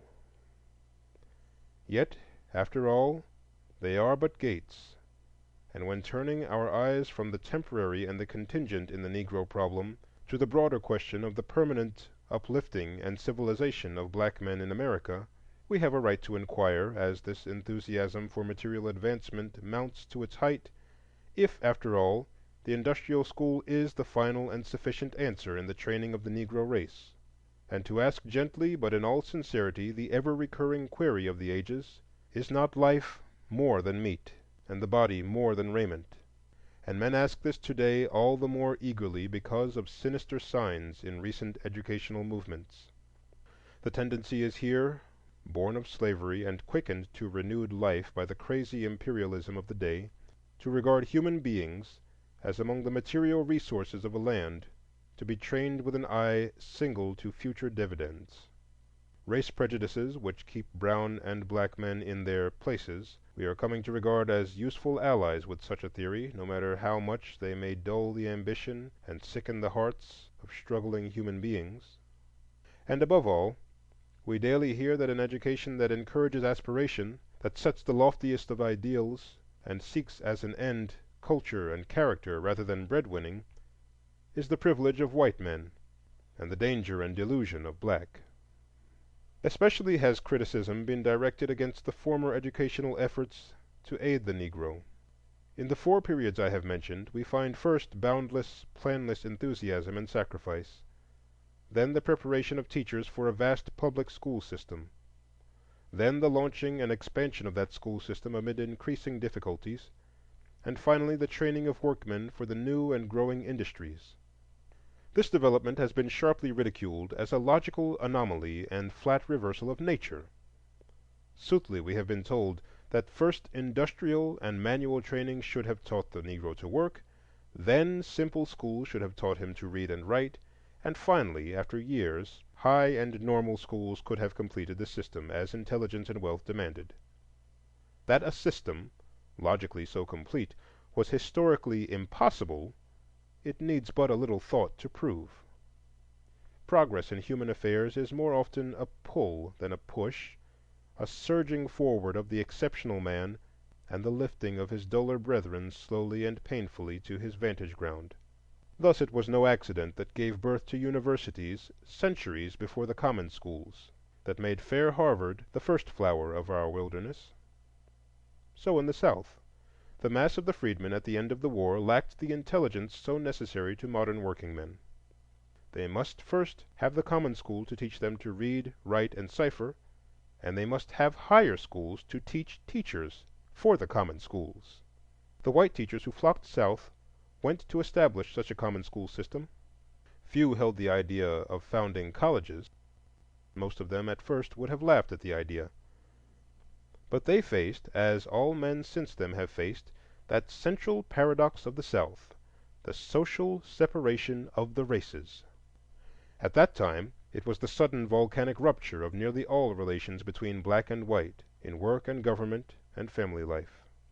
Since then, a new adjustment of relations in economic and political affairs has grown up, an adjustment subtle and difficult to grasp, yet singularly ingenious, which leaves still that frightful chasm at the color line across which men pass at their peril.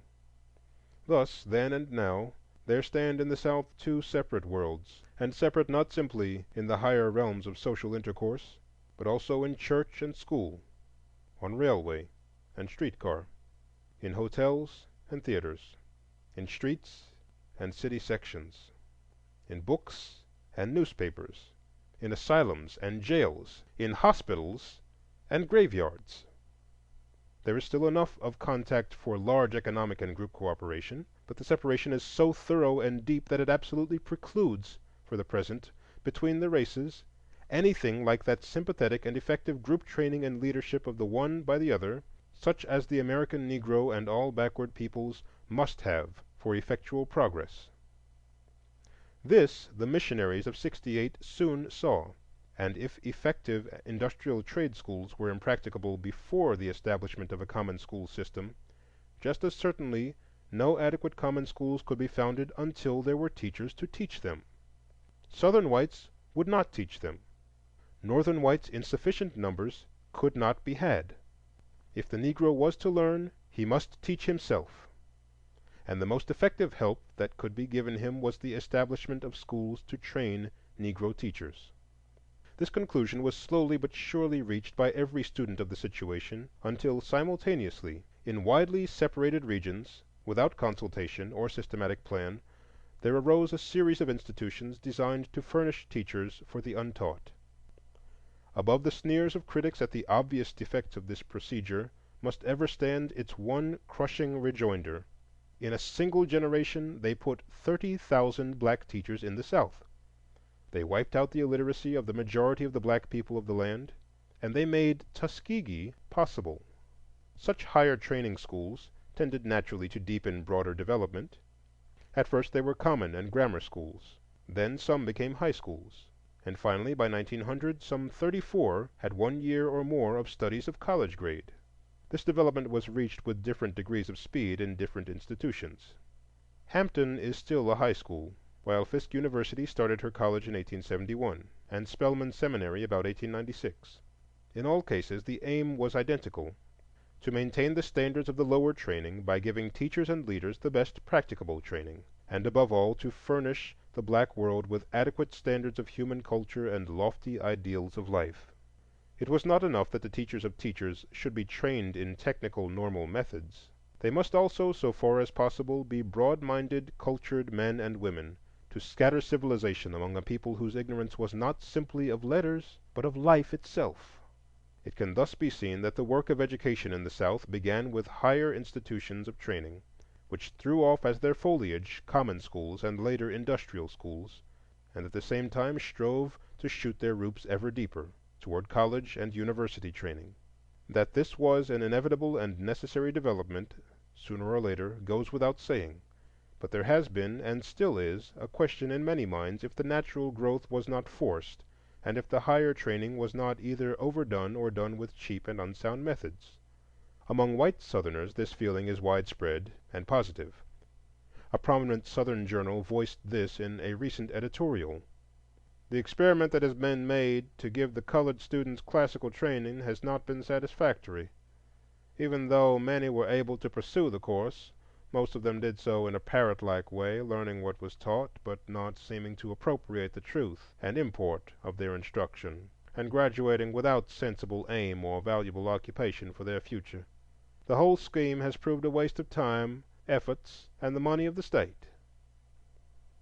While most fair-minded men would recognize this as extreme and overdrawn, still without doubt many are asking, are there a sufficient number of Negroes ready for college training to warrant the undertaking?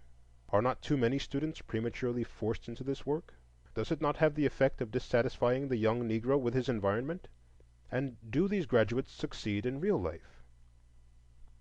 Such natural questions cannot be evaded.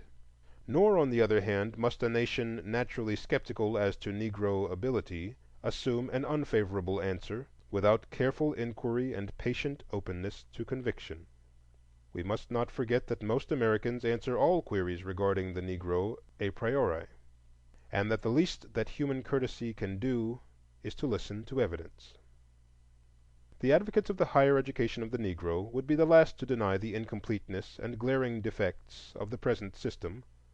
Too many institutions have attempted to do college work, the work in some cases has not been thoroughly done, and quantity rather than quality has sometimes been sought.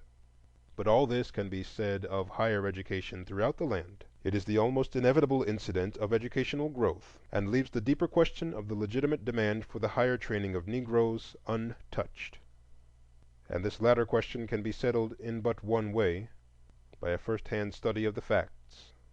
If we leave out of view all institutions which have not actually graduated students from a course higher than that of a New England high school, even though they be called colleges, if then we take the 34 remaining institutions, we may clear up many misapprehensions by asking searchingly, what kind of institutions are they?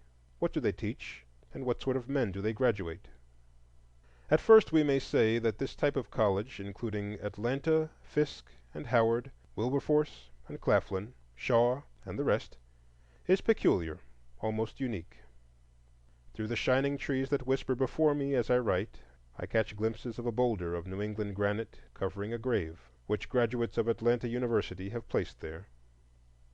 Grateful memory of their former teacher and friend, and of the unselfish life he lived, and the noble work he wrought, that they, their children, and their children's children might be blessed. This was the gift of New England to the freed Negro. Not alms, but a friend; not cash, but character. It was not and is not money these seething millions want, but love and sympathy, the pulse of hearts beating with red blood. A gift which today only their own kindred and race can bring to the masses, but which once saintly souls brought to their favored children in the crusade of the '60s, that finest thing in American history, and one of the few things untainted by sordid greed and cheap vainglory. The teachers in these institutions came not to keep the Negroes in their place, but to raise them out of the defilement of the places where slavery had wallowed them. The colleges they founded were social settlements, homes where the best of the sons of the freedmen came in close and sympathetic touch with the best traditions of New England. They lived and ate together, studied and worked, hoped and hearkened in the dawning light. In actual formal content their curriculum was doubtless old-fashioned, but in educational power it was supreme, for it was the contact of living souls. From such schools about 2,000 Negroes have gone forth with the bachelor's degree. The number in itself is enough to put at rest the argument that too large a proportion of Negroes are receiving higher training. If the ratio to population of all Negro students throughout the land in both college and secondary training be counted, Commissioner Harris assures us, it must be increased to 5 times its present average to equal the average of the land. 50 years ago, the ability of Negro students in any appreciable numbers to master a modern college course would have been difficult to prove. Today it is proved by the fact that 400 Negroes, many of whom have been reported as brilliant students, have received the bachelor's degree from Harvard, Yale, Oberlin, and 70 other leading colleges. Here we have, then, nearly 2,500 Negro graduates, of whom the query must be made, how far did their training fit them for life?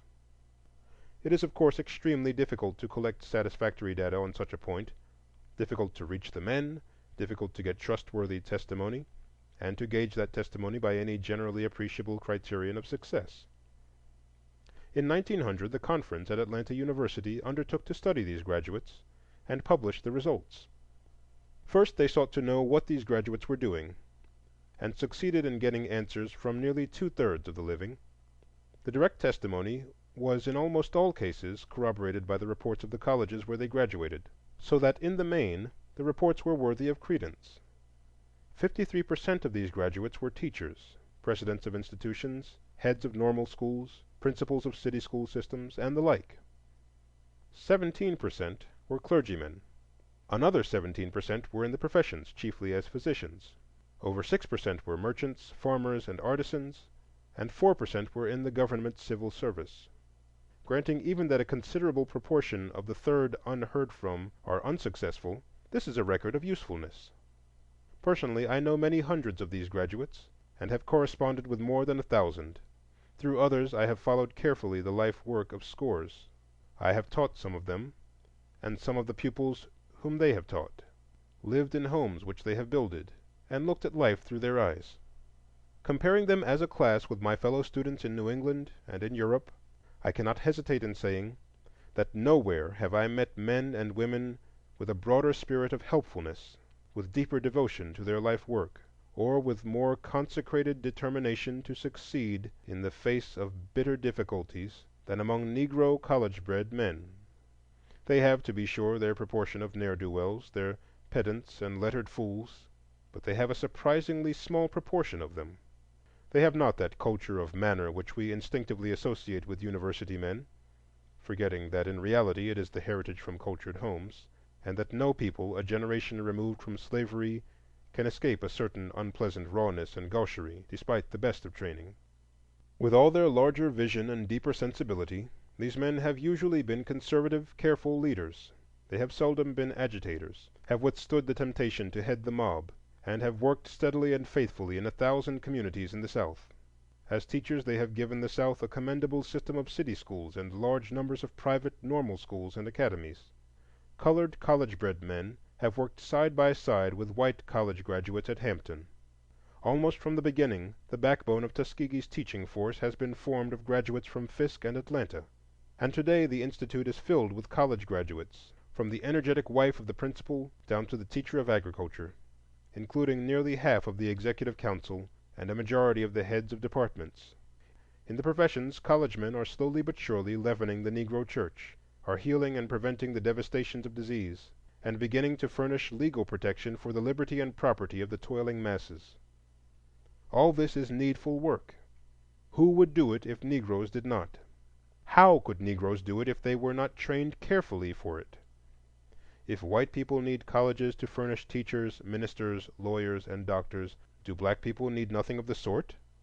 If it is true that there are an appreciable number of Negro youth in the land capable by character and talent to receive that higher training, the end of which is culture, and if the 2,500 who have had something of this training in the past, in the main, prove themselves useful to their race and generation, then the question comes, what place in the future development of the South ought the Negro college and college-bred man to occupy? That the present social separation and acute race sensitiveness must eventually yield to the influences of culture as the South grows civilized is clear. But such transformation calls for singular wisdom and patience. If, while the healing of this vast sore is progressing, the races are to live for many years side by side, united in economic effort, obeying a common government, sensitive to mutual thought and feeling, yet suddenly and silently separate in many matters of deeper human intimacy, if this unusual and dangerous development is to progress amid peace and order, mutual respect, and growing intelligence, it will call for social surgery, at once the delicatest and nicest in modern history. It will demand broad-minded, upright men, both white and black. And in its final accomplishment, American civilization will triumph. So far as white men are concerned, this fact is today being recognized in the South, and a happy renaissance of university education seems imminent. But the very voices that cry hail to this good work are, strange to relate, largely silent or antagonistic to the higher education of the Negro. Strange to relate, for this is certain: No secure civilization can be built in the South with the Negro as an ignorant, turbulent proletariat. Suppose we seek to remedy this by making them laborers and nothing more. They are not fools. They have tasted of the tree of life, and they will not cease to think, will not cease attempting to read the riddle of the world. By taking away their best equipped teachers and leaders, by slamming the door of opportunity in the faces of their bolder and brighter minds, will you make them satisfied with their lot? Or will you not rather transfer their leading from the hands of men taught to think to the hands of untrained demagogues? We ought not to forget that despite the pressure of poverty, and despite the active discouragement and even ridicule of friends, the demand for higher training steadily increases among Negro youth. There were, in the years from 1875 to 1880, 22 Negro graduates from Northern colleges. From 1885 to 1890, there were 43, and from 1895 to 1900, nearly 100 graduates. From Southern Negro colleges, there were in the same three periods 143, 413, and over 500 graduates. Here, then, is the plain thirst for training. By refusing to give this talented tenth the key to knowledge, can any sane man imagine that they will lightly lay aside their yearning and contentedly become hewers of wood and drawers of water? No. The dangerously clear logic of the Negro's position will more and more loudly assert itself in that day when increasing wealth and more intricate social organization preclude the South from being, as it so largely is, simply an armed camp for intimidating black folk. Such waste of energy cannot be spared if the South is to catch up with civilization. And as the black third of the land grows in thrift and skill, unless skillfully guided in its larger philosophy, it must more and more brood over the red past and the creeping crooked present, until it grasps a gospel of revolt and revenge, and throws its newfound energies athwart the current of advance. Even today the masses of the Negroes see all too clearly the anomalies of their position and the moral crookedness of yours. You may marshal strong indictments against them, but their counter-cries, lacking though they be in formal logic, have burning truths within them which you may not wholly ignore, O Southern gentlemen. If you deplore their presence here, they ask, "Who brought us?" When you cry, "Deliver us from the vision of intermarriage," they answer that legal marriage is infinitely better than systematic concubinage and prostitution. And if in just fury you accuse their vagabonds of violating women, they also in fury quite as just may reply, "The rape which your gentlemen have done against helpless black women in defiance of your own laws is written on the foreheads of 2 millions of mulattoes, and written in ineffaceable blood." And finally, when you fasten crime upon this race as its peculiar trait, they answer that slavery was the arch crime, and lynching and lawlessness its twin abortions, that color and race are not crimes, and yet it is they which in this land receive most unceasing condemnation, North, East, South, and West. I will not say such arguments are wholly justified. I will not insist that there is no other side to the shield. But I do say that of the 9 millions of Negroes in this nation, there is scarcely one out of the cradle to whom these arguments do not daily present themselves in the guise of terrible truth. I insist that the question of the future is how best to keep these millions from brooding over the wrongs of the past and the difficulties of the present, so that all their energies may be bent toward a cheerful striving and cooperation with their white neighbors, toward a larger, juster, and fuller future. That one wise method of doing this lies in the closer knitting of the Negro to the great industrial possibilities of the South is a great truth, and this the common schools and the manual training and trade schools are working to accomplish. But these alone are not enough. The foundations of knowledge in this race, as in others, must be sunk deep in the college and university if we would build a solid, permanent structure. Internal problems of social advance must inevitably come, problems of work and wages, of families and homes, of morals and the true valuing of the things of life. And all these and other inevitable problems of civilization the Negro must meet and solve largely for himself, by reason of his isolation. And can there be any possible solution other than by study and thought, and an appeal to the rich experience of the past? Is there not, with such a group and in such a crisis, infinitely more danger to be apprehended from half-trained minds and shallow thinking than from over-education and over-refinement? Surely we have wit enough to found a Negro college so manned and equipped as to steer successfully between the dilettante and the fool. We shall hardly induce black men to believe that if their stomachs be full, it matters little about their brains. They already dimly perceive that the paths of peace winding between honest toil and dignified manhood call for guidance of skilled thinkers, the loving, reverent comradeship between the black lowly and the black men emancipated by training and culture. The function of the Negro college, then, is clear. It must maintain the standards of popular education, it must seek the social regeneration of the Negro, and it must help in the solution of problems of race contact and cooperation. And finally, beyond all this, it must develop men. Above our modern socialism and out of the worship of the mass must persist and evolve that higher individualism which the centers of culture protect.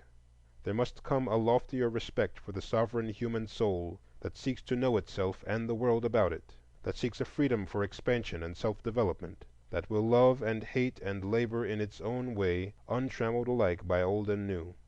Such souls aforetime have inspired and guided worlds, and if we be not wholly bewitched by our Rheingold, they shall again.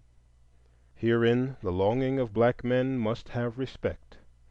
The rich and bitter depth of their experience, the unknown treasures of their inner life, the strange rendings of nature they have seen, may give the world new points of view, and make their loving, living, and doing precious to all human hearts.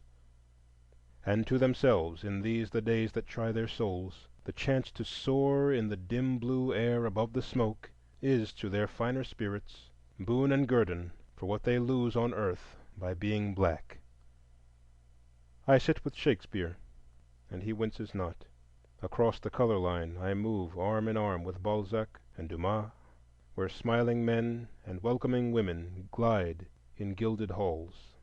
From out the caves of evening that swing between the strong-limbed earth and the tracery of the stars, I summon Aristotle and Aurelius, and what soul I will, and they come, all graciously, with no scorn nor condescension. So, wed with truth, I dwell above the veil. Is this the life you grudge us, O knightly America? Is this the life you long to change into the dull red hideousness of Georgia? Are you so afraid lest, peering from this high Pisgah between Philistine and Amalekite, we sight the promised land? End of chapter 6. Chapter 7. Of the Black Belt. I am black but comely, O ye daughters of Jerusalem, as the tents of Kedar, as the curtains of Solomon. Look not upon me, because I am black, because the sun hath looked upon me. My mother's children were angry with me. They made me the keeper of the vineyards, but mine own vineyard have I not kept. The Song of Solomon.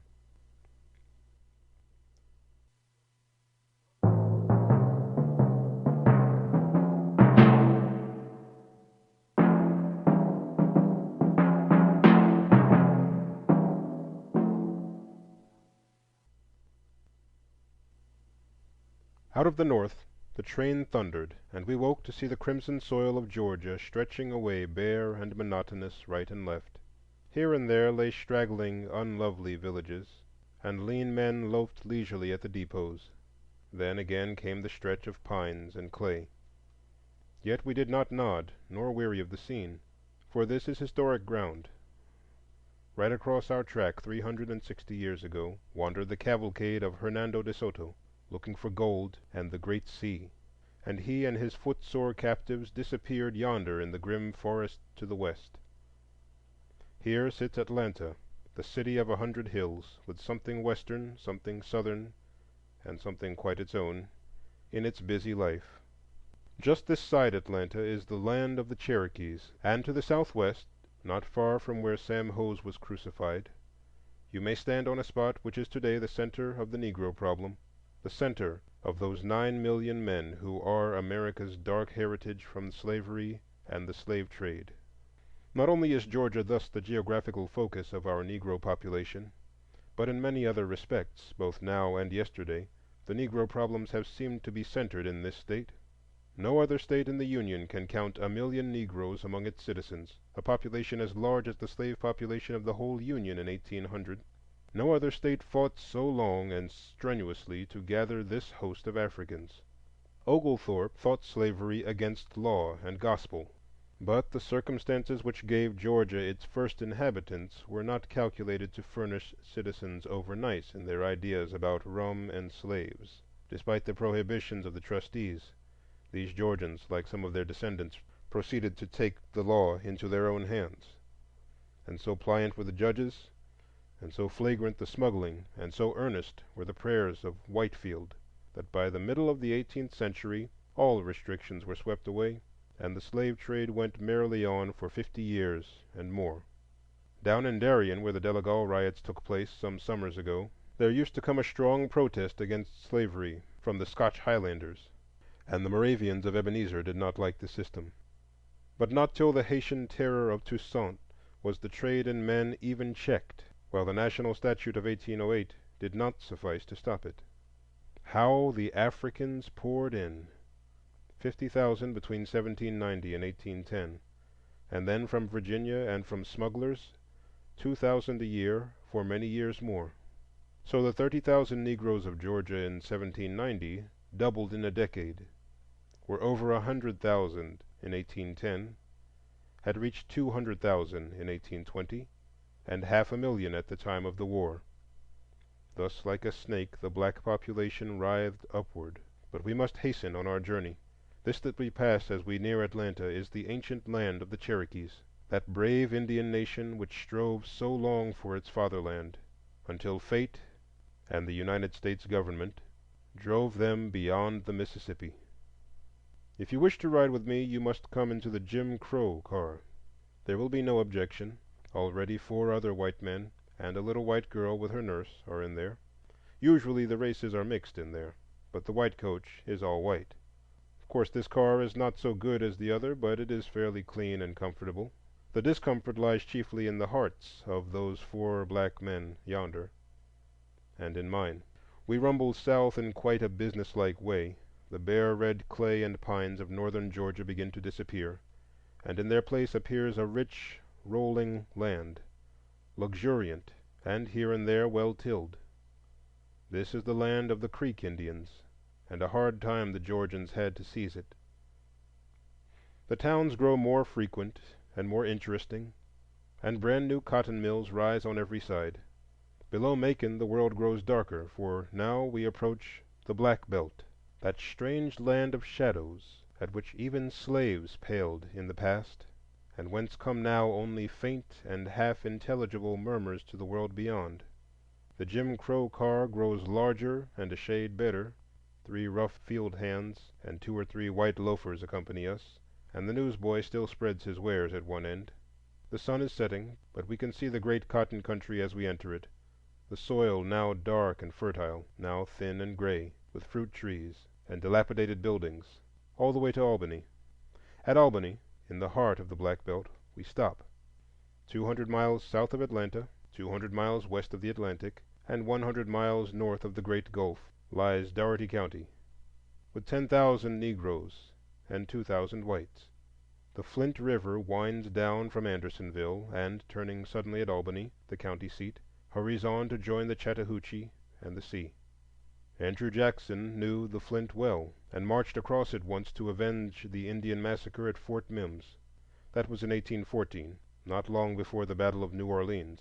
And by the Creek Treaty that followed this campaign, all Dougherty County and much other rich land was ceded to Georgia. Still, settlers fought shy of this land, for the Indians were all about, and they were unpleasant neighbors in those days. The panic of 1837, which Jackson bequeathed to Van Buren, turned the planters from the impoverished lands of Virginia, the Carolinas, and East Georgia toward the West. The Indians were removed to Indian Territory, and settlers poured into these coveted lands to retrieve their broken fortunes. For a radius of 100 miles about Albany stretched a great fertile land, luxuriant with forests of pine, oak, ash, hickory, and poplar, hot with the sun, and damp with the rich black swampland. And here the cornerstone of the Cotton Kingdom was laid. Albany is today a wide-streeted, placid Southern town, with a broad sweep of stores and saloons and flanking rows of homes, whites usually to the north and blacks to the south. 6 days in the week the town looks decidedly too small for itself, and takes frequent and prolonged naps. But on Saturday, suddenly the whole country disgorges itself upon the place, and a perfect flood of black peasantry pours through the streets, fills the stores, blocks the sidewalks, chokes the thoroughfares, and takes full possession of the town.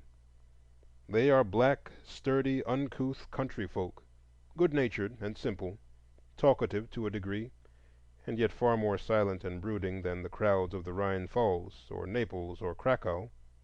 They drink considerable quantities of whiskey, but do not get very drunk. They talk and laugh loudly at times, but seldom quarrel or fight. They walk up and down the streets, meet and gossip with friends, stare at the shop windows, buy coffee, cheap candy, and clothes, and at dusk drive home. Happy?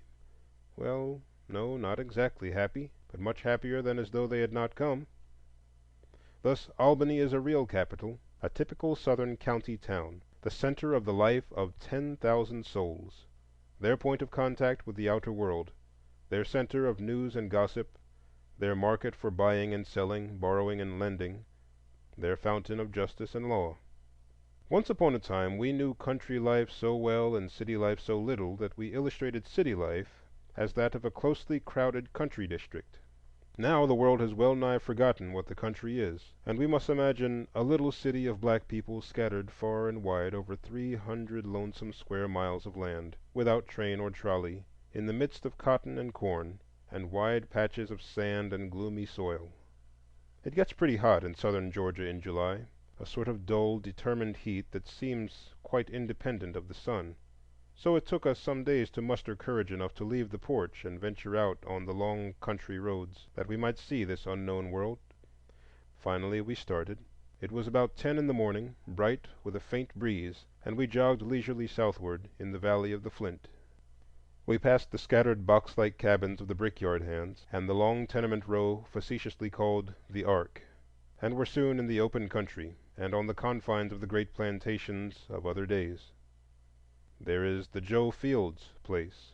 A rough old fellow was he, and had killed many a "nigger" in his day. 12 miles his plantation used to run, a regular barony. It is nearly all gone now. Only straggling bits belong to the family, and the rest has passed to Jews and Negroes. Even the bits which are left are heavily mortgaged, and, like the rest of the land, tilled by tenants. Here is one of them now, a tall, brown man, a hard worker and a hard drinker, illiterate but versed in farm lore, as his nodding crops declare. This distressingly new board house is his, and he has just moved out of yonder moss-grown cabin with its one square room. From the curtains in Benton's house down the road, a dark, comely face is staring at the strangers, for passing carriages are not everyday occurrences here. Benton is an intelligent, yellow man, with a good-sized family, and manages a plantation blasted by the war, and now the broken staff of the widow. He might be well-to-do, they say, but he carouses too much in Albany, and the half-desolate spirit of neglect, born of the very soil, seems to have settled on these acres. In times past there were cotton gins and machinery here, but they have rotted away. The whole land seems forlorn and forsaken. Here are the remnants of the vast plantations of the Sheldons, the Pellets, and the Rensons, but the souls of them are past. The houses lie in half ruin or have wholly disappeared. The fences have flown, and the families are wandering in the world. Strange vicissitudes have met these whilom masters. Yonder stretched the wide acres of Bildad Razor. He died in wartime, but the upstart overseer hastened to wed the widow. Then he went, and his neighbors too, and now only the black tenant remains. But the shadow hand of the master's grand-nephew or cousin or creditor stretches out of the gray distance to collect the rack rent remorselessly, and so the land is uncared for and poor. Only black tenants can stand such a system, and they only because they must. 10 miles we have ridden today, and have seen no white face. A resistless feeling of depression falls slowly upon us, despite the gaudy sunshine and the green cotton fields. This, then, is the cotton kingdom, the shadow of a marvelous dream. And where is the king? Perhaps this is he, the sweating plowman, tilling his 80 acres with 2 lean mules and fighting a hard battle with debt. So we sit musing until, as we turn a corner on the sandy road, there comes a fairer scene suddenly in view: a neat cottage snugly ensconced by the road, and near it a little store. A tall, bronzed man arises from the porch as we hail him, and comes out to our carriage. He is 6 feet in height, with a sober face that smiles gravely. He walks too straight to be a tenant. Yes, he owns 240 acres. "Land is run down since the boom days of 1850," he explains, "and the cotton is low. 3 black tenants live on his place, and in his little store he keeps a small stock of tobacco, snuff, soap, and soda for the neighborhood. Here is his gin house with new machinery just installed. 300 bales of cotton went through it last year. 2 children he has sent away to school. Yes," he says sadly, "he is getting on, but cotton is down to 4 cents. I know how debt sits staring at him." Wherever the king may be, the parks and palaces of the cotton kingdom have not wholly disappeared. We plunge even now into great groves of oak and towering pine, with an undergrowth of myrtle and shrubbery. This was the home house of the Thompsons, slave barons, who drove their coach and 4 in the merry past. All is silence now, and ashes and tangled weeds. The owner put his whole fortune into the rising cotton industry of the '50s, and with the falling prices of the '80s he packed up and stole away. Yonder is another grove, with unkempt lawn, great magnolias, and grass-grown paths. The big house stands in half ruin, its great front door staring blankly at the street, and the back part grotesquely restored for its black tenant. A shabby, well-built Negro is he, unlucky and irresolute. He digs hard to pay rent to the white girl who owns the remnant of the place. She married a policeman and lives in Savannah. Now and again we come to churches. Here is one now. Shepherd's, they call it. A great whitewashed barn of a thing, perched on stilts of stone, and looking for all the world as though it were just resting here a moment, and might be expected to waddle off down the road at almost any time. And yet it is the center of 100 cabin homes, and sometimes of a Sunday 500 persons from far and near gather here and talk and eat and sing. There is a schoolhouse near, a very airy, empty shed, but even this is an improvement, for usually the school is held in the church. The churches vary from log huts to those like Shepherd's, and the schools from nothing to this little house that sits demurely on the county line.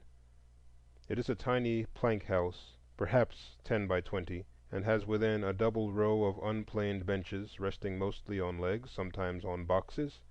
Opposite the door is a square homemade desk. In one corner are the ruins of a stove, and in the other a dim blackboard.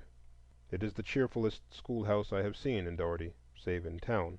Back of the schoolhouse is a lodge house 2 stories high and not quite finished.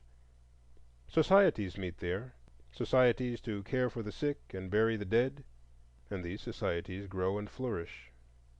We had come to the boundaries of Dougherty, and we were about to turn west along the county line when all these sights were pointed out to us by a kindly old man, black, white-haired, and 70.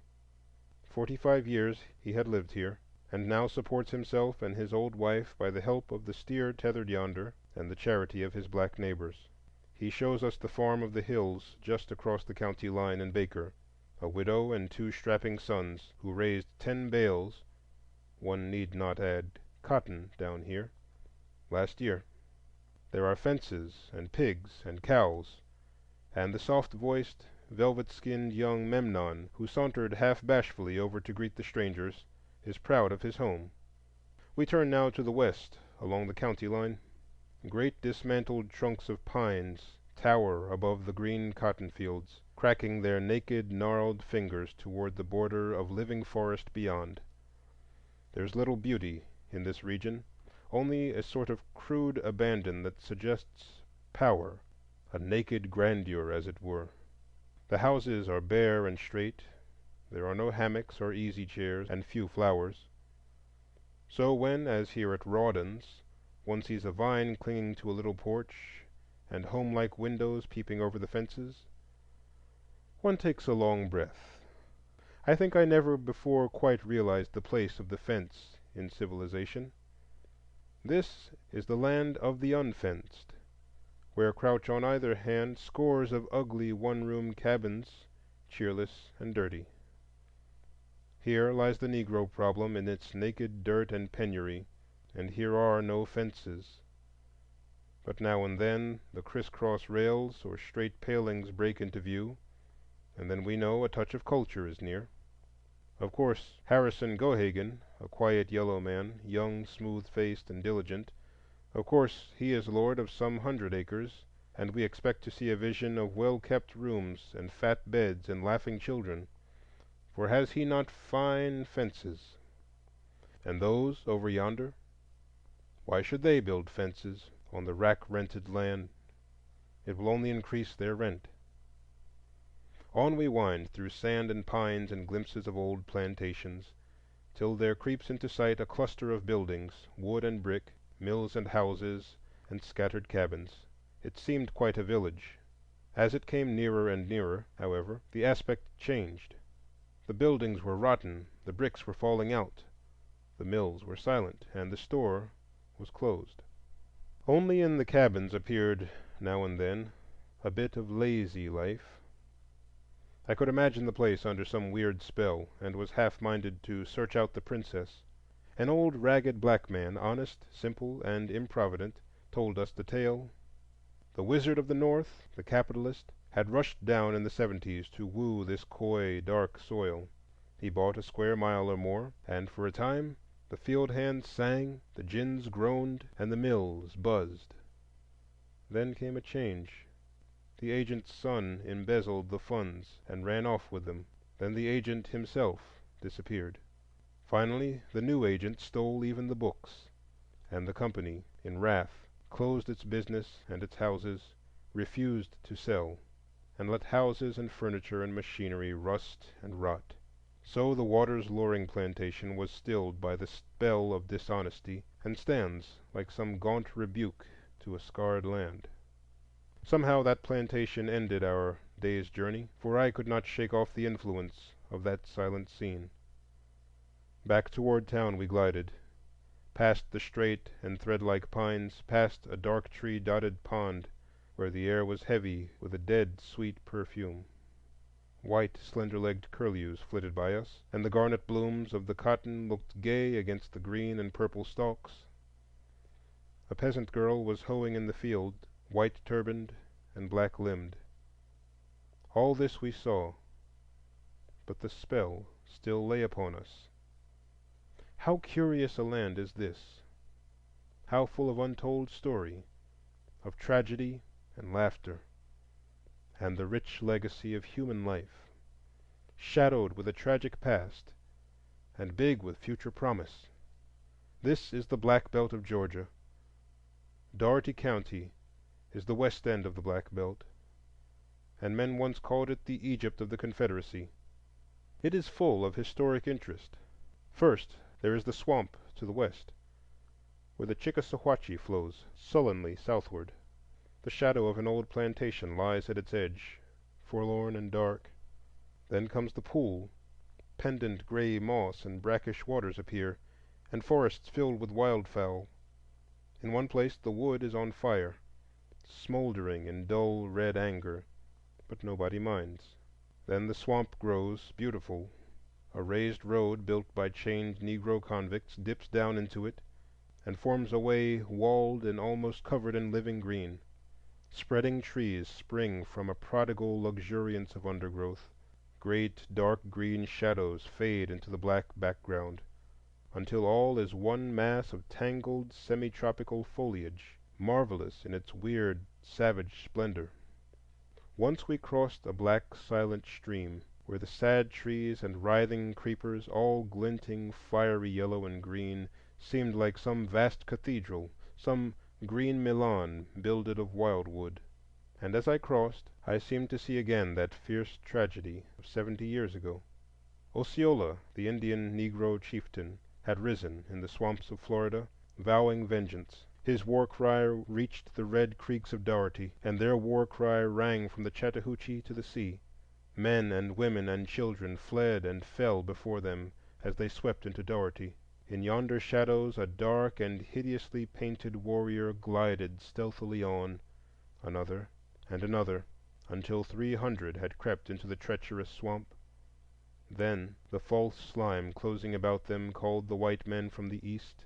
Waist deep they fought beneath the tall trees until the war cry was hushed and the Indians glided back into the west. Small wonder the wood is red. Then came the black slaves. Day after day the clank of chained feet marching from Virginia and Carolina to Georgia was heard in these rich swamplands.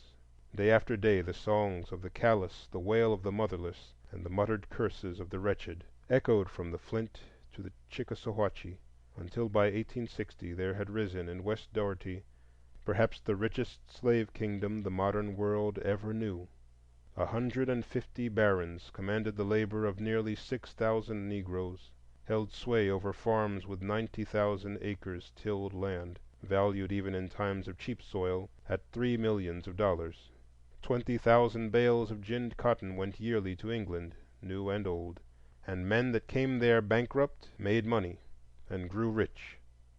In a single decade the cotton output increased fourfold, and the value of the lands was tripled. It was the heyday of the nouveau riche, and a life of careless extravagance among the masters.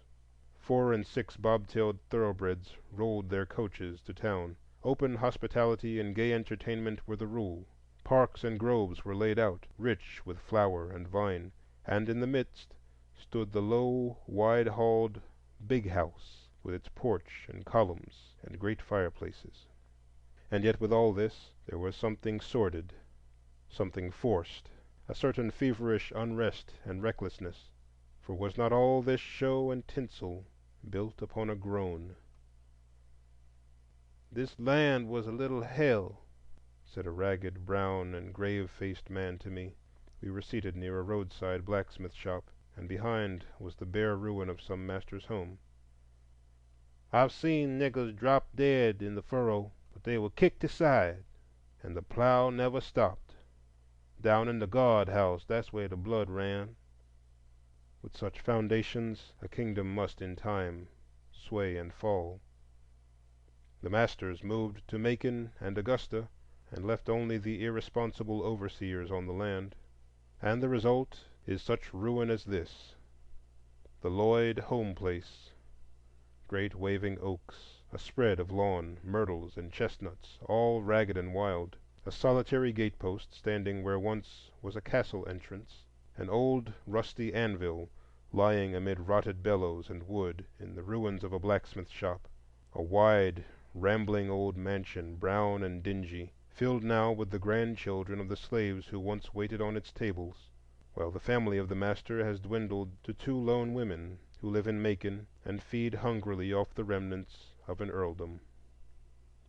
So we ride on, past phantom gates and falling homes, past the once flourishing farms of the Smiths, the Gandys, and the Lagores, and find all dilapidated and half-ruined, even there where a solitary white woman, a relic of other days, sits alone in state among miles of Negroes and rides to town in her ancient coach each day.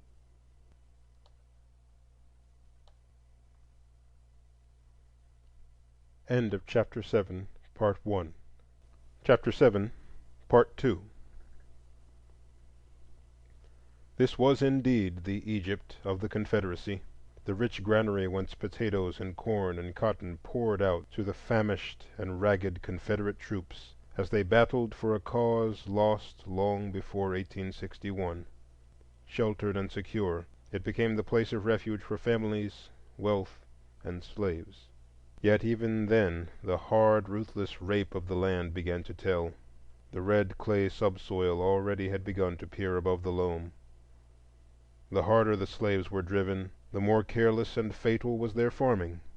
Then came the revolution of war and emancipation, the bewilderment of Reconstruction. And now, what is the Egypt of the Confederacy, and what meaning has it for the nation's weal or woe? It is a land of rapid contrast and of curiously mingled hope and pain. Here sits a pretty blue-eyed quadroon hiding her bare feet. She was married only last week, and yonder in the field is her dark young husband, hoeing to support her at 30 cents a day without board. Across the way is Gatesby, brown and tall, lord of 2,000 acres shrewdly won and held. There is a store conducted by his black son, a blacksmith, and a ginnery. 5 miles below here is a town owned and controlled by one white New Englander. He owns almost a Rhode Island county, with thousands of acres and hundreds of black laborers. Their cabins look better than most, and the farm, with machinery and fertilizers, is much more businesslike than any in the county, although the manager drives hard bargains in wages. When now we turn and look 5 miles above, there on the edge of town are 5 houses of prostitutes, 2 of blacks and 3 of whites. And in one of the houses of the whites a worthless black boy was harbored too openly 2 years ago. So he was hanged for rape. And here, too, is the high whitewashed fence of the stockade, as the county prison is called. The white folks say it is ever full of black criminals. The black folks say that only colored boys are sent to jail, and they not because they are guilty, but because the state needs criminals to eke out its income by their forced labor. Immigrants are heirs of the slave baron in Dougherty, and as we ride westward by wide-stretching cornfields and stubby orchards of peach and pear, we see on all sides within the circle of dark forest a land of Canaan.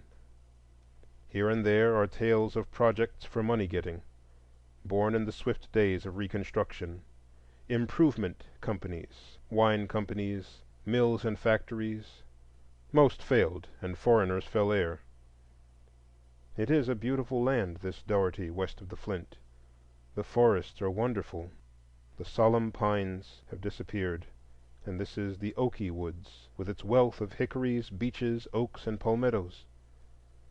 But a pall of debt hangs over the beautiful land. The merchants are in debt to the wholesalers. The planters are in debt to the merchants. The tenants owe the planters, and laborers bow and bend beneath the burden of it all. Here and there a man has raised his head above these murky waters. We passed one fenced stock farm with grass and grazing cattle that looked very homelike after endless corn and cotton. Here and there are black freeholders. There is the gaunt, dull black Jackson with his 100 acres. "I says, look up. If you don't look up, you can't get up," remarks Jackson philosophically. And he's gotten up. Dark Carter's neat barns would do credit to New England. His master helped him to get a start, but when the black man died last fall, the master's sons immediately laid claim to the estate. "And them white folks will get it too," says my yellow gossip. I turn from these well-tended acres with a comfortable feeling that the Negro is rising. Even then, however, the fields as we proceed begin to redden, and the trees disappear. Rows of old cabins appear filled with renters and laborers, cheerless, bare, and dirty for the most part, although here and there the very age and decay makes the scene picturesque. A young black fellow greets us. He is 22 and just married. Until last year he had good luck renting. Then cotton fell, and the sheriff seized and sold all he had. So he moved here where the rent is higher, the land poorer, and the owner inflexible. He rents a $40 mule for $20 a year. Poor lad, a slave at 22. This plantation, owned now by a foreigner, was a part of the famous Bolton estate, After the war it was for many years worked by gangs of Negro convicts, and black convicts then were even more plentiful than now. It was a way of making Negroes work, and the question of guilt was a minor one. Hard tales of cruelty and mistreatment of the chained freemen are told, but the county authorities were deaf until the free labor market was nearly ruined by wholesale migration. Then they took the convicts from the plantations, but not until one of the fairest regions of the Okie woods had been ruined and ravished into a red waste, out of which only a Yankee or an immigrant could squeeze more blood from debt-cursed tenants. No wonder that Luke Black, slow, dull, and discouraged, shuffles to our carriage and talks hopelessly. Why should he strive? Every year finds him deeper in debt. How strange that Georgia, the world-heralded refuge of poor debtors, should bind her own to sloth and misfortune as ruthlessly as ever England did. The poor land groans with its birth pains, and brings forth scarcely 100 pounds of cotton to the acre, where 50 years ago it yielded 8 times as much. Of his meager yield the tenant pays from a quarter to a third in rent, and most of the rest in interest on food and supplies bought on credit. 20 years yonder sunken-cheeked old black man has labored under that system, and now turned day laborer is supporting his wife and boarding himself on his wages of $1.50 a week, received only part of the year. The Bolton convict farm formerly included the neighboring plantation. Here it was that the convicts were lodged in the great log prison still standing. A dismal place it still remains, with rows of ugly huts filled with surly, ignorant tenants. "What rent do you pay here?" I inquired. "I don't know. What is it, Sam?" "All we make," answered Sam. It is a depressing place, bare, unshaded, with no charm of past association, only a memory of forced human toil, now, then, and before the war. They are not happy, these black men whom we meet throughout this region. There is little of the joyous abandon and playfulness which we are wont to associate with the plantation Negro. At best, the natural good nature is edged with complaint, or has changed into sullenness and gloom, and now and then it blazes forth in veiled but hot anger. I remember one big red-eyed black whom we met by the roadside. 45 years he had labored on this farm, beginning with nothing and still having nothing. To be sure, he had given 4 children a common school training, and perhaps if the new fence law had not allowed unfenced crops in West Dougherty, he might have raised a little stock and kept ahead. As it is, he is hopelessly in debt, disappointed, and embittered. He stopped us to inquire after the black boy in Albany, whom it was said a policeman had shot and killed for loud talking on the sidewalk. And then he said slowly, "Little white man touch me and he dies. I don't boast this. I don't say it around loud or before the children, but I mean it. I seen 'em whip my father and my old mother in them cotton rolls till the blood ran by." And we passed on. Now Sears, whom we met lolling under the chubby oak trees, was of quite different fiber. Happy? Well, yes, he laughed and flipped pebbles and thought the world was as it was. He had worked here 12 years, and has nothing but a mortgaged mule. Children, yes, 7, but they hadn't been to school this year, couldn't afford books and clothes, and couldn't spare their work. There go part of them to the fields now. 3 big boys astride mules, and a strapping girl with bare brown legs. Careless ignorance and laziness here, fierce hate and vindictiveness there. These are the extremes of the Negro problem which we met that day, and we scarce knew which we preferred. Here and there we meet distinct characters quite out of the ordinary. One came out of a piece of newly cleared ground, making a wide detour to avoid the snakes. He was an old, hollow-cheeked man, with a drawn and characterful brown face. He had a sort of self-contained quaintness and rough humor impossible to describe, a certain cynical earnestness that puzzled one. These niggers were jealous of me over on the other place," he said, "and so me and the old woman begged this piece of woods, and I cleared it up myself.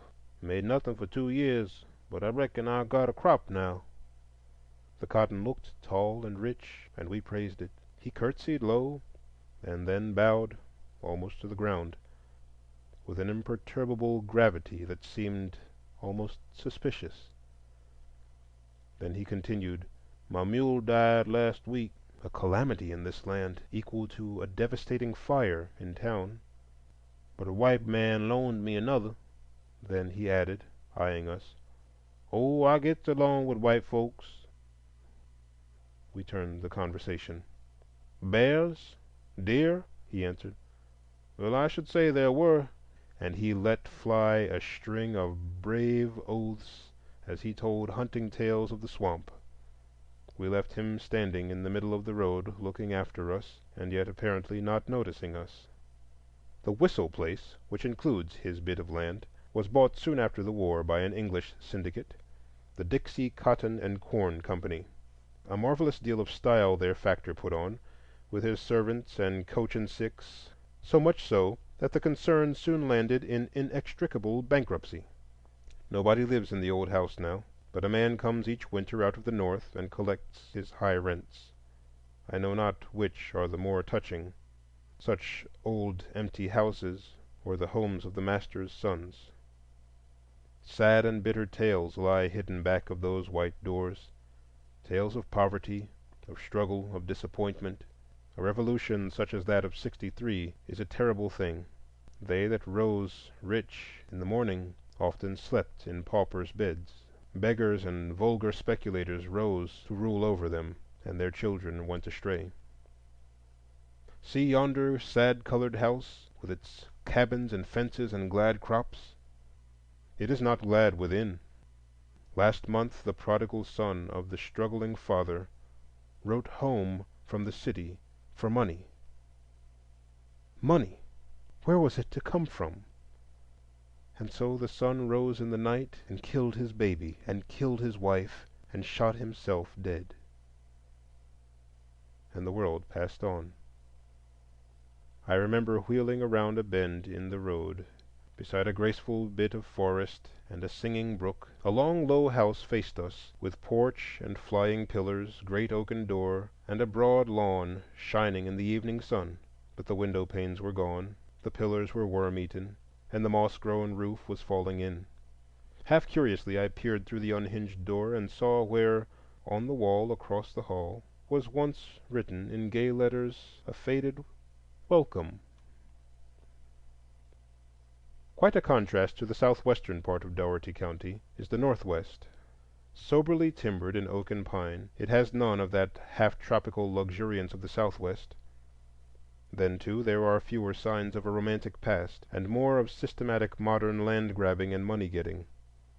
White people are more in evidence here, and farmer and hired labor replace to some extent the absentee landlord and rack-rented tenant. The crops have neither the luxuriance of the richer land nor the signs of neglect so often seen, and there were fences and meadows here and there. Most of this land was poor, and beneath the notice of the slave baron before the war. Since then his poor relations and foreign immigrants have seized it. The returns of the farmer are too small to allow much for wages, and yet he will not sell off small farms. There is the Negro, Sanford. He has worked 14 years as overseer on the Ladson place, and paid out enough for fertilizers to have bought a farm. But the owner will not sell off a few acres. 2 children, a boy and a girl, are hoeing sturdily in the fields on the farm where Corliss works. He is smooth-faced and brown, and is fencing up his pigs. He used to run a successful cotton gin, but the Cottonseed Oil Trust has forced the price of ginning so low that he says it hardly pays him. He points out a stately old house over the way as the home of Pa Willis.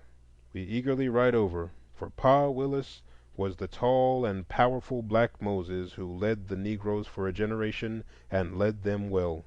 He was a Baptist preacher, and when he died, 2,000 black people followed him to the grave. And now they preach his funeral sermon each year. His wife lives here. a weazened, sharp-featured little woman who curtsied quaintly as we greeted her. Further on lives Jack Delson, the most prosperous Negro farmer in the county. It is a joy to meet him, a great, broad-shouldered, handsome black man, intelligent and jovial. 650 acres he owns, and has 11 black tenants. A neat and tidy home nestled in a flower garden, and a little store stands beside it. We pass the Munson place, where a plucky white widow is renting and struggling, and the 1,100 acres of the Senate plantation, with its Negro overseer. Then the character of the farms begins to change. Nearly all the lands belonging to Russian Jews. The overseers are white, and the cabins are bare board houses scattered here and there. The rents are high, and day laborers and contract hands abound. It is a keen, hard struggle for living here, and few have time to talk. Tired with the long ride, we gladly drive into Gillonsville. It is a silent cluster of farmhouses standing on the crossroads, with one of its stores closed and the other kept by a Negro preacher. They tell great tales of busy times at Gillonsville before all the railroads came to Albany. Now it is chiefly a memory.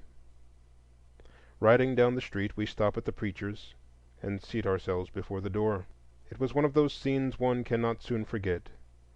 A wide, low little house whose motherly roof reached over and sheltered a snug little porch.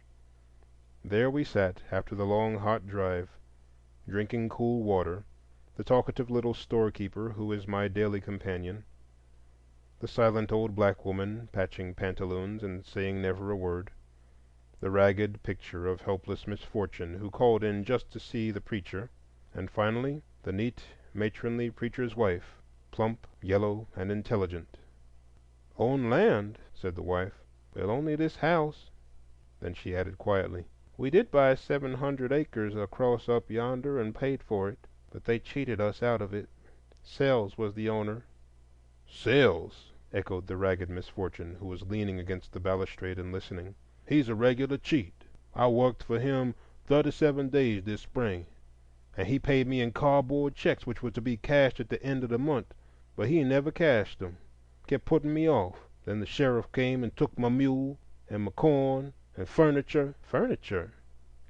But furniture is exempt from seizure by law." "Well, he took it just the same," said the hard-faced man. End of Chapter 7.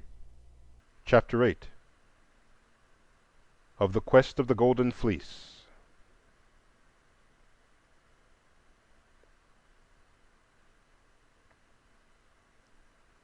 But the brute said in his breast, "Till the mills I grind have ceased, the riches shall be dust of dust, dry ashes be the feast.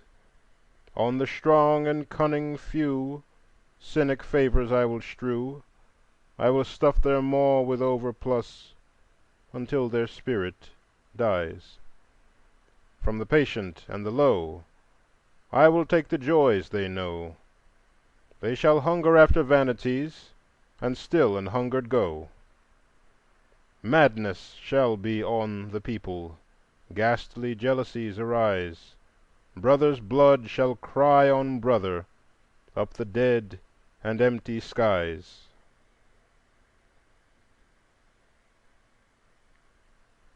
William Vaughn Moody.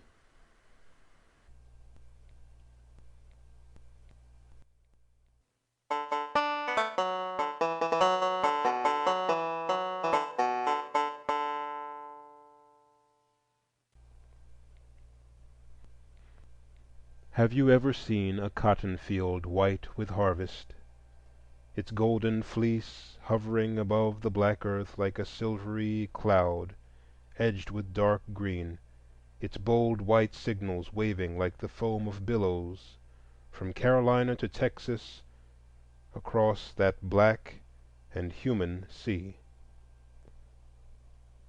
I have sometimes half suspected that here the winged ram Chrysomolus left that fleece after which Jason and his Argonauts went vaguely wandering into the shadowy East 3,000 years ago. and certainly one might frame a pretty and not far-fetched analogy of witchery and dragon's teeth and blood and armed men between the ancient and the modern quest of the Golden Fleece in the Black Sea. And now the Golden Fleece is found, not only found, but in its birthplace woven, for the hum of the cotton mills is the newest and most significant thing in the New South today. All through the Carolinas and Georgia, away down to Mexico, rise these gaunt red buildings, bare and homely, and yet so busy and noisy withal that they scarce seem to belong to the slow and sleepy land. Perhaps they sprang from dragon's teeth. So the Cotton Kingdom still lives, the world still bows beneath her scepter. Even the markets that once defied the parvenu have crept one by one across the seas, and then slowly and reluctantly but surely have started toward the Black Belt. To be sure, there are those who wag their heads knowingly and tell us that the capital of the Cotton Kingdom has moved from the Black to the White Belt, that the Negro of today raises not more than half of the cotton crop. Such men forget that the cotton crop has doubled and more than doubled since the era of slavery, and that even granting their contention, the Negro is still supreme in a cotton kingdom larger than that on which the Confederacy builded its hopes. So the Negro forms today one of the chief figures in a great world industry, and this, for its own sake and in light of historic interest, makes the field hands of the cotton country worth studying. We seldom study the condition of the Negro today honestly and carefully. It is so much easier to assume that we know it all, or perhaps, having already reached conclusions in our own minds, we are loath to have them disturbed by facts. And yet how little we really know of these millions, of their daily lives and longings, of their homely joys and sorrows, of their real shortcomings and the meaning of their crimes. All this we can only learn by intimate contact with the masses, and not by wholesale arguments covering millions separate in time and space, and differing widely in training and culture. Today, then, my reader, let us turn our faces to the Black Belt of Georgia and seek simply to know the condition of the black farm laborers of one county there. Here in 1890 lived 10,000 Negroes and 2,000 whites. The country is rich, yet the people are poor. The keynote of the Black Belt is debt, not commercial credit, but debt in the sense of continued inability on the part of the mass of the population to make income cover expense. This is the direct heritage of the South from the wasteful economies of the slave regime, but it was emphasized and brought to a crisis by the emancipation of the slaves. In 1860, Dougherty County had 6,000 slaves, worth at least $2.5 millions. Its farms were estimated at 3 millions, making $5.5 millions of property, the value of which depended largely on the slave system and on the speculative demand for land, once marvelously rich, but already partially devitalized by careless and exhaustive culture. The war, then, meant a financial crash. In place of the $5.5 millions of 1860, there remained in 1870 only farms valued at less than 2 millions. With this came increased competition in cotton culture from the rich lands of Texas. A steady fall in the normal price of cotton followed, from about 14 cents a pound in 1860 until it reached 4 cents in 1898. Such a financial revolution was it that involved the owners of the cotton belt in debt. And if things went ill with the master, how fared it with the man? The plantations of Dougherty County in slavery days were not as imposing and aristocratic as those of Virginia. The big house was smaller and usually one-storied, and sat very near the slave cabins. Sometimes these cabins stretched off on either side like wings, sometimes only on one side, forming a double row, or edging the road that turned into the plantation from the main thoroughfare. The form and disposition of the laborers' cabins throughout the Black Belt is today the same as in slavery days. Some live in the self-same cabins, others in cabins rebuilt on the sites of the old. All are sprinkled in little groups over the face of the land, centering about some dilapidated big house where the head tenant or agent lives. The general character and arrangement of these dwellings remains on the whole unaltered.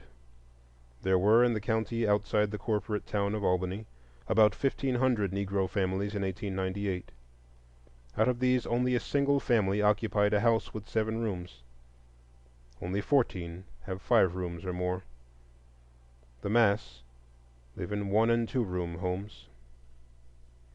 The size and arrangements of a people's homes are no unfair index of their condition. If then we inquire more carefully into these Negroes' homes, we find much that is unsatisfactory. All over the face of the land is the one-room cabin, now standing in the shadow of the big house, now staring at the dusty road, now rising dark and somber amid the green of cotton fields. It is nearly always old and bare, built of rough boards, and neither plastered nor ceiled. Light and ventilation are supplied by the single door and by the square hole in the wall with its wooden shutter. There is no glass, porch, or ornamentation without. Within is a fireplace, black and smoky, and usually unsteady with age. A bed or two, a table, a wooden chest, and a few chairs compose the furniture, while a stray show-bill or a newspaper makes up the decorations for the walls. Now and then one may find such a cabin kept scrupulously neat, with merry steaming fireplaces and hospitable door, but the majority are dirty and dilapidated, smelling of eating and sleeping, poorly ventilated, and anything but homes. Above all, the cabins are crowded. We have come to associate crowding with homes in cities almost exclusively. This is primarily because we have so little accurate knowledge of country life. Here in Dougherty County, one may find families of 8 and 10 occupying 1 or 2 rooms, and for every 10 rooms of house accommodation for the Negroes, there are 25 persons. The worst tenement abominations of New York do not have above 22 persons for every 10 rooms.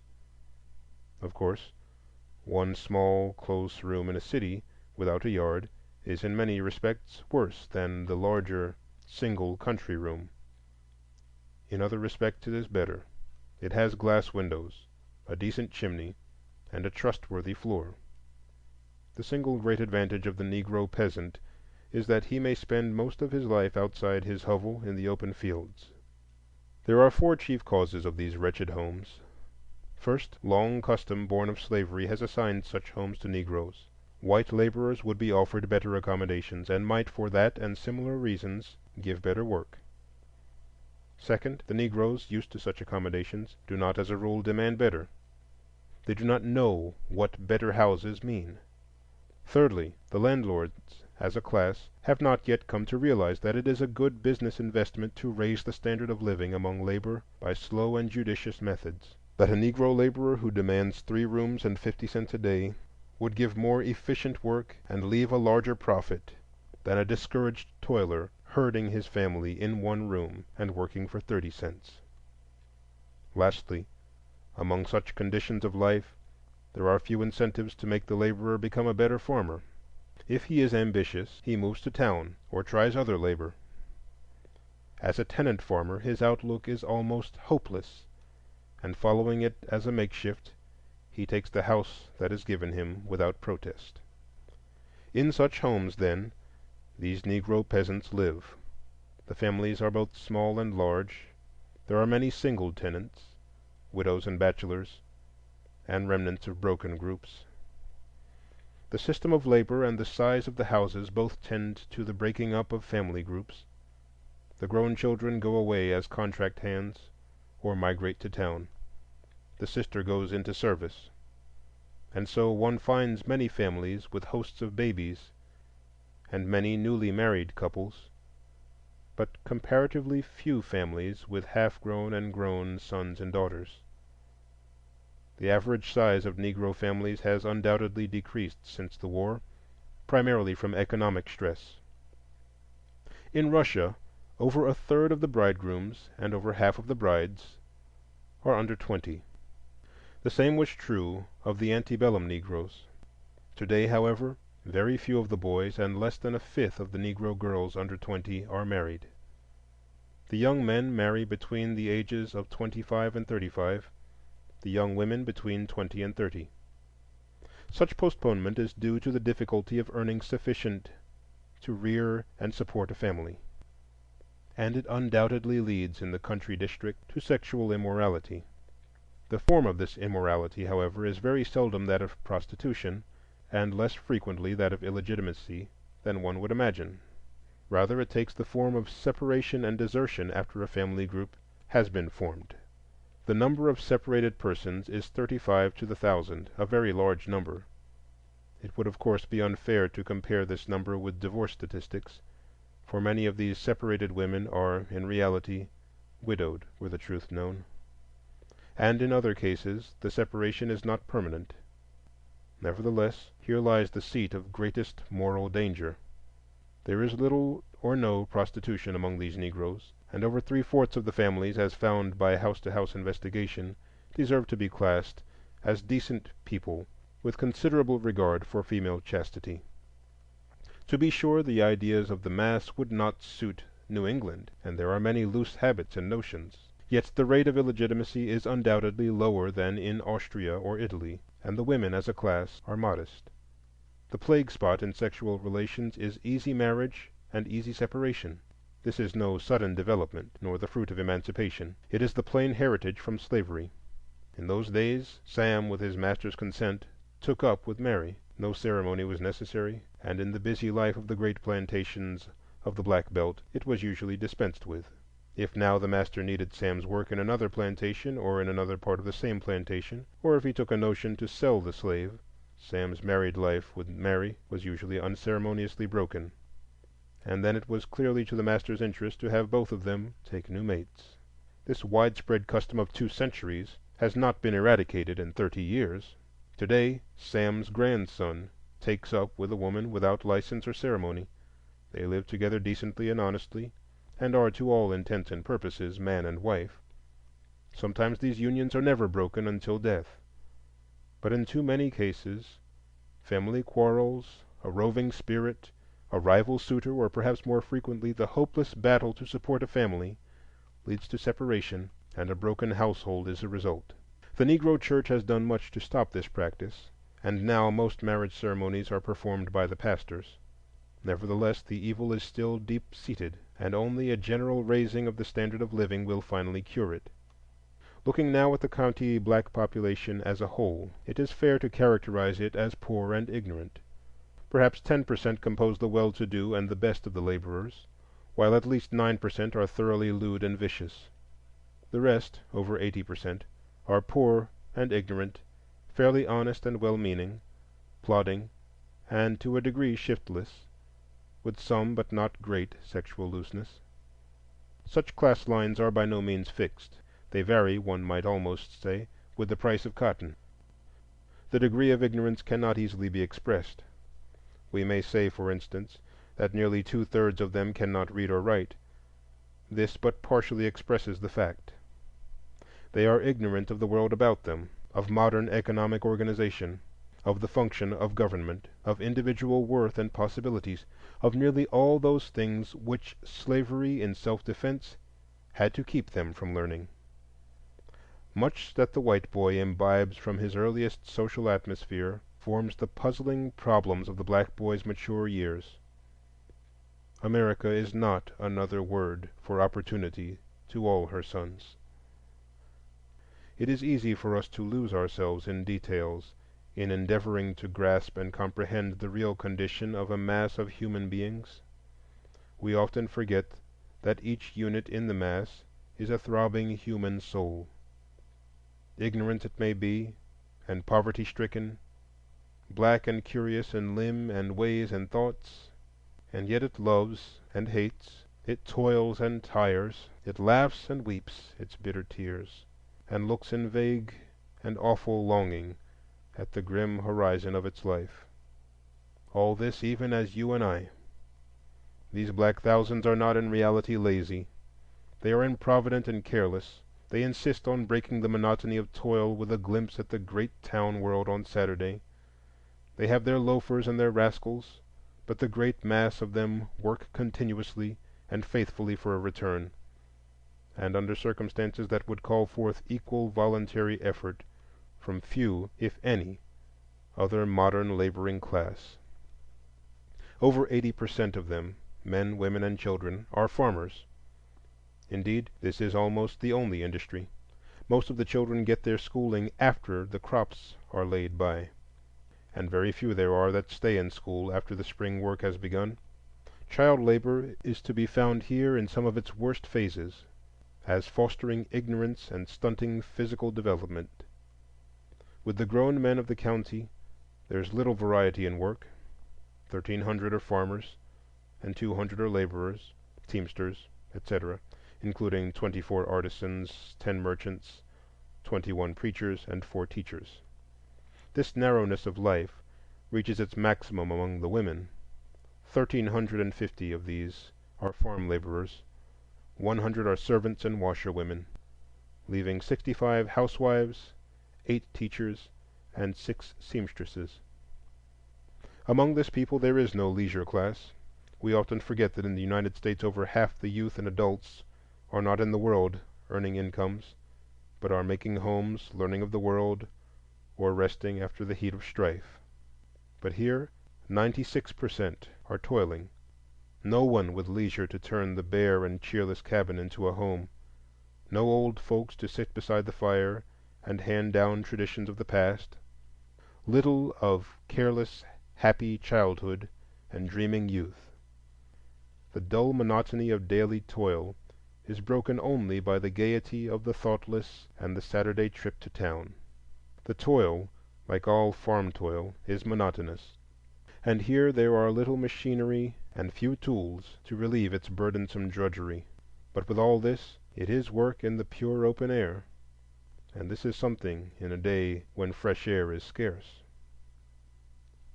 The land on the whole is still fertile, despite long abuse. For 9 or 10 months in succession the crops will come, if asked. Garden vegetables in April, grain in May, melons in June and July, hay in August, sweet potatoes in September, and cotton from then to Christmas. And yet on 2/3 of the land there is but one crop, and that leaves the toilers in debt. Why is this? Away down the Basin Road, where the broad flat fields are flanked by great oak forests, is a plantation. Many thousands of acres it used to run, here and there, and beyond the great wood. 1,300 human beings here obeyed the call of one, were his, in body and largely in soul. One of them lives there yet, a short, stocky man, his dull brown face seamed and drawn, and his tightly curled hair gray-white. The crops? Just tolerable, he said, just tolerable. Getting on? No. He wasn't getting on at all. Smith of Albany furnishes him, and his rent is 800 pounds of cotton. Can't make anything at that. Why didn't he buy land? Humph! Takes money to buy land, and he turns away. Free! The most piteous thing amid all the black ruin of wartime, amid the broken fortunes of the masters, the blighted hopes of mothers and maidens, and the fall of an empire. The most piteous thing amid all this was the black freedman who threw down his hoe because the world called him free. What did such a mockery of freedom mean? Not a cent of money, not an inch of land, not a mouthful of victuals, not even ownership of the rags on his back. Free! On Saturday, once or twice a month, the old master before the war used to dole out bacon and meal to his Negroes, and after the first flush of freedom wore off, and his true helplessness dawned on the freedman, he came back and picked up his hoe, and old master still doled out his bacon and meal. The legal form of service was theoretically far different. In practice, task work, or cropping, was substituted for daily toil in gangs, and the slave gradually became a métayer, or tenant on shares, in name, but a laborer with indeterminate wages in fact. Still the price of cotton fell, and gradually the landlords deserted their plantations, and the reign of the merchant began. The merchant of the Black Belt is a curious institution, part banker, part landlord, part banker, and part despot. His store, which used most frequently to stand at the crossroads and became the center of a weekly village, has now moved to town, and thither the Negro tenant follows him. The merchant keeps everything—clothes and shoes, coffee and sugar, pork and meal, canned and dry goods, wagons and plows, seed and fertilizer. And what he has not in stock he can give you an order for at the store across the way. Here then comes the tenant, Sam Scott, after he has contracted with some absent landlord's agent for hiring 40 acres of land. He fingers his hat nervously until the merchant finishes his morning chat with Colonel Saunders and calls out, "Well, Sam, what do you want?" Sam wants him to furnish him, i.e., to advance him food and clothing for the year, and perhaps seed and tools until his crop is raised and sold. If Sam seems a favorable subject, he and the merchant go to a lawyer, and Sam executes a chattel mortgage on his mule and wagon in return for seed and a week's rations. As soon as the green cotton leaves appear above the ground, another mortgage is given on the crop. Every Saturday, or at longer intervals, Sam calls upon the merchant for his rations. A family of 5 usually gets about 30 pounds of fat side pork and a couple of bushels of cornmeal a month. Besides this, clothing and shoes must be furnished. If Sam or his family is sick, there are orders on the druggist and doctor. If the mule wants shoeing, an order on the blacksmith, etc. If Sam is a hard worker and crops promise well, he is often encouraged to buy more—sugar, extra clothes, perhaps a buggy. But he is seldom encouraged to save. When cotton rose to 10 cents last fall, the shrewd merchants of Dougherty County sold 1,000 buggies in one season, mostly to black men. The security offered for such transactions, a crop and chattel mortgage, may at first seem slight. And indeed the merchants tell many a tale of shiftlessness and cheating, of cotton picked at night, mules disappearing, and tenants absconding. But on the whole, the merchant of the Black Belt is the most prosperous man in the section. So skillfully and so closely has he drawn the bonds of the law about the tenant that the black man has often simply to choose between pauperism and crime. He waives all homestead exemptions in his contract. He cannot touch his own mortgaged crop, which the laws put almost in the full control of the landowner and of the merchant. When the crop is growing, the merchant watches it like a hawk. As soon as it is ready for market, he takes possession of it, sells it, pays the landowner his rent, subtracts his bill for supplies, and if, as sometimes happens, there is anything left, he hands it over to the black serf for his Christmas celebration.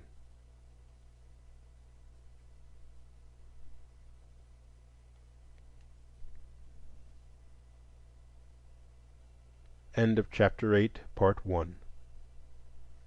Chapter 8, Part 2. The direct result of this system is an all-cotton scheme of agriculture and the continued bankruptcy of the tenant. The currency of the Black Belt is cotton. It is a crop always saleable for ready money, not usually subject to great yearly fluctuations in price, and one which the Negroes know how to raise. The landlord therefore demands his rent in cotton, and the merchant will accept mortgages on no other crop. There is no use asking the black tenant then to diversify his crops. He cannot under this system. Moreover, the system is bound to bankrupt the tenant. I remember once meeting a little one-mule wagon on the river road. A young black fellow sat in it, driving listlessly, his elbows on his knees. His dark-faced wife sat beside him, stolid, silent. "Hello!" cried my driver. He has a most imprudent way of addressing these people, though they seem used to it. "What have you got there?" "Meat and meal," answered the man, stopping. The meat lay uncovered in the bottom of the wagon, a great thin side of fat pork covered with salt. The meal was in a white bushel bag. "What did you pay for that meat?" "10 cents a pound." "It could have been bought for 6 or 7 cents, cash." "And the meal?" $2. $1.10 is the cash price in town. Here was a man paying $5 for goods which he could have bought for $3 cash, and raised for $1 or $1.50. Yet it is not wholly his fault. The Negro farmer started behind, started in debt. This was not his choosing, but the crime of this happy-go-lucky nation which goes blundering along with its Reconstruction tragedies, its Spanish War interludes, and Philippine matinees, just as though God really were dead. Once in debt, it is no easy matter for a whole race to emerge. In the year of low-priced cotton, 1898, out of 300 tenant families, 175 ended their year's work in debt to the extent of $14,000. 50 cleared nothing, and the remaining 75 made a total profit of $1,600. The net indebtedness of the black tenant families of this whole county must have been at least $6,000. In a more prosperous year the situation is far better, but on the average the majority of tenants end the year even or in debt, which means that they work for board and clothes. Such an economic organization is radically wrong. Whose is the blame? The underlying causes of this situation are complicated but discernible, and one of the chief, outside the carelessness of the nation in letting the slave start with nothing, is the widespread opinion among the merchants and employers of the Black Belt that only by the slavery of debt can the Negro be kept at work. Without doubt, some pressure was necessary at the beginning of the free labor system to keep the listless and lazy at work, and even today the mass of the Negro laborers need stricter guardianship than most Northern laborers. Behind this honest and widespread opinion, dishonesty and cheating of the ignorant laborers have a good chance to take refuge, and to all this must be added the obvious fact that a slave ancestry and a system of unrequited toil has not improved the efficiency or temper of the mass of black laborers. Nor is this peculiar to Sambo. It has in history been just as true of John and Hans, of Jacques and Pat, of all ground-down peasantries. Such is the situation of the mass of the Negroes in the Black Belt today, and they are thinking about it. Crime and a cheap and dangerous socialism are the inevitable results of this pondering. I see now that ragged black man sitting on a log aimlessly whittling a stick. He muttered to me with the murmur of many ages when he said, "White man sit down a whole year, nigger work day and night and make crop. Nigger hardly gets bread and meat. White man sitting down gets all. It's wrong." And what do the better classes of Negroes do to improve their situation? One of two things. If any way possible, they buy land. If not, they migrate to town. Just as centuries ago it was no easy thing for the serf to escape into the freedom of town life, even so today there are hindrances laid in the way of county laborers. In considerable parts of all the Gulf States, and especially in Mississippi, Louisiana, and Arkansas, the Negroes on the plantations in the back country districts are still held at forced labor practically without wages. Especially is this true in districts where the farmers are composed of the more ignorant class of poor whites, and the Negroes are beyond the reach of schools and intercourse with their advancing fellows. If such a peon should run away, the sheriff, elected by white suffrage, can usually be depended on to catch the fugitive, return him, and ask no questions. If he escapes to another county, a charge of petty thieving, easily true, can be depended on to secure his return. Even if some unduly officious person insist upon a trial, neighborly comity will probably make his conviction sure, and then the labor due the county can easily be bought by the master. Such a system is impossible in the more civilized parts of the South, or near the large towns and cities, But in those vast stretches of land beyond the telegraph and the newspaper, the spirit of the 13th Amendment is sadly broken. This represents the lowest economic depths of the black American peasant, and in a study of the rise and condition of the Negro freeholder we must trace his economic progress from the modern serfdom. Even in the better ordered country districts of the South, the free movement of agricultural laborers is hindered by the migration agent laws. The Associated Press recently informed the world of the arrest of a young white man in southern Georgia who represented the Atlantic Naval Supplies Company, and who was caught in the act of enticing hands from the turpentine farm of Mr. John Greer. The crime for which this young man was arrested is taxed $500 for each county in which the employment agent proposes to gather laborers for work outside the state. Thus the Negro's ignorance of the labor market outside his own vicinity is increased rather than diminished by the laws of nearly every Southern state. Similar to such measures is the unwritten law of the back districts and small towns of the South, that the character of all Negroes unknown to the mass of the community must be vouched for by some white man. This is really a revival of the old Roman idea of the patron under whose protection the new-made freedman was put. In many instances this system has been of great good to the Negro, and very often, under the protection and guidance of the former master's family or other white friends, the freedman progressed in wealth and morality. But the same system has in other cases resulted in the refusal of whole communities to recognize the right of a Negro to change his habitation and to be master of his own fortunes. A black stranger in Baker County, Georgia, for instance, is liable to be stopped anywhere on the public highway and made to state his business to the satisfaction of any white interrogator. If he fails to give a suitable answer, or seems too independent or sassy, he may be arrested or summarily driven away. Thus it is that in the country districts of the South, by written or unwritten law, peonage, hindrances to the migration of labor, and a system of white patronage exists over large areas. Besides this, the chance for lawless oppression and illegal exactions is vastly greater in the country than in the city, and nearly all the more serious race disturbances of the last decade have arisen from disputes in the count between master and man, as, for instance, the Sam Hose affair. As a result of such a situation, there arose, first, the Black Belt, and second, the migration to town. The Black Belt was not, as many assumed, a movement toward fields of labor under more genial climatic conditions. It was primarily a huddling for self-protection, a massing of the black population for mutual defense in order to secure the peace and tranquility necessary to economic advance. This movement took place between emancipation and 1880, and only partially accomplished the desired results. The rush to town since 1880 is the counter-movement of men disappointed in the economic opportunities of the Black Belt. In Dougherty County, Georgia, one can see easily the results of this experiment in huddling for protection.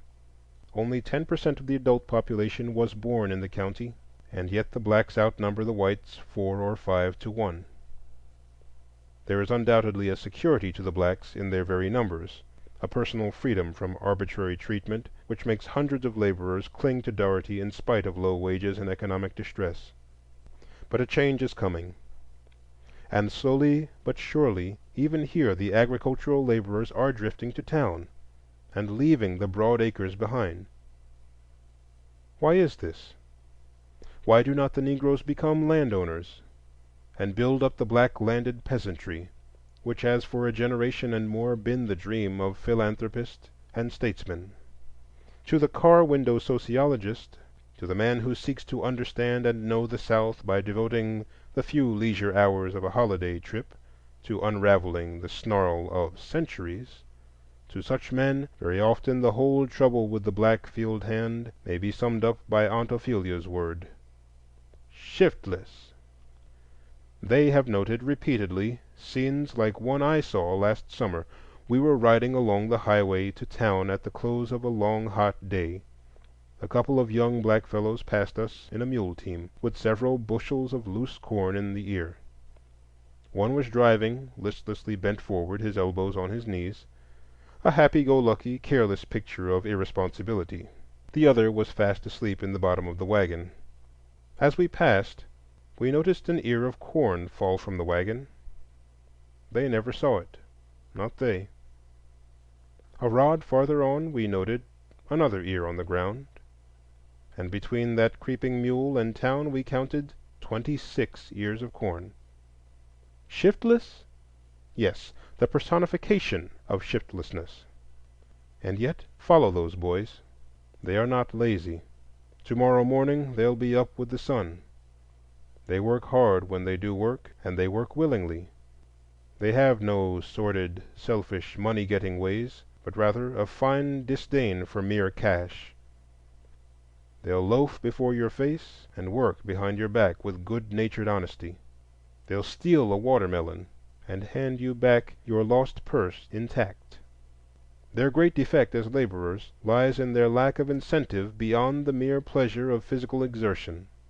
They are careless because they have not found that it pays to be careful. They are improvident because the improvident ones of their acquaintance get on about as well as the provident. Above all, they cannot see why they should take unusual pains to make the white man's land better, or to fatten his mule, or save his corn. On the other hand, the white landowner argues that any attempt to improve these laborers by increased responsibility, or higher wages, or better homes, or land of their own, would be sure to result in failure. He shows his northern visitor the scarred and wretched land, the ruined mansions, the worn-out soil and mortgaged acres, and says, "This is Negro freedom." Now, it happens that both master and man have just enough argument on their respective sides to make it difficult for them to understand each other. The Negro dimly personifies in the white man all his ills and misfortunes. If he is poor, it is because the white man seizes the fruit of his toil. If he is ignorant, it is because the white man gives him neither time nor facilities to learn. And indeed, if any misfortune happens to him, it is because of some hidden machinations of white folks. On the other hand, the masters and the masters' sons have never been able to see why the Negro, instead of settling down to be day laborers for bread and clothes, are infected with a silly desire to rise in the world, and why they are sulky, dissatisfied, and careless, where their fathers were happy and dumb and faithful. "Why, you niggers have an easier time than I do," said a puzzled Albany merchant to his black customer. "Yes," he replied, "and so does your hogs."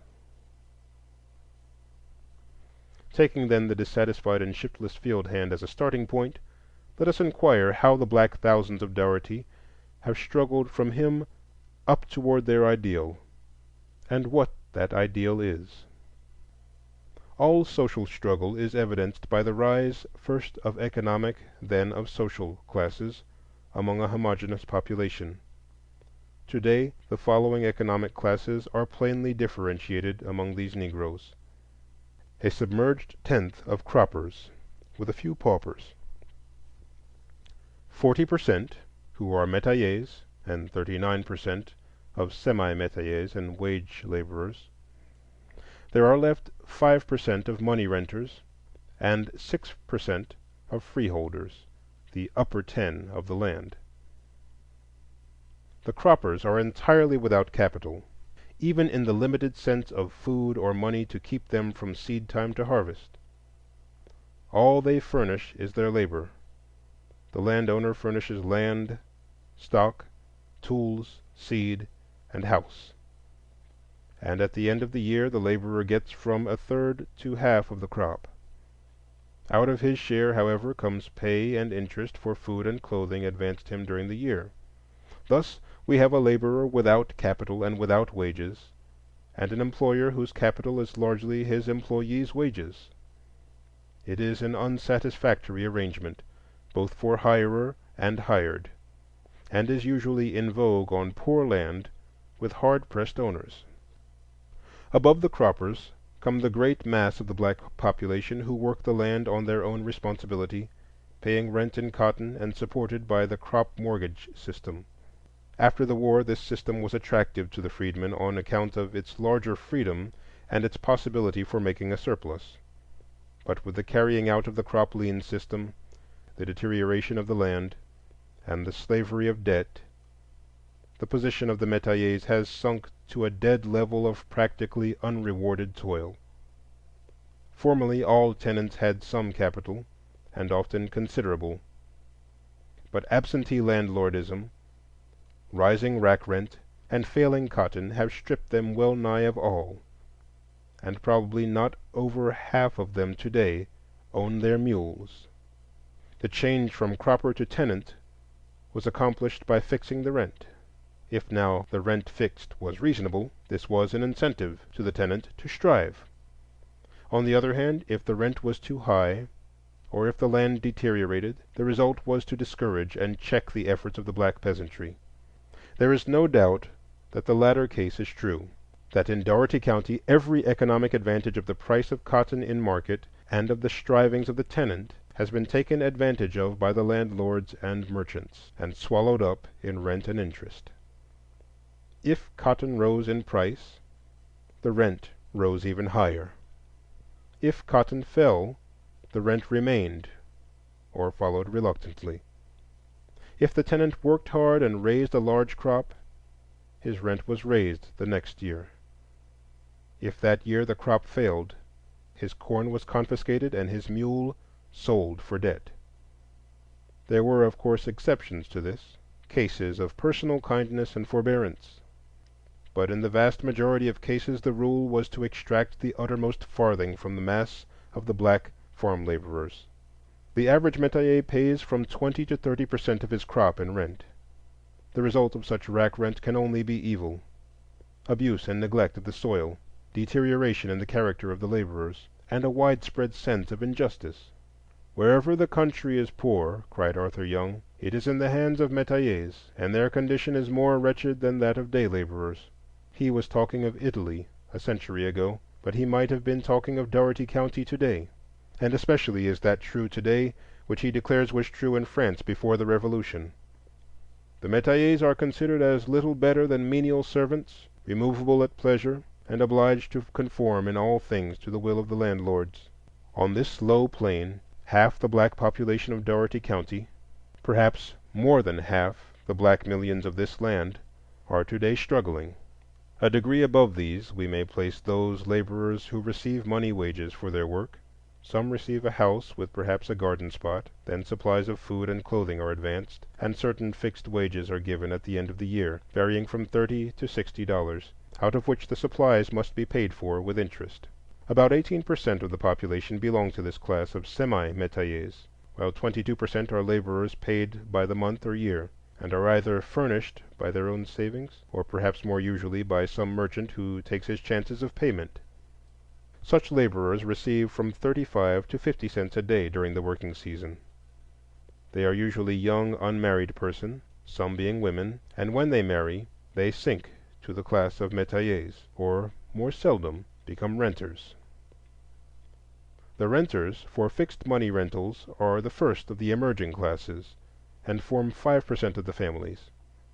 The sole advantage of this small class is their freedom to choose their crops and the increased responsibility which comes through having money transactions. While some of the renters differ little in condition from the metayers, yet on the whole they are more intelligent and responsible persons, and are the ones who eventually become landowners. Their better character and greater shrewdness enable them to gain, perhaps to demand, better terms in rents. Rented farms, varying from 40 to 100 acres, bear an average rental of about $54 a year. The men who conduct such farms do not long remain renters. Either they sink to metayers, or with a successful series of harvests rise to be landowners. In 1870, the tax books of Dougherty report no Negroes as landholders. If there were any such at the time, and there may have been a few, their land was probably held in the name of some white patron, a method not uncommon during slavery. In 1875, ownership of land had begun with 750 acres. 10 years later, this had increased to over 6,500 acres, to 9,000 acres in 1890, and 10,000 in 1900. The total assessed property has, in this same period, risen from $80,000 in 1875 to $240,000 in 1900. Two circumstances complicate this development and make it in some respects difficult to be sure of the real tendencies. They are the panic of 1893 and the low price of cotton in 1898. Besides this, the system of assessing property in the country districts of Georgia is somewhat antiquated and of uncertain statistical value. There are no assessors, and each man makes a sworn return to a tax receiver. Thus, public opinion plays a large part, and the returns vary strangely from year to year. Certainly these figures show the small amount of accumulated capital among the Negroes, and the consequent large dependence of their property on temporary prosperity. They have little to tide over a few years of economic depression, and are at the mercy of the cotton market far more than the whites. And thus the landowners, despite their marvelous efforts, are really a transient class, continually being depleted by those who fall back into the class of renters or metayers, and augmented by newcomers from the masses. Of 100 landowners in 1898, half had bought their land since 1893, a fourth between 1890 and 1893, a fifth between 1884 and 1890, and the rest between 1870 and 1884. In all, 185 Negroes have owned land in this county since 1875. If all the black landowners who had ever held land here had kept it, or left it in the hands of black men, the Negroes would have owned nearer 30,000 acres than the 15,000 they now hold. And yet these 15,000 acres are a creditable showing, a proof of no little weight of the worth and ability of the Negro people. If they had been given an economic start at emancipation, if they had been in an enlightened and rich community which really desired their best good, then we might perhaps call such a result small or even insignificant. But for a few thousand poor, ignorant field hands, in the face of poverty, a falling market, and social stress, to save and capitalize $200,000 in a generation has meant a tremendous effort. The rise of a nation, the pressing forward of a social class, means a bitter struggle, a hard and soul-sickening battle with the world such as few of the more favored classes know or appreciate. Out of the hard economic conditions of this portion of the Black Belt, only 6% of the population have succeeded in emerging into peasant proprietorship, and these are not all firmly fixed, but grow and shrink in number with the wavering of the cotton market. Fully 94% have struggled for land and failed, and half of them sit in hopeless serfdom. For these, there is one other avenue of escape toward which they have turned in increasing numbers, namely, migration to town. A glance at the distribution of land among the black owners curiously reveals this fact. In 1898 the holdings were as follows: under 40 acres, 49 families; 40 to 250 acres, 17 families; 250 to 1,000 acres, 13 families; 1,000 or more acres, 2 families. Now, in 1890 there were 42 holdings, but only 9 of these were under 40 acres. The great increase of holdings, then, has come in the buying of small homesteads near town, where their owners really share in the town life. This is a part of the rush to town, and for every landowner who has thus hurried away from the narrow and hard conditions of country life, how many field hands, how many tenants, how many ruined renters have joined that long procession? Is it not strange compensation? The sin of the country district is visited on the town, and the social sores of city life today may, here in Dougherty County, and perhaps in many places near and far, look for their final healing without the city walls.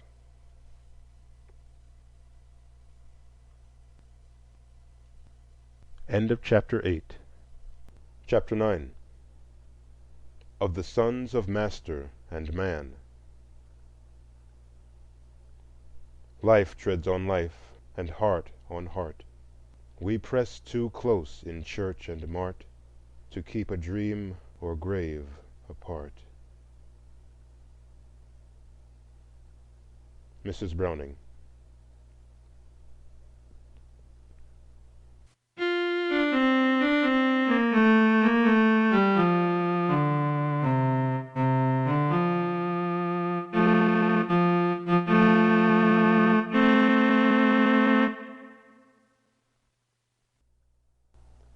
The world-old phenomenon of the contact of diverse races of men is to have new exemplification during the new century.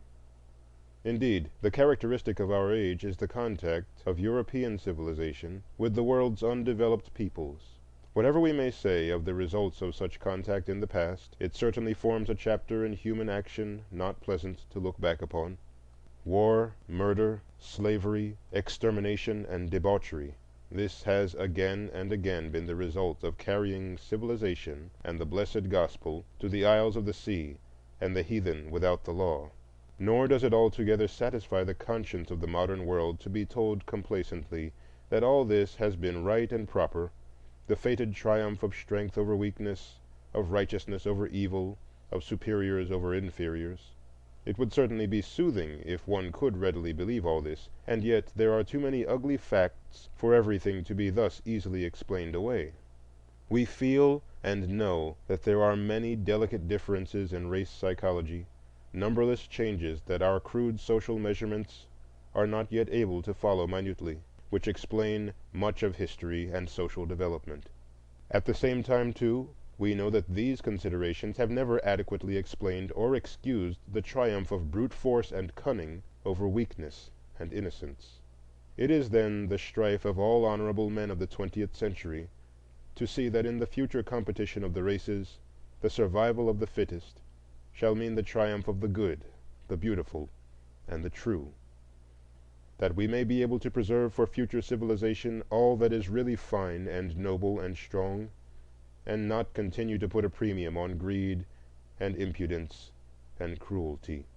To bring this hope to fruition, we are compelled daily to turn more and more to a conscientious study of the phenomena of race contact, to a study frank and fair, and not falsified and colored by our wishes or our fears.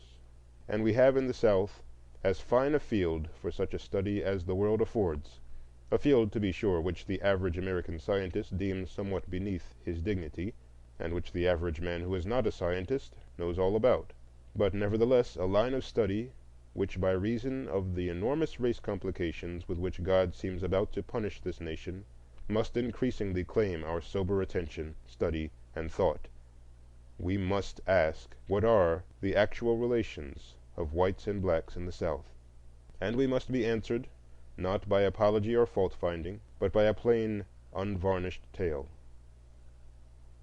In the civilized life of today, the contact of men and their relations to each other fall in a few main lines of action and communication. There is first the physical proximity of home and dwelling places, the way in which neighborhoods group themselves, and the contiguity of neighborhoods.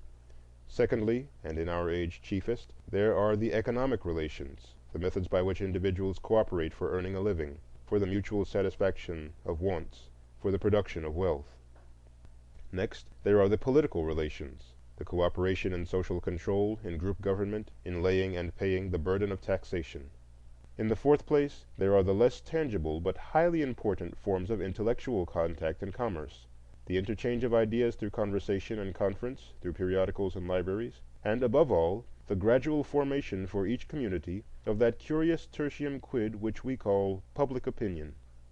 Closely allied with this come the various forms of social contact in everyday life, in travel, in theaters, in house gatherings, in marrying and giving in marriage. Finally, there are the varying forms of religious enterprise, of moral teaching and benevolent endeavor. These are the principal ways in which men living in the same communities are brought into contact with each other. It is my present task, therefore, to indicate from my point of view how the black race in the South meet and mingle with the whites in these matters of everyday life. First, as to physical dwelling. It is usually possible to draw in nearly every Southern community a physical color line on the map. on the one side of which whites dwell, and on the other Negroes. The winding and intricacy of the geographical color line varies, of course, in different communities. I know of some towns where a straight line drawn through the middle of the main street separates 9/10 of the whites from 9/10 of the blacks. In other towns, the older settlement of whites has been encircled by a broad band of blacks. In still other cases, little settlements or nuclei of blacks have sprung up amid surrounding whites. Usually in cities, each street has its distinctive color, and only now and then do the colors meet in close proximity. Even in the country, something of this segregation is manifest in the smaller areas, and of course in the larger phenomena of the Black Belt. All this segregation by color is largely independent of that natural clustering by social grades common to all communities. A Negro slum may be in dangerous proximity to a white residence quarter, while it is quite common to find a white slum planted in the heart of a respectable Negro district. One thing, however, seldom occurs. The best of the whites and the best of the Negroes almost never live in anything like close proximity. It thus happens that in nearly every Southern town and city, both whites and blacks commonly see the worst of each other. This is a vast change from the situation in the past, when through the close contact of master and house servant in the patriarchal big house, one found the best of both races in close contact and sympathy, while at the same time the squalor and dull round of toil among the field hands was removed from the sight and hearing of the family. One can easily see how a person who saw slavery thus from his father's parlors, and sees freedom on the streets of a great city, fails to grasp or comprehend the whole of the new picture. On the other hand, the settled belief of the mass of the Negroes that the Southern white people do not have the black man's best interest at heart has been intensified in later years by this continual daily contact of the better class of blacks with the worst representatives of the white race. Coming now to the economic relations of the races, we are on ground made familiar by study, much discussion, and no little philanthropic effort. And yet, with all this, there are many essential elements in the cooperation of Negroes and whites for work and wealth that are too readily overlooked or not thoroughly understood. The average American can easily conceive of a rich land awaiting development and filled with black laborers. To him, the Southern problem is simply that of making efficient working men out of this material, by giving them the requisite technical skill and the help of invested capital. The problem, however, is by no means as simple as this, from the obvious fact that these working men have been trained for centuries as slaves.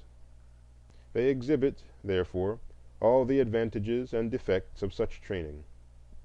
They are willing and good-natured, but not self-reliant, provident, or careful. If now the economic development of the South is to be pushed to the verge of exploitation, as seems probable, then we have a mass of working men thrown into relentless competition with the working men of the world, but handicapped by a training the very opposite to that of the modern self-reliant democratic laborer. What the black laborer needs is careful personal guidance, group leadership of men with hearts in their bosoms, to train them to foresight, carefulness, and honesty. Nor does it require any fine-spun theories of racial differences to prove the necessity of such group training after the brains of the race have been knocked out by 250 years of assiduous education in submission, carelessness, and stealing. After emancipation, it was the plain duty of someone to assume this group leadership and training of the Negro laborer.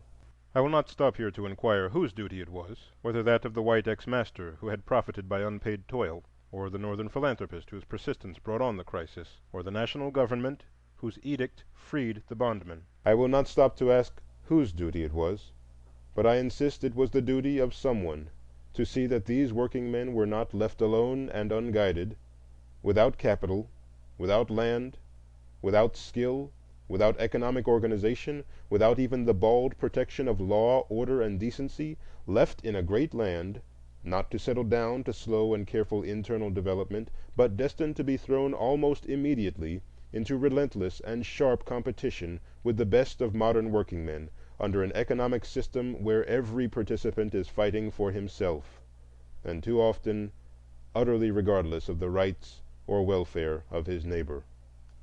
For we must never forget that the economic system of the South today, which has succeeded the old regime, is not the same system as that of the old industrial North, of England, or of France, with their trade unions, their restrictive laws, their written and unwritten commercial customs, and their long experience. It is rather a copy of that England of the early 19th century, before the Factory Acts, the England that wrung pity from thinkers and fired the wrath of Carlyle. The rod of empire that passed from the hands of Southern gentlemen in 1865, partly by force, partly by their own petulance, has never returned to them. Rather, it has passed to those men who have come to take charge of the industrial exploitation of the New South, the sons of poor whites fired with a new thirst for wealth and power, thrifty and avaricious Yankees, and unscrupulous immigrants. Into the hands of these men the Southern laborers, white and black, have fallen, and this is to their sorrow. For the laborers as such, there is in these new captains of industry neither love nor hate, neither sympathy nor romance. It is a cold question of dollars and dividends. Under such a system, all labor is bound to suffer. Even the white laborers are not yet intelligent, thrifty, and well-trained enough to maintain themselves against the powerful inroads of organized capital. The results among them, even, are long hours of toil, low wages, child labor, and lack of protection against usury and cheating. But among the black laborers, all this is aggravated first by a race prejudice, which varies from a doubt and distrust among the best element of whites to a frenzied hatred among the worst; and secondly, it is aggravated, as I have said before, by the wretched economic heritage of the freedmen from slavery. With this training, it is difficult for the freedman to learn to grasp the opportunities already opened to him, and the new opportunities are seldom given him, but go by favor to the whites. Left by the best elements of the South with little protection or oversight, he has been made in law and custom the victim of the worst and most unscrupulous men in each community. The crop lien system, which is depopulating the fields of the South, is not simply the result of shiftlessness on the part of Negroes, but is also the result of cunningly devised laws as to mortgages, liens, and misdemeanors, which can be made by conscienceless men to entrap and ensnare the unwary until escape is impossible, further toil a farce, and protest a crime. I have seen in the Black Belt of Georgia an ignorant, honest Negro buy and pay for a farm in installments 3 separate times, and then, in the face of law and decency, the enterprising American who sold it to him pocketed the money and deed and left the black man landless, to labor on his own land at 30 cents a day. I have seen a black farmer fall in debt to a white storekeeper, and that storekeeper go to his farm and strip it of every single marketable article—mules, plows, stored crops, tools, furniture, bedding, clocks, looking-glass, and all this without a sheriff or officer, in the face of the law for homestead exemptions, and without rendering to a single responsible person any account or reckoning. And such proceedings can happen, and will happen, in any community where a class of ignorant toilers are placed by custom and race prejudice beyond the pale of sympathy and race brotherhood. So long as the best elements of a community do not feel in duty bound to protect and train and care for the weaker members of their group, they leave them to be preyed upon by these swindlers and rascals. This unfortunate economic situation does not mean the hindrance of all advance in the black South, or the absence of a class of black landlords and mechanics who, in spite of disadvantages, are accumulating property and making good citizens. But it does mean that this class is not nearly so large as a fairer economic system might easily make it, that those who survive in the competition are handicapped so as to accomplish much less than they deserve to, and that, above all, the personnel of the successful class is left to chance and accident, and not to any intelligent culling or reasonable methods of selection. As a remedy for this, there is but one possible procedure. We must accept some of the race prejudice in the South as a fact, deplorable in its intensity, unfortunate in its results, and dangerous for the future, but nevertheless a hard fact which only time can efface. We cannot hope then in this generation, or for several generations, that the mass of the whites can be brought to assume that close, sympathetic, and self-sacrificing leadership of the blacks which their present situation so eloquently demands. Such leadership, from social teaching and example, must come from the blacks themselves. For some time men doubted as to whether the Negro could develop such leaders, but today no one seriously disputes the capacity of individual Negroes to assimilate the culture and common sense of modern civilization and to pass it on, to some extent at least, to their fellows. If this is true, then here is the path out of the economic situation, and here is the imperative demand for trained Negro leaders of character and intelligence, men of skill, men of light and leading, college-bred men, black captains of industry, and missionaries of culture, men who thoroughly comprehend and know modern civilization, and can take hold of Negro communities and raise and train them by force of precept and example, deep sympathy, and inspiration of common blood and ideals. But if such men are to be effective, they must have some power. They must be backed by the best public opinion of these communities, and able to wield for their objects and aims such weapons as the experience of the world has taught are indispensable to human progress. Of such weapons, the greatest perhaps in the modern world is the power of the ballot, and this brings me to a consideration of the third form of contact between whites and blacks in the South, political activity. In the attitude of the American mind toward Negro suffrage can be traced with unusual accuracy the prevalent conceptions of government. In the 50s we were near enough the echoes of the French Revolution to believe pretty thoroughly in universal suffrage. We argued, as we thought then rather logically, that no social class was so good, so true, and so disinterested as to be trusted wholly with the political destiny of its neighbors, that in every state the best arbiters of their own welfare are the persons directly affected. Consequently, that it is only by arming every hand with a ballot, with the right to have a voice in the policy of the state, that the greatest good to the greatest number could be attained. To be sure, there were objections to these arguments, but we thought we had answered them tersely and convincingly. If someone complained of the ignorance of the voters, we answered, "Educate them." If another complained of their venality, we replied, "Disfranchise them or put them in jail." And finally, to the men who feared demagogues and the natural perversity of some human beings, we insisted that time and bitter experience would teach the most hard-headed. It was at this time that the question of Negro suffrage in the South was raised.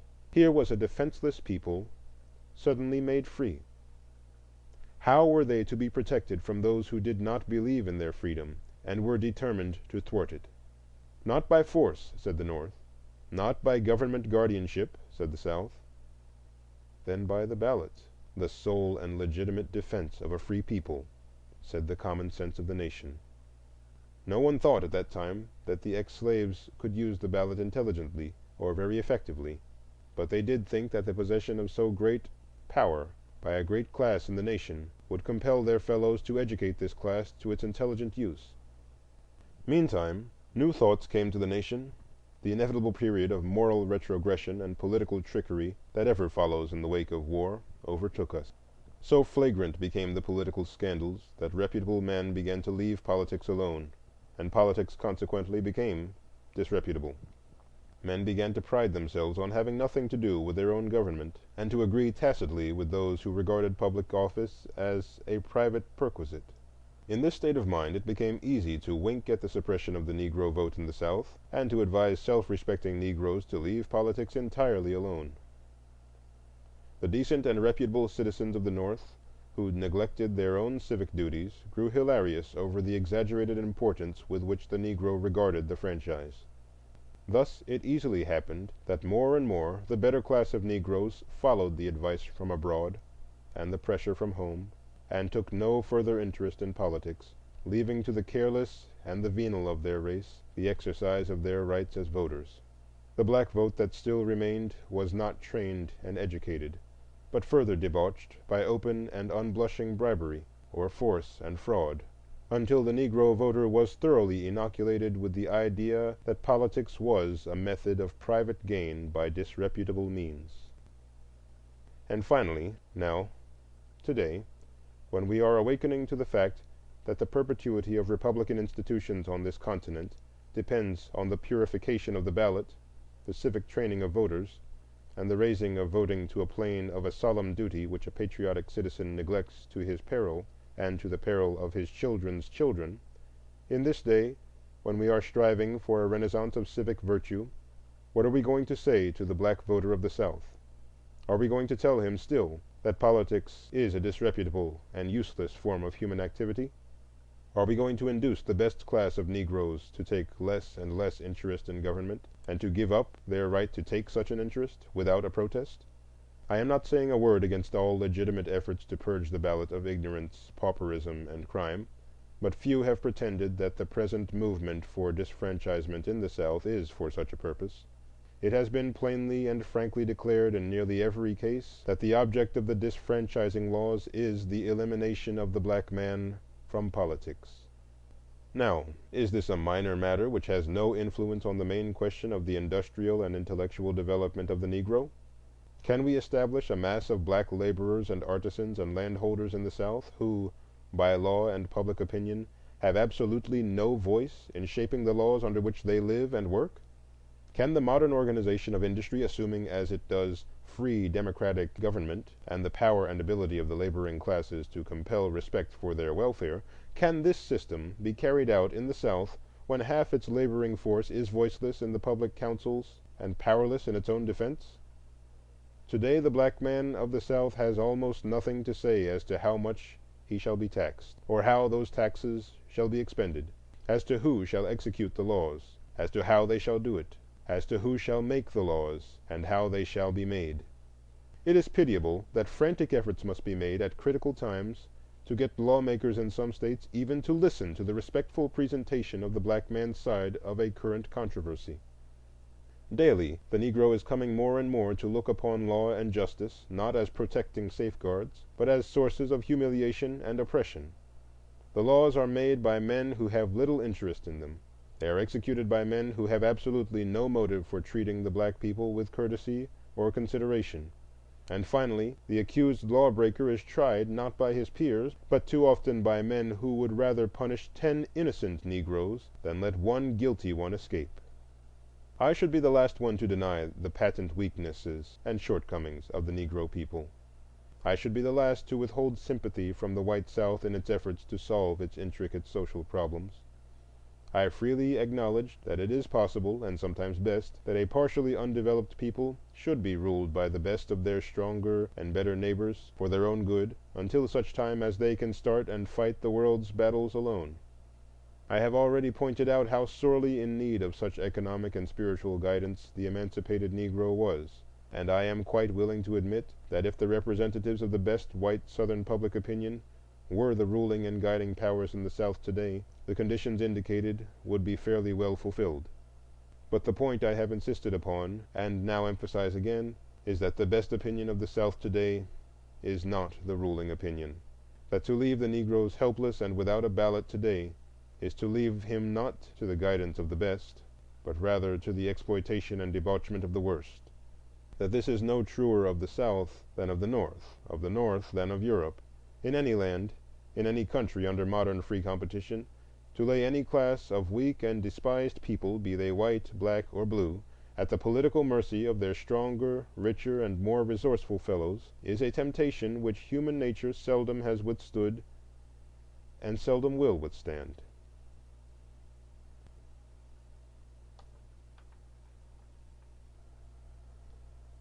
End of Chapter 9, Part 1. Chapter 9, continued.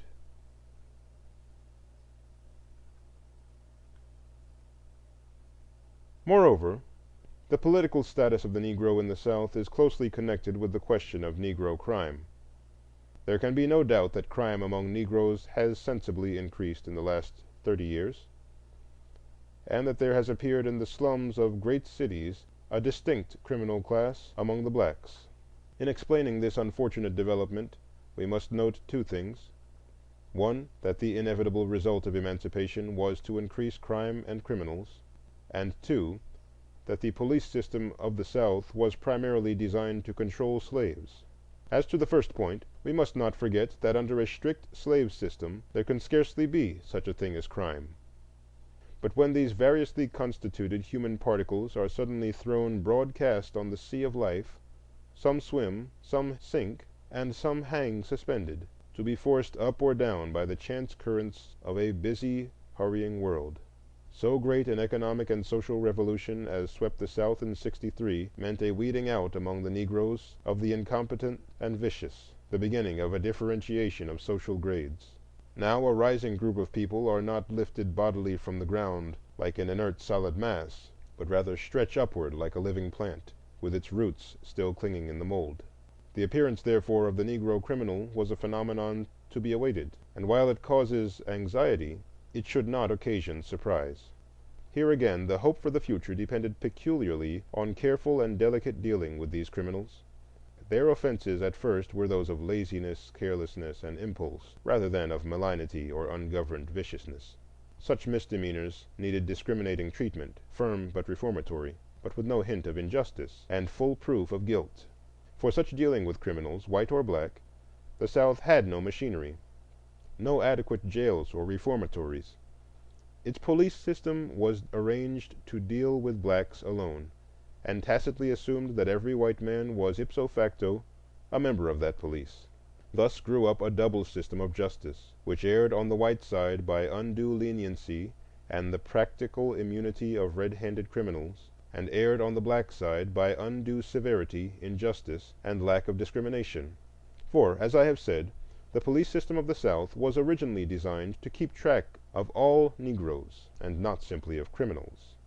And when the Negroes were freed and the whole South was convinced of the impossibility of free Negro labor, the first and almost universal device was to use the courts as a means of re-enslaving the blacks. It was not then a question of crime, but rather one of color, that settled a man's conviction on almost any charge. Thus Negroes came to look upon courts as instruments of injustice and oppression, and upon those convicted in them as martyrs and victims. When now the real Negro criminal appeared, and instead of petty stealing and vagrancy we began to have highway robbery, burglary, murder, and rape, there was a curious effect on both sides of the color line. The Negroes refused to believe the evidence of white witnesses or the fairness of white juries, so that the greatest deterrent to crime, the public opinion of one's own social caste, was lost, and the criminal was looked upon as crucified rather than hanged. On the other hand, the whites, used to being careless as to the guilt or innocence of accused Negroes, were swept in moments of passion beyond law, reason, and decency. Such a situation is bound to increase crime, and has increased it. To natural viciousness and vagrancy are being daily added motives of revolt and revenge, which stir up the latent savagery of both races and make peaceful attention to economic development often impossible. But the chief problem in any community cursed with crime is not the punishment of the criminals, but the preventing of the young from being trained to crime. And here again the peculiar conditions of the South have prevented proper precautions. I have seen 12-year-old boys working in chains on the public streets of Atlanta, directly in front of the schools, in company with old and hardened criminals. And this indiscriminate mingling of men and women and children makes the chain gangs perfect schools of crime and debauchery. The struggle for reformatories, which has gone on in Virginia, Georgia, and other states, is one encouraging sign of the awakening of some communities to the suicidal results of this policy. It is the public schools, however, which can be made outside the homes the greatest means of training decent, self-respecting citizens. We have been so hotly engaged recently in discussing trade schools and the higher education that the pitiable plight of the public school system in the South has almost dropped from view. Of every $5 spent for public education in the state of Georgia, the white schools get $4 and the Negro $1. And even then the white public school system, save in the cities, is bad and cries for reform. If this is true of the whites, what of the blacks?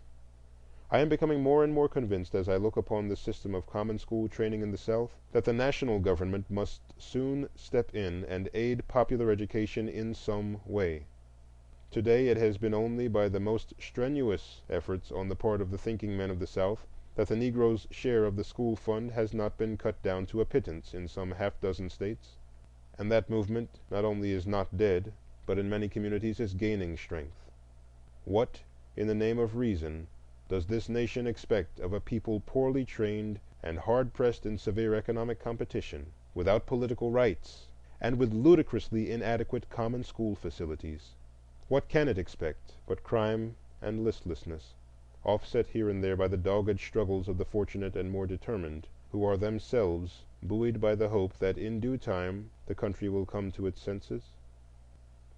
I have thus far sought to make clear the physical, economic, and political relations of the Negroes and whites in the South, as I have conceived them, including, for the reasons set forth, crime and education. But after all that has been said on these more tangible matters of human contact, there still remains a part essential to a proper description of the South, which it is difficult to describe or fix in terms easily understood by strangers. It is, in fine, the atmosphere of the land, the thought and feeling, the 1,001 little actions which go to make up life. In any community or nation it is these little things which are most elusive to the grasp and yet most essential to any clear conception of the group life taken as a whole. What is thus true of all communities is peculiarly true of the South, where, outside of written history and outside of printed law, there has been going on for a generation as deep a storm and stress of human souls, as intense a ferment of feeling, as intricate a writhing of spirit as ever a people experienced. Within and without the somber veil of color, vast social forces have been at work, efforts for human betterment, movements toward disintegration and despair, tragedies and comedies in social and economic life, and a swaying and lifting and sinking of human hearts which have made this land a land of mingled sorrow and joy, of change and excitement and unrest. The center of this spiritual turmoil has ever been the millions of black freedmen and their sons, whose destiny is so fatefully bound up with that of the nation.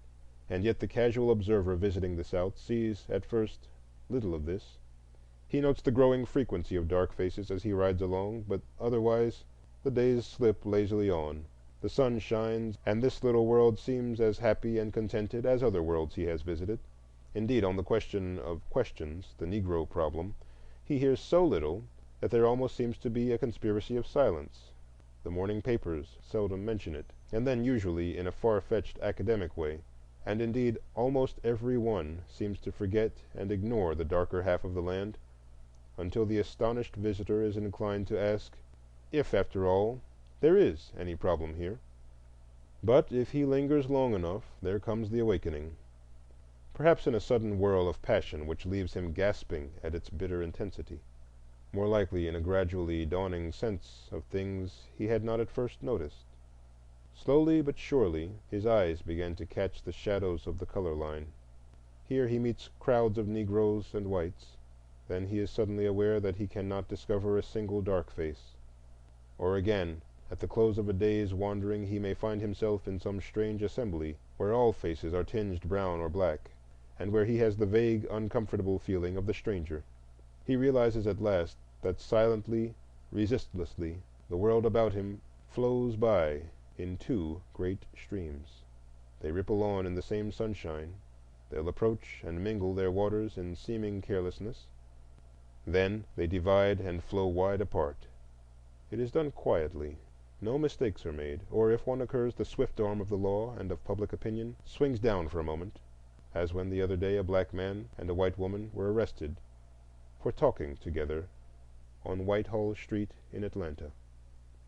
Now, if one notices carefully, one will see that between these two worlds, despite much physical contact and daily intermingling, there is almost no community of intellectual life, or point of transference, where the thoughts and feelings of one race can come into direct contact and sympathy with the thoughts and feelings of the other.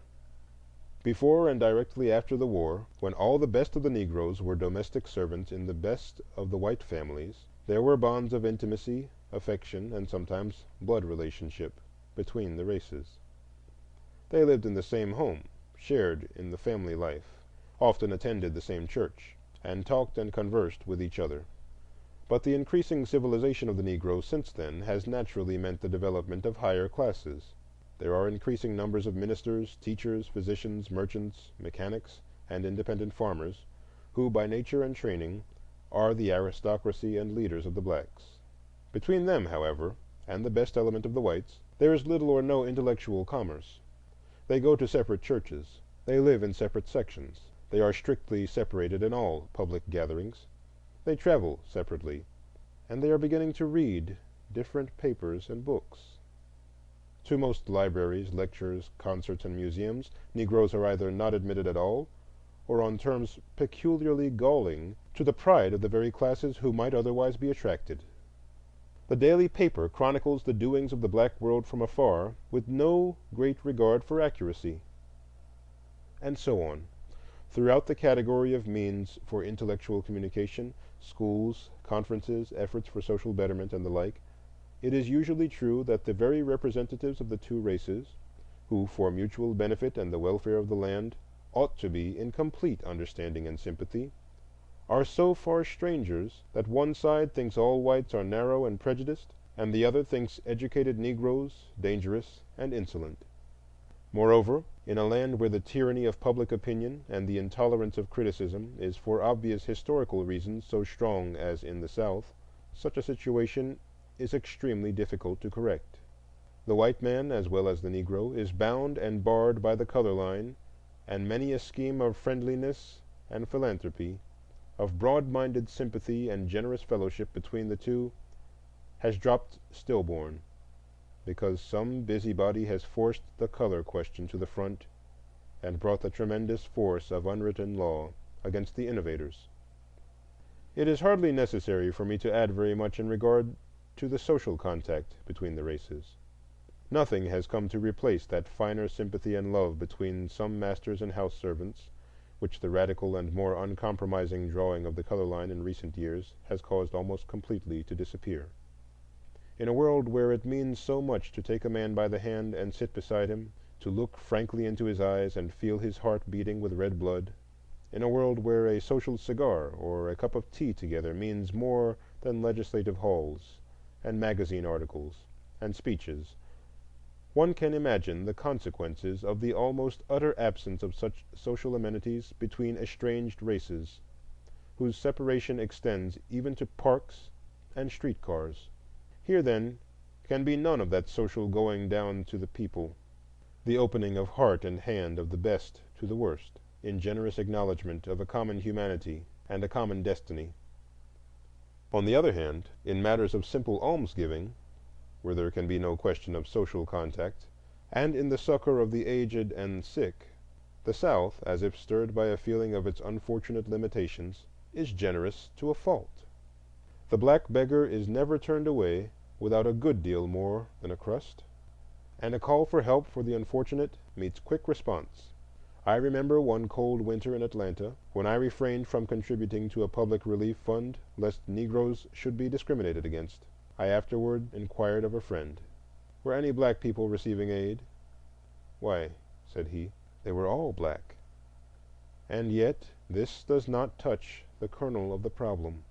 Human advancement is not a mere question of almsgiving, but rather of sympathy and cooperation among classes who would scorn charity. And here is a land where, in the higher walks of life, in all the higher striving for the good and noble and true, the color line comes to separate natural friends and co-workers, while at the bottom of the social group, in the saloon, the gambling hell, and the brothel, that same line wavers and disappears. I have sought to paint an average picture of real relations between the sons of master and man in the South. I have not glossed over matters for policy's sake, for I fear we have already gone too far in that sort of thing. On the other hand, I have sincerely sought to let no unfair exaggerations creep in. I do not doubt that in some Southern communities conditions are better than those I have indicated, while I am no less certain that in other communities they are far worse. Nor does the paradox and danger of this situation fail to interest and perplex the best conscience of the South. Deeply religious and intensely democratic as are the mass of the whites, they feel acutely the false position in which the Negro problems place them. Such an essentially honest-hearted and generous people cannot cite the caste-leveling precepts of Christianity or believe in equality of opportunity for all men, without coming to feel more and more with each generation that the present drawing of the color line is a flat contradiction to their beliefs and professions. But just as often as they come to this point, The present social condition of the Negro stands as a menace and a portent before even the most open-minded. If there were nothing to charge against the Negro but his blackness or other physical peculiarities, they argue, the problem would be comparatively simple. But what can we say to his ignorance, shiftlessness, poverty, and crime? Can a self-respecting group hold anything but the least possible fellowship with such persons and survive? And shall we let a mawkish sentiment sweep away the culture of our fathers or the hope of our children? The argument so put is of great strength, but it is not a whit stronger than the argument of thinking Negroes. Granted, they reply, that the condition of our masses is bad. There is certainly on the one hand adequate historical cause for this, and unmistakable evidence that no small number have, in spite of tremendous disadvantages, risen to the level of American civilization. And when by proscription and prejudice these same Negroes are classed with and treated like the lowest of their people simply because they are Negroes, such a policy not only discourages thrift and intelligence among black men, but puts a direct premium on the very things you complain of, inefficiency and crime. Draw lines of crime, of incompetency, of vice, as tightly and uncompromisingly as you will, for these things must be proscribed. But a color line not only does not accomplish this purpose, but thwarts it. In the face of two such arguments, the future of the South depends on the ability of the representatives of these opposing views to see and appreciate and sympathize with each other's position. For the Negro to realize more deeply than he does at present the need of uplifting the masses of his people, for the white people to realize more vividly than they have yet done the deadening and disastrous effect of a color prejudice that classes Phyllis Wheatley and Sam Hose in the same despised class. It is not enough for the Negroes to declare that color prejudice is the sole cause of their social condition, nor for the white South to reply that their social condition is the main cause of prejudice. They both act as reciprocal cause and effect, and a change in neither alone will bring the desired effect. Both must change, or neither can improve to any great extent. The Negro cannot stand the present reactionary tendencies and unreasoning drawing of the color line indefinitely without discouragement and retrogression. And the condition of the Negro is ever the excuse for further discrimination. Only by a union of intelligence and sympathy across the color line in this critical period of the Republic shall justice and right triumph, that mind and soul, according well, may make one music as before, but vaster.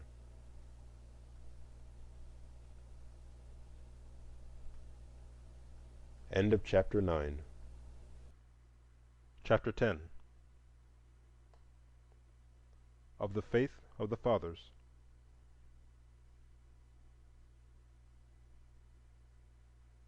Dim face of beauty, haunting all the world, fair face of beauty, all too fair to see, where the lost stars adown the heavens are hurled, there, there alone for thee may white peace be. Beauty, sad face of beauty, mystery, wonder, what are these dreams to foolish, babbling men, who cry with little noises 'neath the thunder of ages ground to sand, to a little sand?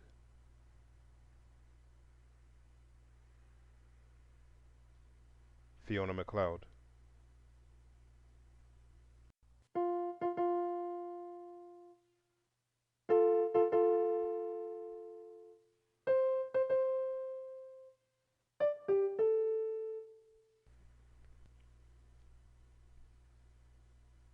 It was out in the country, far from home, far from my foster home, on a dark Sunday night. The road wandered from our rambling log house up the stony bed of a creek, past wheat and corn, until we could hear dimly across the fields a rhythmic cadence of song, soft, thrilling, powerful, that swelled and died sorrowfully in our ears. I was a country school teacher then, fresh from the East, and had never seen a Southern Negro revival. To be sure, we in Berkshire were not perhaps as stiff and formal as they in Suffolk of olden time, yet we were very quiet and subdued. And I know not what would have happened those clear Sabbath mornings had someone punctuated the sermon with a wild scream, or interrupted the long prayer with a loud "Amen." And so, most striking to me as I approached the village and the little plain church perched aloft, was the air of intense excitement that possessed that mass of black folk. A sort of suppressed terror hung in the air and seemed to seize us, a Pythian madness, a demoniac possession that lent terrible reality to song and word.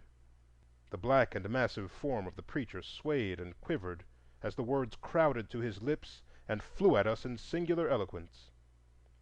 The people moaned and fluttered, and then the gaunt-cheeked brown woman beside me suddenly leaped straight into the air and shrieked like a lost soul, while round about came wail and groan and outcry and a scene of human passion such as I had never conceived before. Those who have not thus witnessed the frenzy of a Negro revival in the untouched backwoods of the South can but dimly realize the religious feeling of the slave. As described, such scenes appear grotesque and funny, but as seen, they are awful. Three things characterized this religion of the slave: the preacher, the music, and the frenzy. The preacher is the most unique personality developed by the Negro on American soil.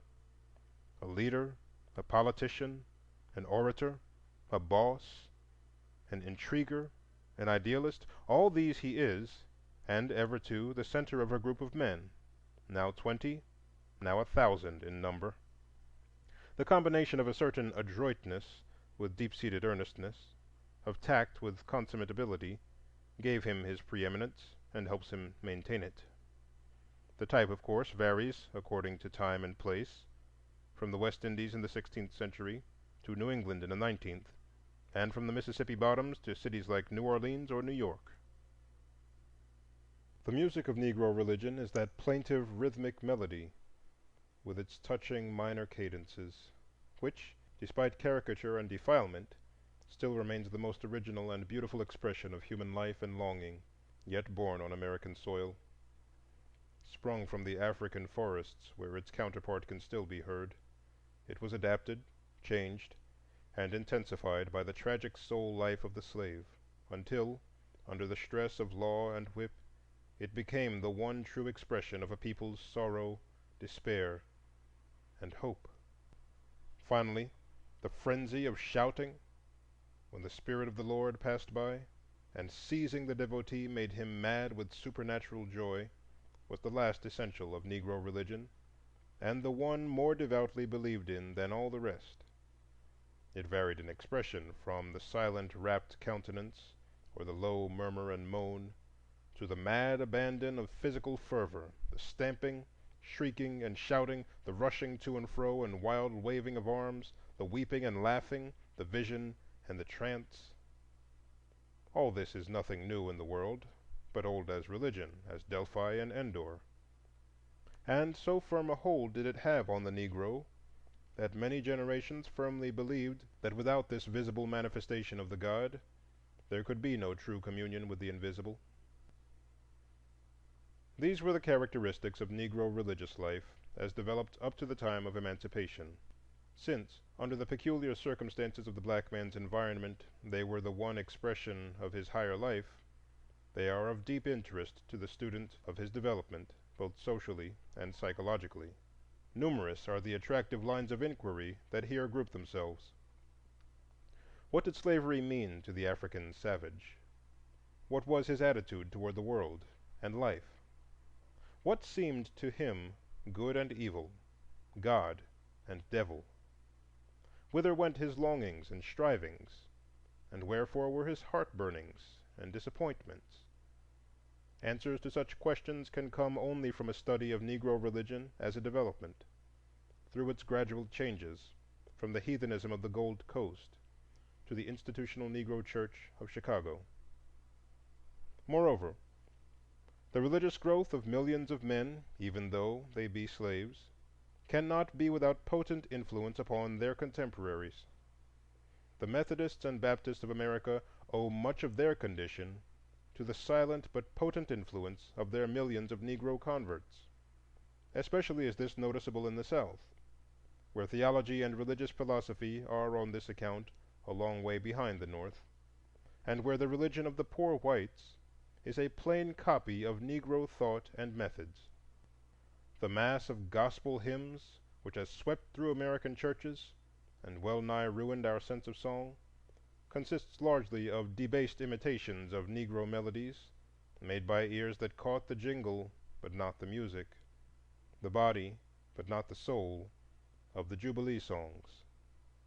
It is thus clear that the study of Negro religion is not only a vital part of the history of the Negro in America, but no uninteresting part of American history. The Negro Church of today is the social center of Negro life in the United States, and the most characteristic expression of African character. Take a typical church in a small Virginia town. It is the First Baptist, a roomy brick edifice seating 500 or more persons, tastefully finished in Georgia pine, with a carpet, a small organ, and stained glass windows. Underneath is a large assembly room with benches. This building is the central clubhouse of a community of 1,000 or more Negroes. Various organizations meet here: the church proper, the Sunday school, 2 or 3 insurance societies, women's societies, secret societies, and mass meetings of various kinds.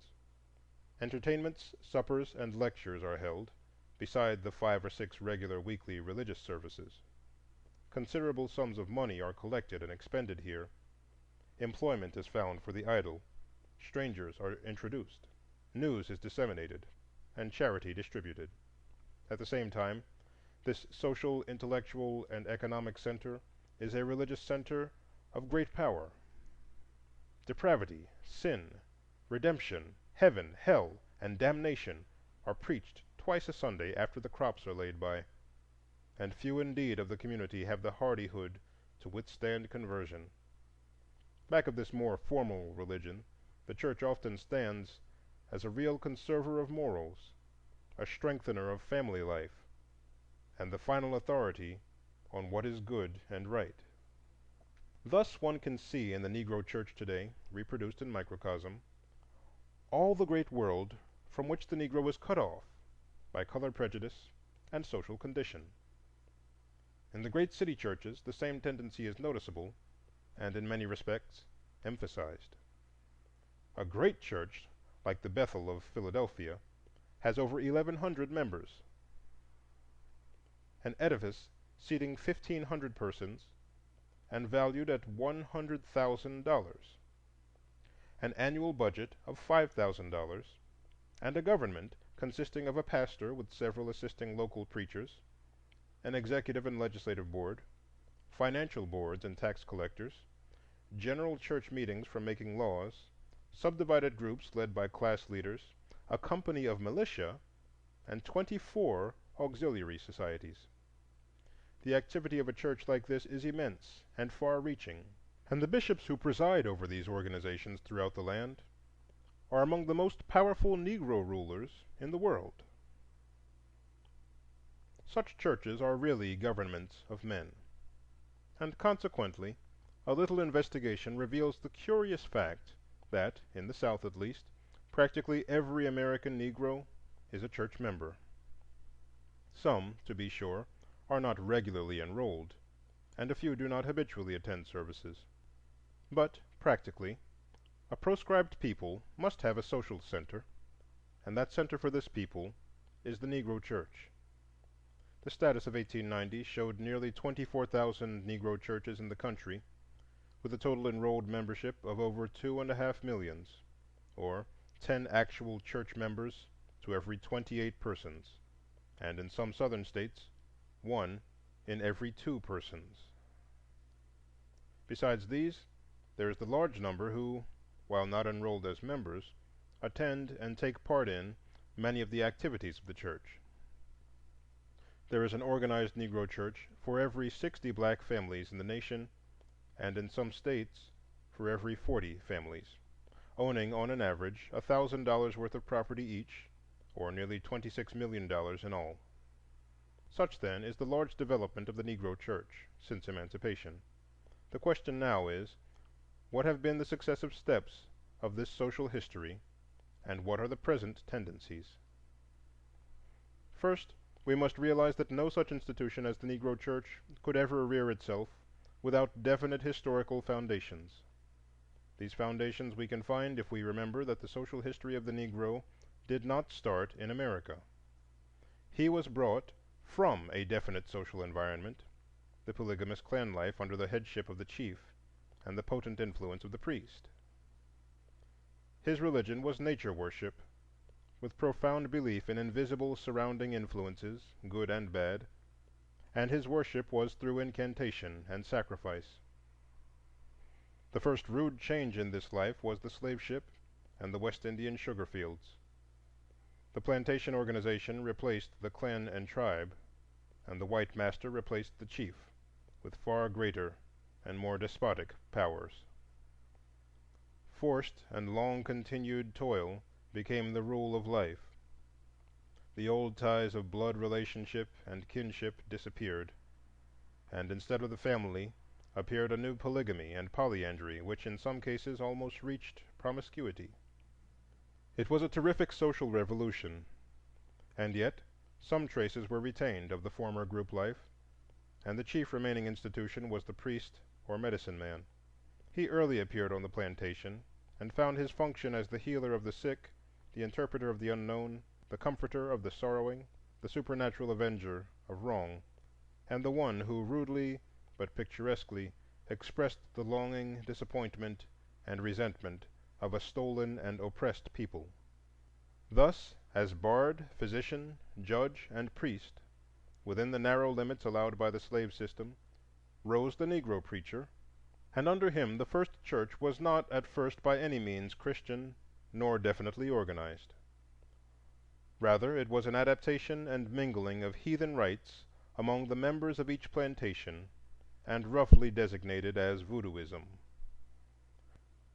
Association with the masters, missionary effort, and motives of expediency gave these rites an early veneer of Christianity, and after the lapse of many generations, the Negro church became Christian.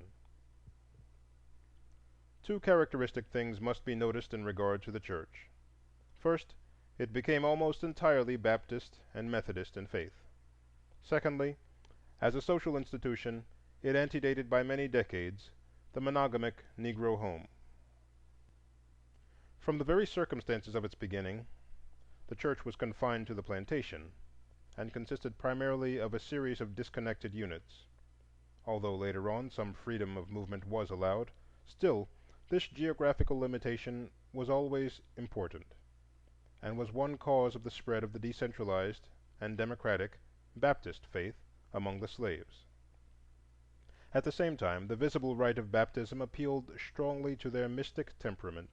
Today, the Baptist Church is still largest in membership among Negroes, and has 1.5 million communicants. Next in popularity came the churches organized in connection with the white neighboring churches, chiefly Baptist and Methodist, with a few Episcopalian and others. The Methodists still form the second greatest denomination, with nearly 1 million members. The faith of these two leading denominations was more suited to the slave church from the prominence they gave to religious feeling and fervor. The Negro membership in other denominations has always been small and relatively unimportant, although the Episcopalians and Presbyterians are gaining among the more intelligent classes today, and the Catholic Church is making headway in certain sections. After emancipation, and still earlier in the North, the Negro churches largely severed such affiliations as they had had with the white churches, either by choice or by compulsion. The Baptist churches became independent, but the Methodists were compelled early to unite for purposes of episcopal government. This gave rise to the great African Methodist Church, the greatest Negro organization in the world, to the Zion Church and the colored Methodists, and to the black conferences and churches in this and other denominations. The second fact noted, namely that the Negro church antedates the Negro home, leads to an explanation of much that is paradoxical in this communistic institution and in the morals of its members. But especially it leads us to regard this institution as peculiarly the expression of the inner ethical life of a people in a sense seldom true elsewhere. Let us turn then from the outer physical development of the church to the more important inner ethical life of the people who compose it. The Negro has already been pointed out many times as a religious animal, a being of that deep emotional nature which turns instinctively toward the supernatural. Endowed with a rich tropical imagination and a keen, delicate appreciation of nature, the transplanted African lived in a world animate with gods and devils, elves and witches, full of strange influences, of good to be implored, of evil to be propitiated. Slavery, then, was to him the dark triumph of evil over him. All the hateful powers of the underworld were striving against him, and a spirit of revolt and revenge filled his heart. He called up all the resources of heathenism to aid—exorcism and witchcraft, the mysterious Obi worship with its barbarous rites, spells, and blood sacrifice even, now and then, of human victims. Weird midnight orgies and mystic conjurations were invoked. The witch woman and the voodoo priest became the center of Negro group life, and that vein of vague superstition which characterizes the unlettered Negro even today was deepened and strengthened. In spite, however, of such successes as that of the fierce Maroons, the Danish blacks, and others, the spirit of revolt gradually died away under the untiring energy and superior strength of the slave masters. By the middle of the 18th century, the black slave had sunk, with hushed murmurs, to his place at the bottom of a new economic system, and was unconsciously ripe for a new philosophy of life. Nothing suited his condition then better than the doctrines of passive submission embodied in the newly learned Christianity. Slave masters early realized this, and cheerfully aided religious propaganda within certain bounds. The long system of repression and degradation of the Negro tended to emphasize the elements of his character which made him a valuable chattel. Courtesy became humility, moral strength degenerated into submission, and the exquisite native appreciation of the beautiful became an infinite capacity for dumb suffering. The Negro, losing the joy of this world, eagerly seized upon the offered conceptions of the next. The avenging spirit of the Lord enjoining patience in this world under sorrow and tribulation until the great day when he should lead his dark children home. This became his comforting dream.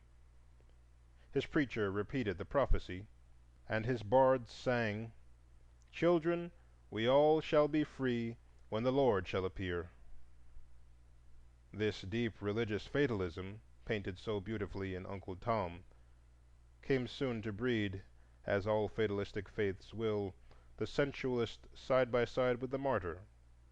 Under the lax moral life of the plantation, where marriage was a farce, laziness a virtue, and property a theft, a religion of resignation and submission degenerated easily, in less strenuous minds, into a philosophy of indulgence and crime.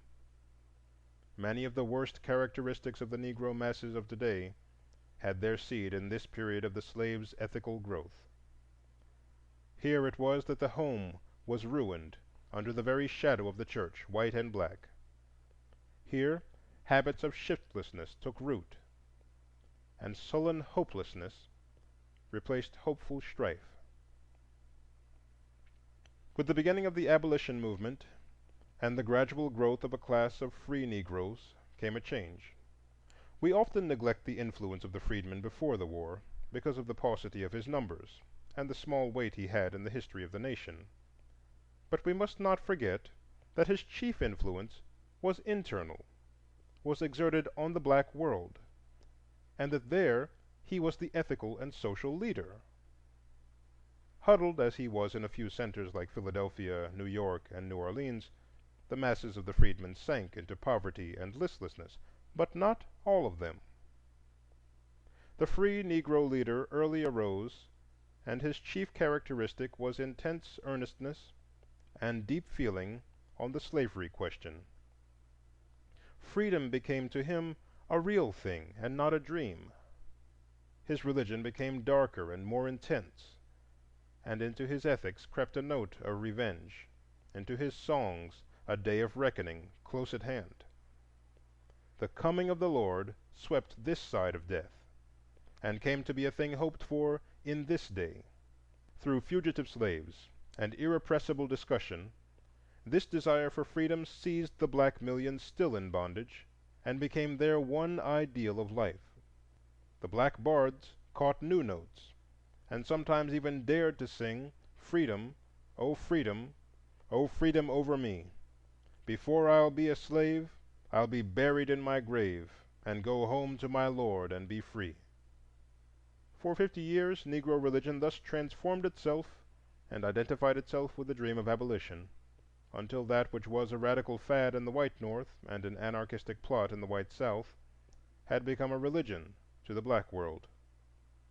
Thus, when emancipation finally came, it seemed to the freedmen a literal coming of the Lord.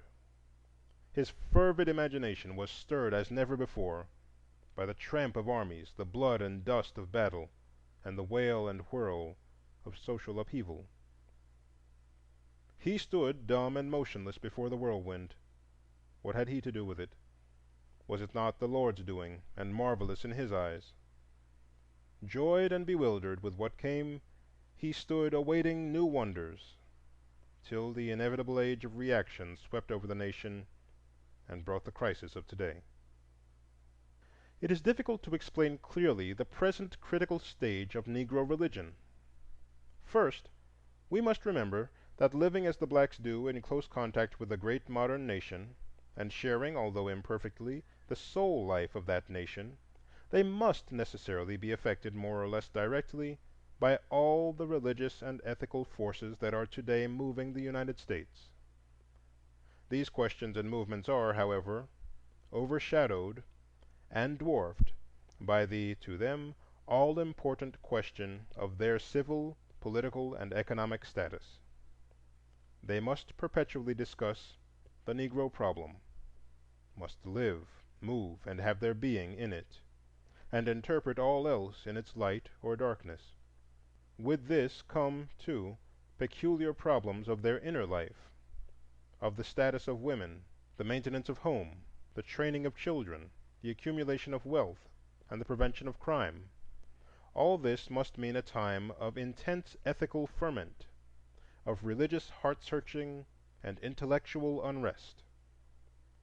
From the double life every American Negro must live as a Negro and as an American, as swept on by the current of the 19th, while yet struggling in the eddies of the 15th century, from this must arise a painful self-consciousness, an almost morbid sense of personality, and a moral hesitancy which is fatal to self-confidence.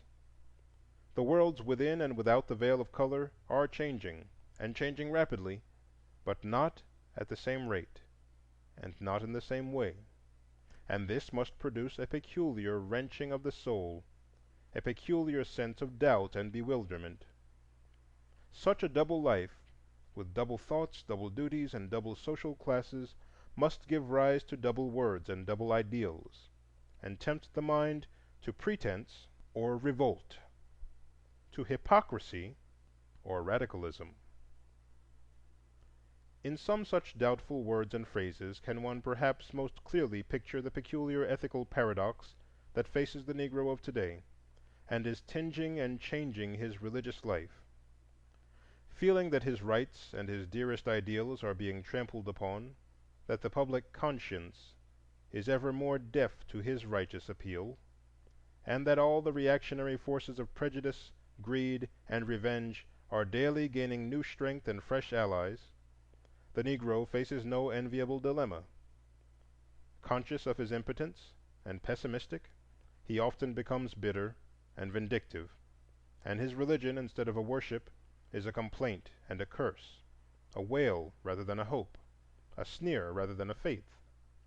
On the other hand, another type of mind, shrewder and keener, and more tortuous too, sees in the very strength of the anti-Negro movement its patent weaknesses, and with Jesuitic casuistry is deterred by no ethical considerations in the endeavor to turn this weakness to the black man's strength. Thus we have two great and hardly reconcilable streams of thought and ethical strivings. The danger of the one lies in anarchy, that of the other in hypocrisy. The one type of Negro stands almost ready to curse God and die, and the other is too often found a traitor to right and a coward before force. The one is wedded to ideals remote, whimsical, perhaps impossible of realization. The other forgets that life is more than meat, and the body more than raiment. But after all, is not this simply the writhing of the age, transformed into black, the triumph of the lie, which today, with its false culture, faces the hideousness of the anarchist assassin? Today the two groups of Negroes, the one in the North, the other in the South, represent these divergent ethical tendencies, the first tending toward radicalism, the other toward hypocritical compromise. It is no idle regret with which the white South mourns the loss of the old-time Negro, the frank, honest, simple old servant who stood for the earlier religious age of submission and humility. With all his laziness and lack of many elements of true manhood, he was at least open-hearted, faithful, and sincere. Today he is gone, but who is to blame for his going? Is it not those very persons who mourn for him? Is it not the tendency, born of Reconstruction and reaction, to found a society on lawlessness and deception, to tamper with the moral fiber of a naturally honest and straightforward people, until the whites threaten to become ungovernable tyrants, and the blacks criminals and hypocrites? Deception is the natural defense of the weak against the strong, and the South used it for many years against its conquerors. Today it must be prepared to see its black proletariat turn that same two-edged weapon against itself. And how natural this is! The death of Denmark Vesey and Nat Turner proved long since to the Negro the present hopelessness of physical defense. Political defense is becoming less and less available, and economic defense is still only partially effective. But there is a patent defense at hand, the defense of deception and flattery, of cajoling and lying. It is the same defense which peasants of the Middle Age used, and which left its stamp on their character for centuries. Today the young Negro of the South who would succeed cannot be frank and outspoken, honest and self-assertive, but rather he is daily tempted to be silent and wary, politic and sly. He must flatter and be pleasant, endure petty insults with a smile, shut his eyes to wrong. In too many cases he sees positive personal advantage in deception and lying. His real thoughts, his real aspirations must be guarded in whispers. He must not criticize, he must not complain. Patience, humility, and adroitness must, in these growing black youth, replace impulse, manliness, and courage. With this sacrifice there is an economic opening, and perhaps peace and some prosperity. Without this, there is riot, migration, or crime. Nor is this situation peculiar to the Southern United States. Is it not rather the only method by which undeveloped races have gained the right to share modern culture? The price of culture is a lie. On the other hand, in the North, the tendency is to emphasize the radicalism of the Negro. Driven from his birthright in the South by a situation at which every fiber of his more outspoken and assertive nature revolts, he finds himself in a land where he can scarcely earn a decent living amid the harsh competition and the color discrimination. At the same time, through schools and periodicals, discussions and lectures, he is intellectually quickened and awakened. The soul, long pent up and dwarfed, suddenly expands in new-found freedom. What wonder that every tendency is to excess? Radical complaint, radical remedies, bitter denunciation, or angry silence. Some sink, some rise. The criminal and the sensualist leave the church for the gambling hell and the brothel, and fill the slums of Chicago and Baltimore. The better classes segregate themselves from the group life of both white and black, and form an aristocracy, cultured but pessimistic, whose bitter criticism stings while it points out no way of escape. They despise the submission and subserviency of the Southern Negroes, but offer no other means by which a poor and oppressed minority can exist side by side with its masters. Feeling deeply and keenly the tendencies and opportunities of the age in which they live, their souls are bitter at the fate which drops the veil between. And the very fact that this bitterness is natural and justifiable only serves to intensify it and make it more maddening. Between the two extreme types of ethical attitude which I have thus sought to make clear wavers the mass of the millions of Negroes, North and South, and their religious life and activity partake of this social conflict within their ranks. Their churches are differentiating, now into groups of cold, fashionable devotees, in no way distinguishable from similar white groups, save in color of skin, now into large social and business institutions, catering to the desire for information and amusement of their members, warily avoiding unpleasant questions both within and without the black world, and preaching in effect, if not word, Dum vivimus vivamus. But back of this still broods silently the deep religious feeling of the real Negro heart, the stirring, unguided might of powerful human souls who have lost the guiding star of the past, and seek in the great night a new religious ideal. Some day the awakening will come, when the pent-up vigor of 10 million souls shall sweep irresistibly toward the goal, out of the valley of the shadow of death, where all that makes life worth living, liberty, justice, and right, is marked for white people only. Chapter 11. Of the Passing of the Firstborn.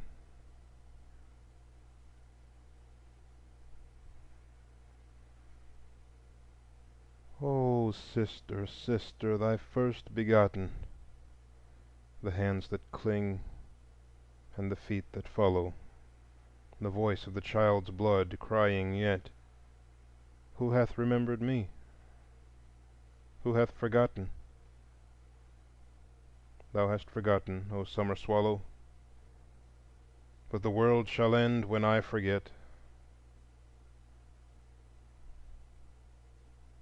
Swinburne.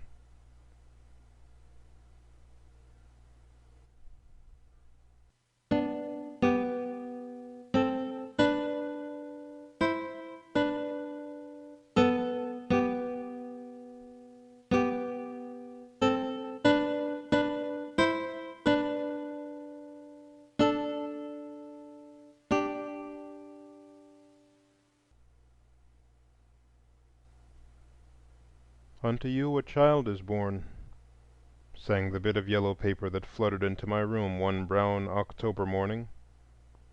Then the fear of fatherhood mingled wildly with the joy of creation. I wondered how it looked, and how it felt. What were its eyes, and how its hair curled and crumpled itself? And I thought in awe of her, she who had slept with death to tear a man-child from underneath her heart while I was unconsciously wandering. I fled to my wife and child, repeating the while to myself half wonderingly, "Wife and child, wife and child," fled fast and faster than boat and steam car, and yet must ever impatiently await them. away from the hard-voiced city, away from the flickering sea, into mine own Berkshire hills that sit all sadly guarding the gates of Massachusetts.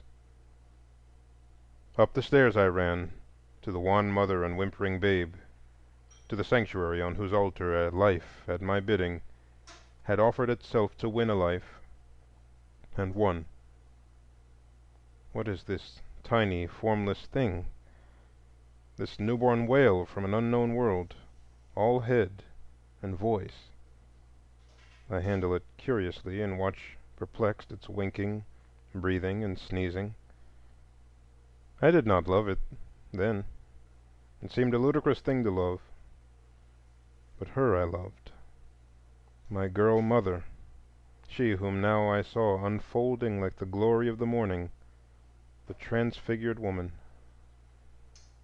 Through her I came to love the wee thing, as it grew strong, as its little soul unfolded itself in twitter and cry and half-formed word, and as its eyes caught the gleam and flash of life. How beautiful he was, with his olive-tinted flesh and dark gold ringlets, his eyes of mingled blue and brown, his perfect little limbs, and the soft voluptuous roll which the blood of Africa had molded into his features. I held him in my arms after we had sped away from our southern home, held him and glanced at the hot, red soil of Georgia and the breathless city of 100 hills, and felt a vague unrest.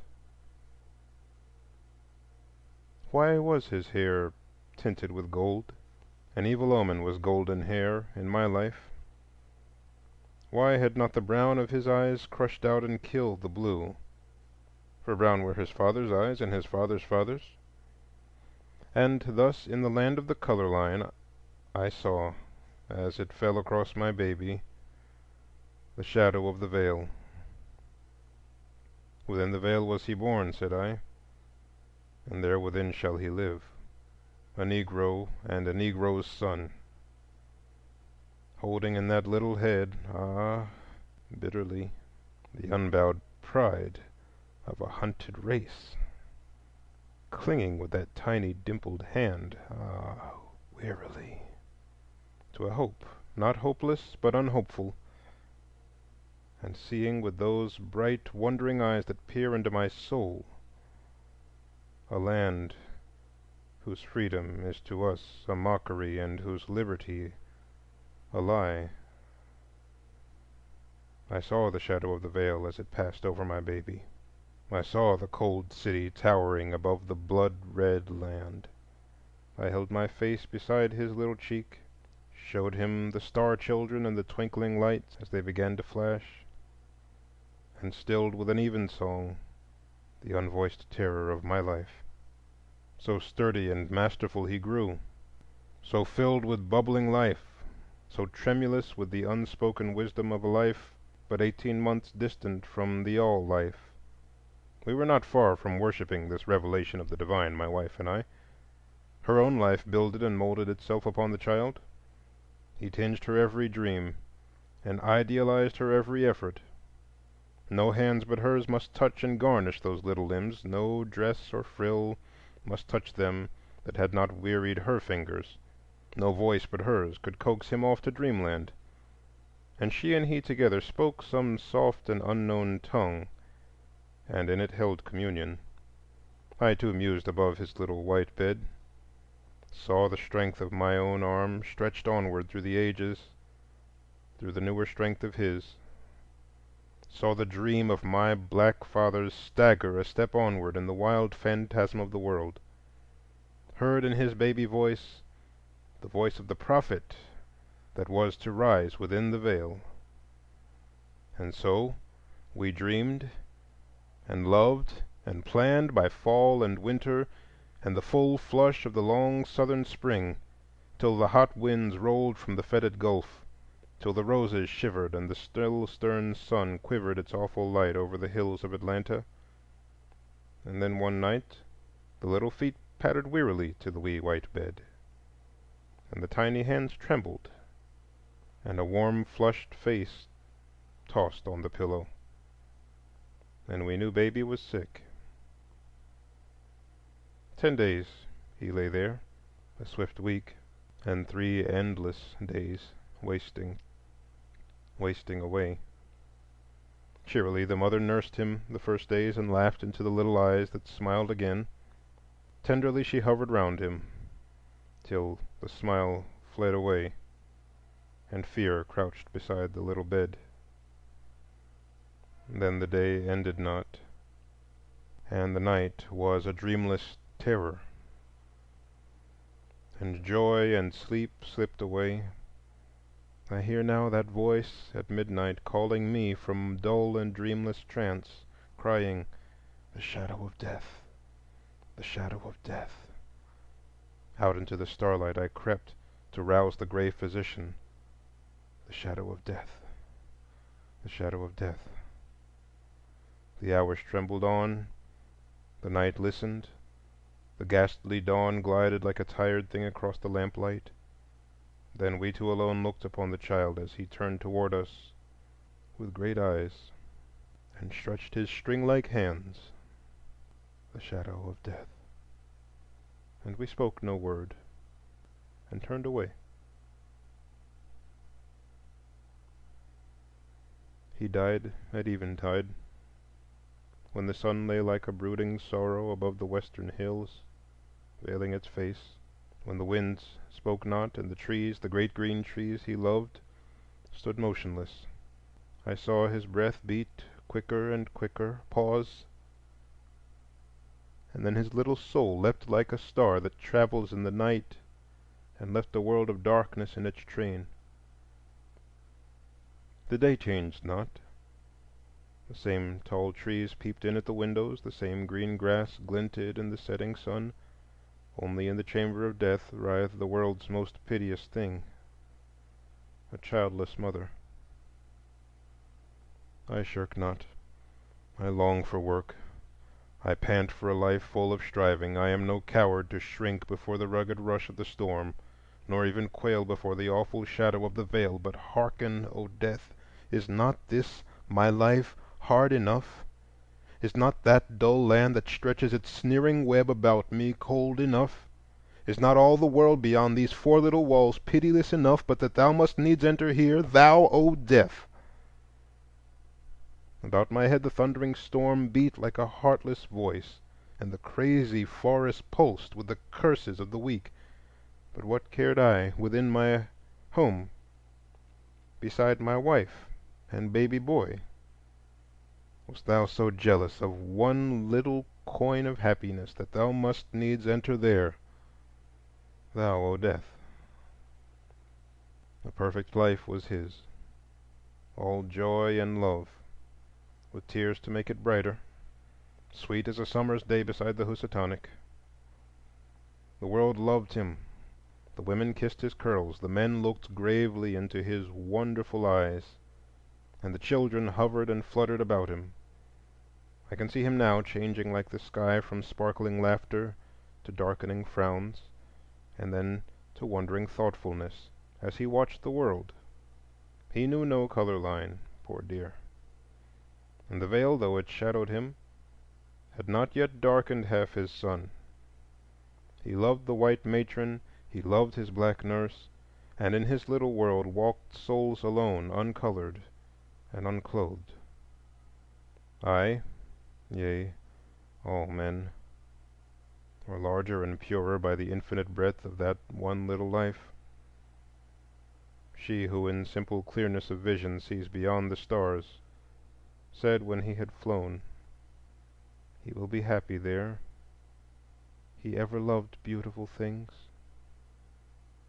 And I, far more ignorant and blind by the web of mine own weaving, sit alone, winding words and muttering, "If still he be, and he be there, and there be a there, let him be happy, O fate." Blithe was the morning of his burial, with bird and song and sweet-smelling flowers. The trees whispered to the grass, but the children sat with hushed faces. And yet it seemed a ghostly, unreal day, the wraith of life We seemed to rumble down an unknown street, behind a little white bundle of posies, with the shadow of a song in our ears. The busy city dinned about us. They did not say much. Those pale-faced, hurrying men and women, they did not say much. They only glanced and said, "Niggers." We could not lay him in the ground there in Georgia, for the earth there is strangely red. So we bore him away to the northward, with his flowers and his little folded hands. In vain, in vain. For where, O God, beneath thy broad blue sky shall my dark baby rest in peace, where reverence dwells, and goodness, and a freedom that is free? All that day and all that night there sat an awful gladness in my heart. Nay, blame me not if I see the world thus darkly through the veil. And my soul whispers ever to me, saying, "Not dead, not dead, but escaped; not bond, but free. No bitter meanness now shall sicken his baby heart till it die a living death. No taunt shall madden his happy boyhood. Fool that I was to think or wish that this little soul should grow choked and deformed within the veil. I might have known that yonder deep, unworldly look that ever and anon floated past his eyes was peering far beyond this narrow now. In the poise of his little curl-crowned head did there not sit all that wild pride of being which his father had hardly crushed in his own heart? For what, forsooth, shall a Negro want with pride amid the studied humiliations of 50,000,000 fellows? Well sped, my boy, before the world had dubbed your ambition insolence, and held your ideals unattainable, and taught you to cringe and bow. Better far this nameless void that stops my life than a sea of sorrow for you. Idle words. He might have borne his burden more bravely than we. Aye, and found it lighter too, some day. For surely this is not the end. Surely there shall yet dawn some mighty morning to lift the veil and set the prisoned free. Not for me, I shall die in my bonds, but for fresh young souls who have not known the night and waken to the morning, a morning when men ask of the workman, not "Is he white?" but "Can he work?" When men ask artists, not "Are they black?" but "Do they know?" Some morning this may be, long, long years to come. But now there wails on that dark shore within the veil the same deep voice, "Thou shalt forego." And all have I foregone at that command, and with small complaint, all save that fair young form that lies so coldly wed with death in the nest I had builded. If one must have gone, why not I? Why may I not rest me from this restlessness, and sleep from this wide waking? Was not the world's alembic, time, in his young hands? And is not my time waning? Are there so many workers in the vineyard that the fair promise of this little body could lightly be tossed away? The wretched of my race that line the alleys of the nation sit fatherless and unmothered, but Love sat beside his cradle, and in his ear Wisdom waited to speak. Perhaps now he knows the All Love, and needs not to be wise. Sleep then, child. Sleep till I sleep, and waken to a baby voice and the ceaseless patter of little feet. above the veil.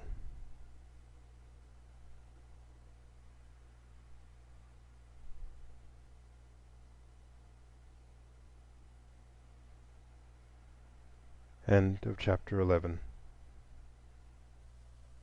Chapter 12. Of Alexander Crummell.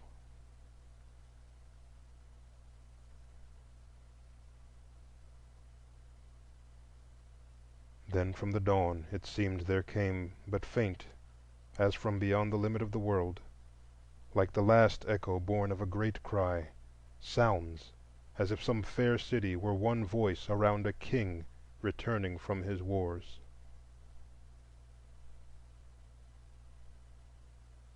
Tennyson.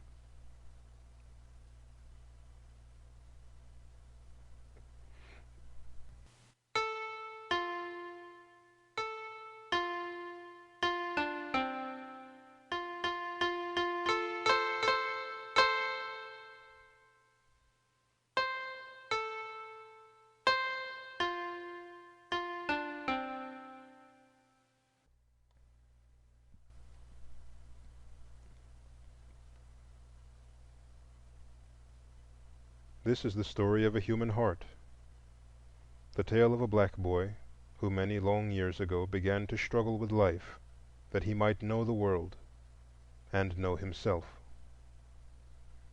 3 temptations he met on those dark dunes that lay gray and dismal before the wonder eyes of the child. The temptation of hate that stood out against the red dawn, the temptation of despair that darkened noonday, and the temptation of doubt that ever steals along with twilight. Above all, you must hear of the vales he crossed, the valley of humiliation and the valley of the shadow of death. I saw Alexander Crummell first at a Wilberforce commencement season, amid its bustle and crush. Tall, frail, and black he stood, with simple dignity and an unmistakable air of good breeding. I talked with him apart, where the storming of the lusty young orators could not harm us. I spoke to him politely, then curiously, then eagerly, as I began to feel the fineness of his character, his calm courtesy, the sweetness of his strength, and his fair blending of the hope and truth of life. Instinctively, I bowed before this man as one bows before the prophets of the world. Some seer, he seemed, that came not from the crimson past or the gray to come, but from the pulsing now, that mocking world which seemed to me at once so light and dark, so splendid and sordid. 80 years had he wandered in this same world of mine within the Veil. He was born with the Missouri Compromise, and lay a-dying amid the echoes of Manila and El Caney, stirring times for living, times dark to look back upon, darker to look forward to. The black-faced lad that paused over his mud and marbles 70 years ago saw puzzling vistas as he looked down the world. The slave ships still groaned across the Atlantic. Faint cries burdened the southern breeze, and the great black father whispered mad tales of cruelty into those young ears. From the low doorway the mother silently watched her boy at play, and at nightfall sought him eagerly, lest the shadows should bear him away to the land of slaves. So his young mind worked and winced and shaped curiously a vision of life, and in the midst of that vision ever stood one dark figure alone, ever with the hard, thick countenance of that bitter father, and a form that fell in vast and shapeless folds. Thus the temptation of hate grew and shadowed the growing child, gliding stealthily into his laughter, fading into his play, and seizing his dreams by day and night with rough, rude turbulence. So the black boy asked of sky and sun and flower the never answered, "Why?" and loved, as he grew, neither the world nor the world's rough ways.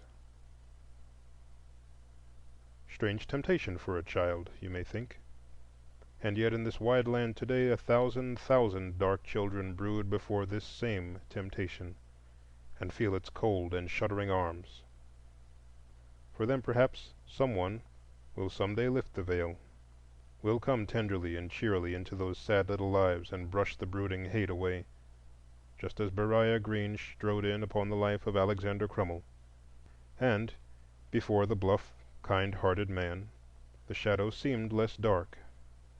Beriah Green had a school in Oneida County, New York, with a score of mischievous boys. "I'm going to bring a black boy here to educate," said Beriah Green, as only a crank and an abolitionist would have dared to say. "Ho ho!" laughed the boys. "Yes," said his wife, and Alexander came. Once before the black boy had sought a school, had traveled cold and hungry 400 miles up into free New Hampshire, to Canaan. But the godly farmers hitched 90 yoke of oxen to the abolition schoolhouse and dragged it into the middle of the swamp. The black boy trudged away.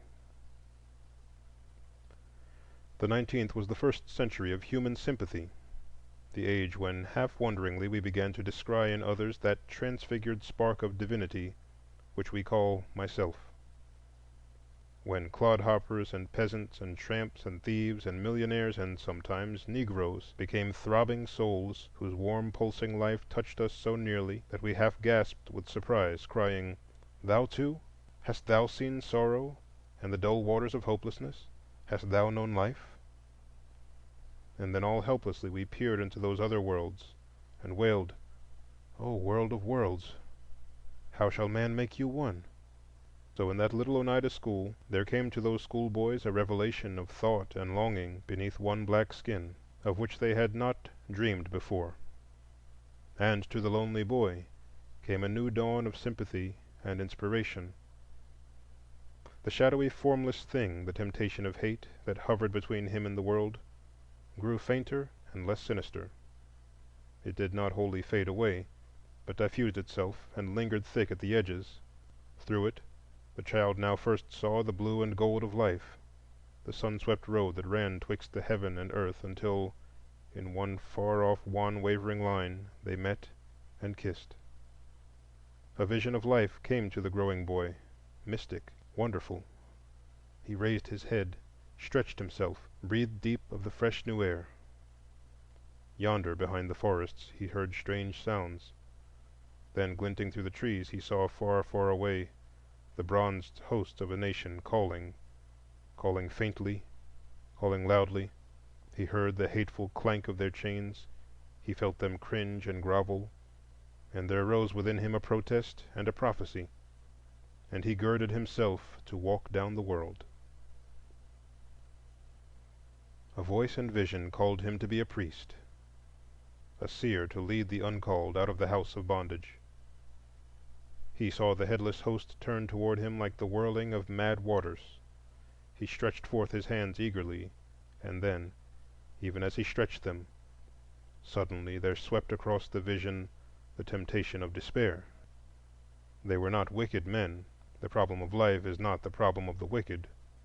They were calm, good men, bishops of the Apostolic Church of God, and strove toward righteousness.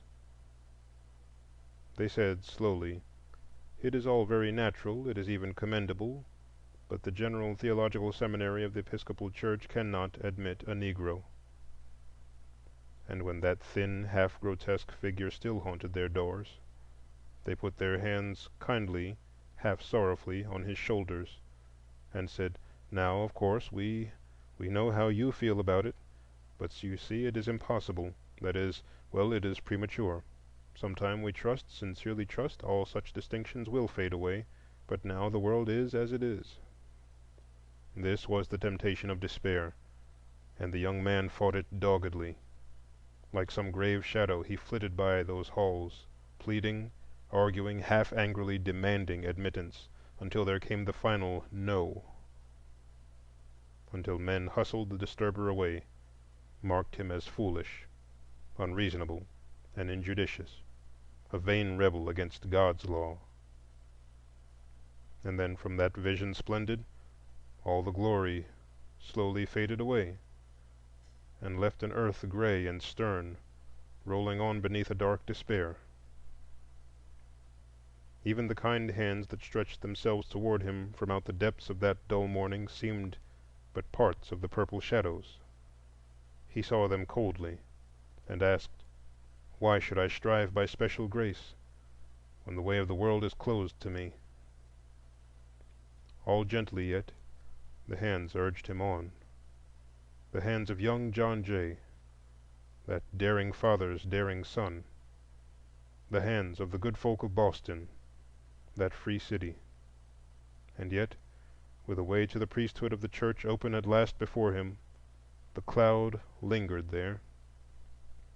And even when in old St. Paul's the venerable bishop raised his white arms above the Negro deacon, even then the burden had not lifted from that heart, for there had passed a glory from the earth. And yet the fire through which Alexander Crummell went did not burn in vain. Slowly and more soberly he took up again his plan of life.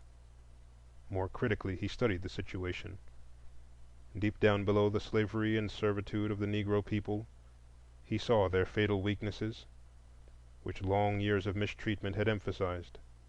The dearth of strong moral character, of unbending righteousness, he felt, was their great shortcoming. And here he would begin. He would gather the best of his people into some little Episcopal chapel, and there lead, teach, and inspire them, till the leaven spread, till the children grew, till the world hearkened, till,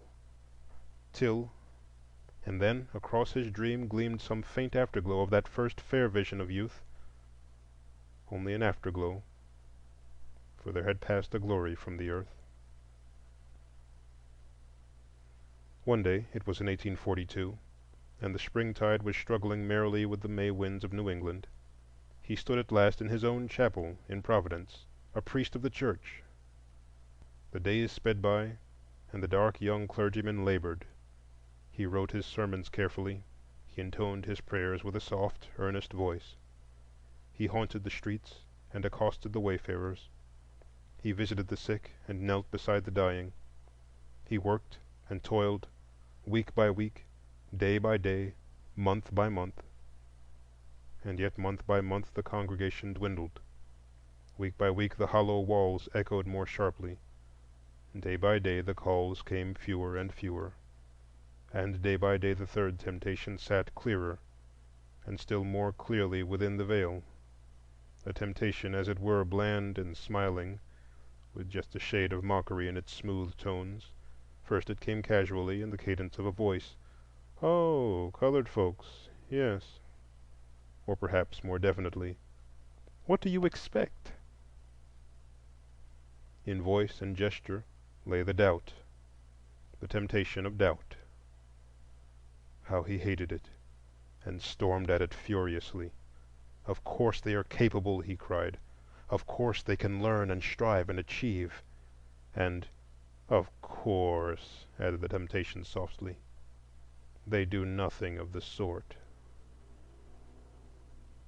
Of all the three temptations, this one struck the deepest. Hate, he had outgrown so childish a thing. Despair, he had steeled his right arm against it and fought it with the vigor of determination. But to doubt the worth of his life work, to doubt the destiny and capability of the race his soul loved because it was his, to find listless squalor instead of eager endeavor, to hear his own lips whispering, "They do not care, they cannot know, they are dumb-driven cattle.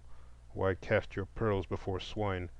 This seemed more than man could bear, and he closed the door and sank upon the steps of the chancel and cast his robe upon the floor and writhed.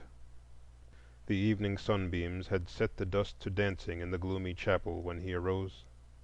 He folded his vestments, put away the hymn books, and closed the great Bible. He stepped out into the twilight, looked back upon the narrow little pulpit with a weary smile, and locked the door. Then he walked briskly to the bishop, and told the bishop what the bishop already knew. "I have failed," he said simply. And gaining courage by the confession, he added, "What I need is a larger constituency. There are comparatively few Negroes here, and perhaps they are not of the best. I must go where the field is wider and try again.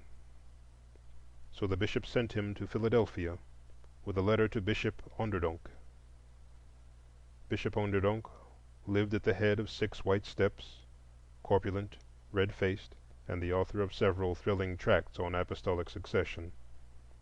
It was after dinner, and the bishop had settled himself for a pleasant season of contemplation, when the bell must needs ring, and there must burst in upon the bishop a letter and a thin, ungainly Negro.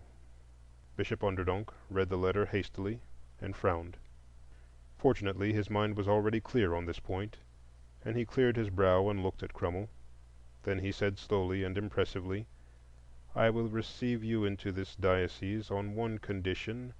No Negro priest can sit in my church convention, and no Negro church must ask for a representation there." I sometimes fancy that I can see that tableau: the frail black figure nervously twitching his hat before the massive abdomen of Bishop Onderdonk, his threadbare coat thrown against the dark woodwork of the bookcases, where Fox's Lives of the Martyrs nestled happily beside The Whole Duty of Man. I seem to see the wide eyes of the Negro wander past the bishop's broadcloth to where the swinging glass doors of the cabinet glow in the sunlight. A little blue fly is trying to cross the yawning keyhole. He marches briskly up to it, peers into the chasm in a surprised sort of way, and rubs his feelers reflectively. Then he essays its depths, and finding it bottomless, draws back again. The dark-faced priest finds himself wondering if the fly, too, has faced its valley of humiliation, and if it will plunge into it, when lo, it spreads its tiny wings and buzzes merrily across, leaving the watcher wingless and alone. Then the full weight of his burden fell upon him. The rich walls wheeled away, and before him lay the cold, rough moor winding on through life, cut in twain by one thick granite ridge. Here the valley of humiliation, yonder the valley of the shadow of death. And I know not which be darker, no, not I. But this I know: in yonder vale of the humble stand today a million swarthy men, who willingly would bear the whips and scorns of time, the oppressor's wrong, the proud man's contumely, the pangs of despised love, the law's delay, the insolence of office, and the spurns that patient merit of the worthy takes.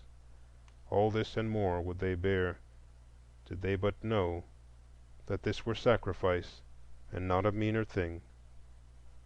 So surged the thought within that lone black breast. The bishop cleared his throat suggestively, then, recollecting that there was really nothing to say, considerately said nothing, only sat tapping his foot impatiently. But Alexander Crummell said, slowly and heavily, "I will never enter your diocese on such terms." And saying this, he turned and passed into the valley of the shadow of death. You might have noted only the physical dying, the shattered frame and hacking cough, but in that soul lay deeper death than that. He found a chapel in New York, the church of his father. He labored for it in poverty and starvation, scorned by his fellow priests. Half in despair, he wandered across the sea, a beggar with outstretched hands. Englishmen clasped them, Wilberforce and Stanley, Thirlwell and Inglis, even Froude and Macaulay.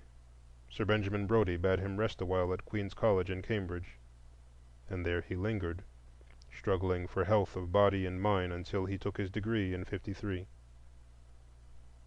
Restless still and unsatisfied, he turned toward Africa, and for long years, amid the spawn of the slave smugglers, sought a new heaven and a new earth. So the man groped for light. All this was not life; it was the world wandering of a soul in search of itself, the striving of one who vainly sought his place in the world, ever haunted by the shadow of a death that is more than death. the passing of a soul that has missed its duty. 20 years he wandered, 20 years and more, and yet the hard rasping question kept gnawing within him, what in God's name am I on earth for? In the narrow New York parish his soul seemed cramped and smothered. In the fine old air of the English University he heard the millions wailing over the sea. In the wild fever-cursed swamps of West Africa he stood helpless and alone. You will not wonder at his weird pilgrimage, you who in the swift whirl of living, amid its cold paradox and marvelous vision, have fronted life and asked its riddle face to face. And if you find that riddle hard to read, remember that yonder black boy finds it just a little harder. If it is difficult for you to find and face your duty, it is a shade more difficult for him. If your heart sickens in the blood and dust of battle, remember that to him the dust is thicker and the battle fiercer. No wonder the wanderers fall. No wonder we point to thief and murderer and haunting prostitute and the never-ending throng of unhearsed dead. The valley of the shadow of death gives few of its pilgrims back to the world. But Alexander Crummell, it gave back. Out of the temptation of hate, and burned by the fire of despair, triumphant over doubt, and steeled by sacrifice against humiliation, he turned at last home across the waters, humble and strong, gentle and determined. He bent to all the jibes and prejudices, to all hatred and discrimination, with that rare courtesy which is the armor of pure souls. He fought among his own, the low, the grasping, and the wicked, with that unbending righteousness which is the sword of the just. He never faltered, he seldom complained. He simply worked, inspiring the young, rebuking the old, helping the weak, guiding the strong. So he grew, and brought within his wide influence all that was best of those who walk within the veil. They who live without knew not nor dreamed of that full power within, that mighty inspiration which the dull gauze of caste decreed that most men should not know. And now that he is gone, I sweep the veil away and cry, Lo, the soul to whose dear memory I bring this little tribute. I can see his face still, dark and heavy-lined beneath his snowy hair, lighting and shading, now with inspiration for the future, now in innocent pain at some human wickedness, now with sorrow at some hard memory from the past. The more I met Alexander Crummell, the more I felt how much that world was losing which knew so little of him. In another age he might have sat among the elders of the land in purple-bordered toga. In another country, mothers might have sung him to the cradles. He did his work, he did it nobly and well, and yet I sorrow that here he worked alone with so little human sympathy. His name today in this broad land means little, and comes to 50 million ears laden with no incense of memory or emulation. And herein lies the tragedy of the age. Not that men are poor, all men know something of poverty. Not that men are wicked, who is good? Not that men are ignorant, what is truth? Nay, but that men know so little of men. He sat one morning gazing toward the sea. He smiled and said, "The gate is rusty on the hinges." That night at star-rise a wind came moaning out of the west to blow the gate ajar. And then the soul I loved fled like a flame across the seas, and in its seat sat Death. I wonder where he is today. I wonder if in that dim world beyond, as he came gliding in, there rose on some wan throne a king, a dark and pierced Jew, who knows the writhings of the earthly damned, saying, as he laid those heart-wrung talents down, "Well done." while round about the morning stars sat singing.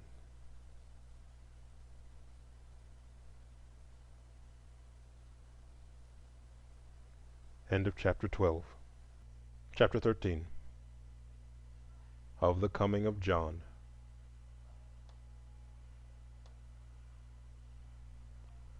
What bring they 'neath the midnight, beside the river sea? They bring the human heart wherein no nightly calm can be, that droppeth never with the wind, nor drieth with the dew.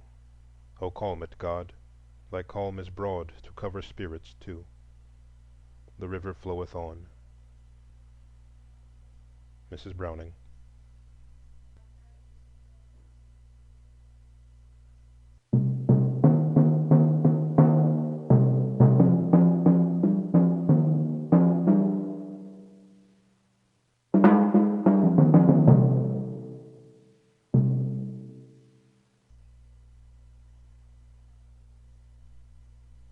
Carlisle Street runs westward from the center of Johnstown, across a great black bridge, down a hill and up again, by little shops and meat markets, past single-storied homes, until suddenly it stops against a wide green lawn. It is a broad, restful place, with two large buildings outlined against the west. When at evening the winds come swelling from the east, and the great pall of the city's smoke hangs wearily above the valley, then the red west glows like a dreamland down Carlisle Street, and at the tolling of the supper bell throws the passing forms of students in dark silhouette against the sky. Tall and black, they move slowly by, and seem in the sinister light to flit before the city like dim warning ghosts. Perhaps they are, for this is Wells Institute, and these black students have few dealings with the white city below. And if you'll notice, night after night there is one dark form that ever hurries, last and late, toward the twinkling lights of Swain Hall, for Jones is never on time. A long, straggling fellow he is, brown and hard-haired, who seems to be growing straight out of his clothes, and walks with a half-apologetic roll. He used perpetually to set the quiet dining room into waves of merriment as he stole to his place after the bell had tapped for prayers. He seemed so perfectly awkward, and yet one glance at his face made one forgive him much, that broad, good-natured smile in which lay no bit of art or artifice, but seemed just bubbling good nature and genuine satisfaction with the world. He came to us from Altamaha, away down there beneath the gnarled oaks of southeastern Georgia, where the sea croons to the sands, and the sands listen till they sink half-drowned beneath the waters, rising only here and there in long, low islands. The white folk of Altamaha voted John a good boy, fine plow-hand, good in the rice fields, handy everywhere, and always good-natured and respectful. But they shook their heads when his mother wanted to send him off to school. "It'll spoil him, ruin him," they said, and they talked as though they knew. But full half the black folk followed him proudly to the station, and carried his queer little trunk and many bundles, and there they shook and shook hands, and the girls kissed him shyly, and the boys clapped him on the back. So the train came, and he pinched his little sister lovingly and put his great arms about his mother's neck, and then was away with a puff and a roar into the great yellow world that flamed and flared about the doubtful pilgrim. Up the coast they hurried, past the squares and palmettos of Savannah, through the cotton fields and through the weary night to Millville, and came with the morning to the noise and bustle of Johnstown. And they that stood behind that morning in Altamaha and watched the train as it noisily bore playmate and brother and son away to the world, had thereafter one ever-recurring word: "When John comes." Then what parties were to be, and what speakings in the churches, and what new furniture in the front room, perhaps even a new front room, and there would be a new schoolhouse with John as teacher, and then perhaps a big wedding. All this and more, when John comes. But the white people shook their heads. At first he was coming at Christmas time, but the vacation proved too short. And then the next summer, but times were hard and schooling costly, and so instead he worked in Johnstown. And so it drifted to the next summer, and the next, till playmates scattered, and mother grew gray, and sister went up to the judge's kitchen to work. And still the legend lingered, "When John comes." Up at the Judge's they rather liked this refrain, for they too had a John, a fair-haired, smooth-faced boy who had played many a long summer's day to its close with his darker namesake. "Yes, sir, John is at Princeton, sir," said the broad-shouldered, gray-haired Judge every morning as he marched down to the post office. "Showing the Yankees what a Southern gentleman can do," he added, and strode home again with his letters and his papers.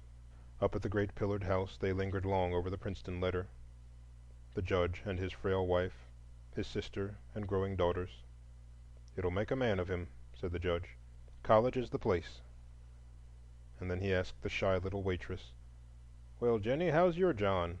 and added reflectively, too bad your mother sent him off. It'll spoil him." And the waitress wondered. Thus in the faraway southern village the world lay waiting, half consciously, the coming of two young men, and dreamed in an inarticulate way of things that would be done and new thoughts that all would think.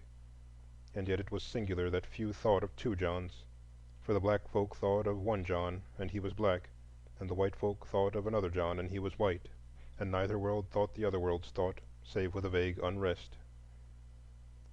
Up in Johnstown at the Institute we were long puzzled at the case of John Jones. For a long time the clay seemed unfit for any sort of molding. He was loud and boisterous, always laughing and singing, and never able to work consecutively at anything. He did not know how to study, he had no idea of thoroughness, and with his tardiness, carelessness, and appalling good humor we were sore perplexed. One night we sat in faculty meeting, worried and serious, for Jones was in trouble again. This last escapade was too much, and so we solemnly voted that Jones, on account of repeated disorder and inattention to work, be suspended for the rest of the term. It seemed to us that the first time life ever struck Jones as a really serious thing was when the dean told him he must leave school. He stared at the gray-haired man blankly, with great eyes. Why," he faltered. "But I haven't graduated." Then the dean slowly and clearly explained, reminding him of the tardiness and the carelessness, of the poor lessons and neglected work, of the noise and disorder, until the fellow hung his head in confusion. Then he said quickly, "But you won't tell Mammy and sister?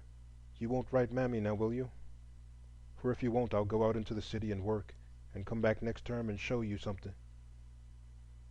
So the dean promised faithfully, and John shouldered his little trunk, giving neither word nor look to the giggling boys, and walked down Carlisle Street to the great city, with sober eyes and a set and serious face. Perhaps we imagined it, but some way it seemed to us that the serious look that crept over his boyish face that afternoon never left it again. When he came back to us, he went to work with all his rugged strength. It was a hard struggle, for things did not come easily to him. Few crowding memories of early life and teaching came to help him on his new way. But all the world toward which he strove was of his own building, and he builded slow and hard.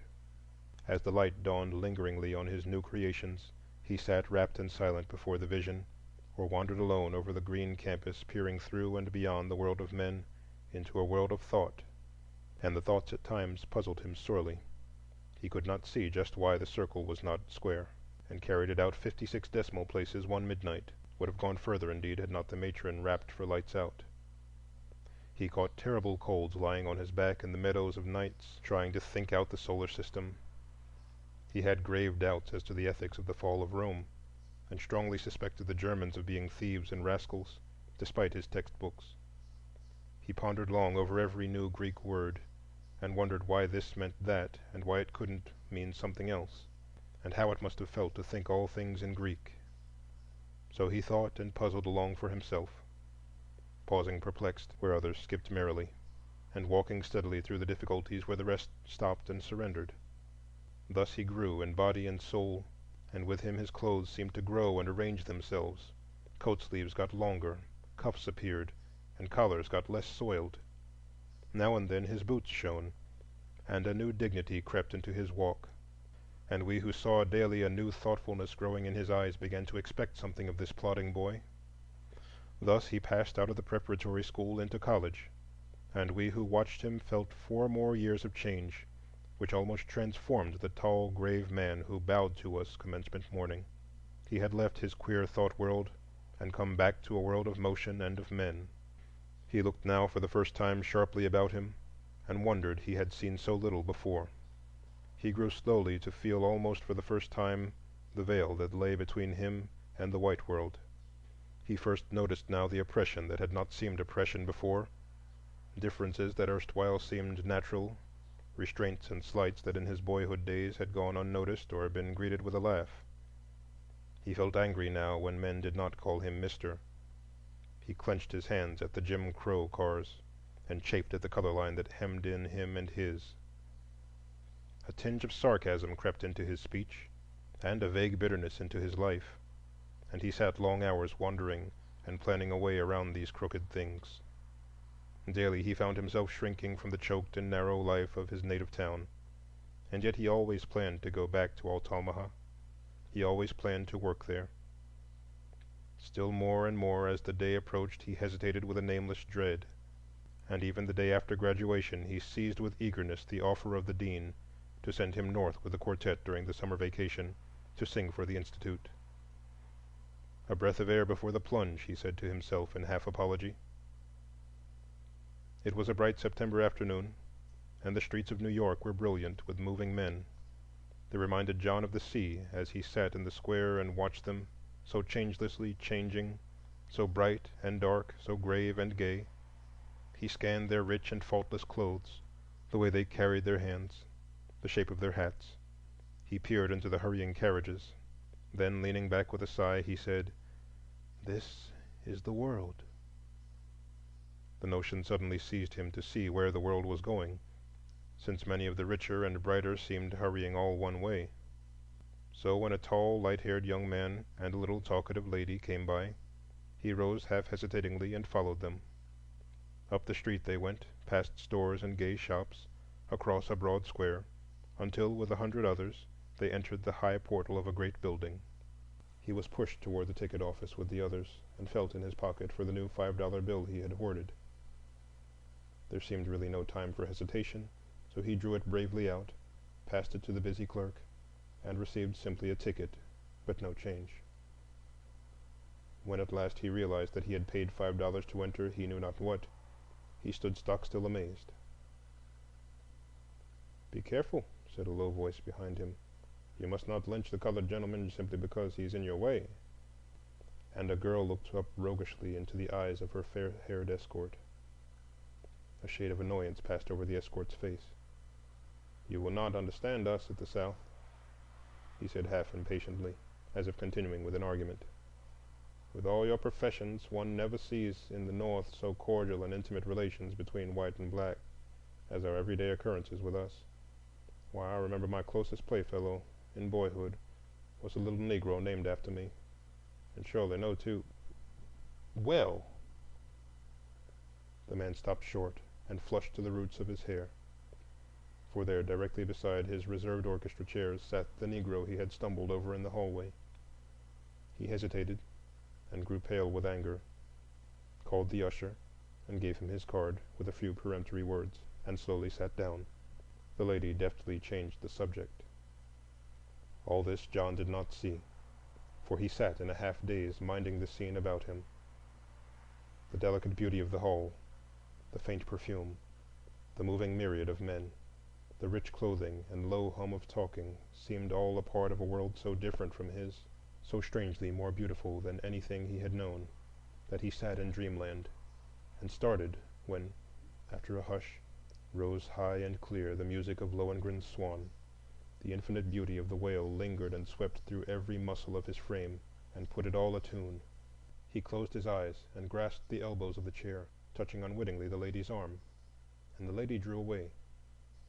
A deep longing swelled in all his heart to rise with that clear music out of the dirt and dust of that low life that held him prisoned and befouled. If he could only live up in the free air where the birds sang and the setting suns had no touch of blood. Who had called him to be the slave and butt of all? And if he had called, what right had he to call when a world like this lay open before men?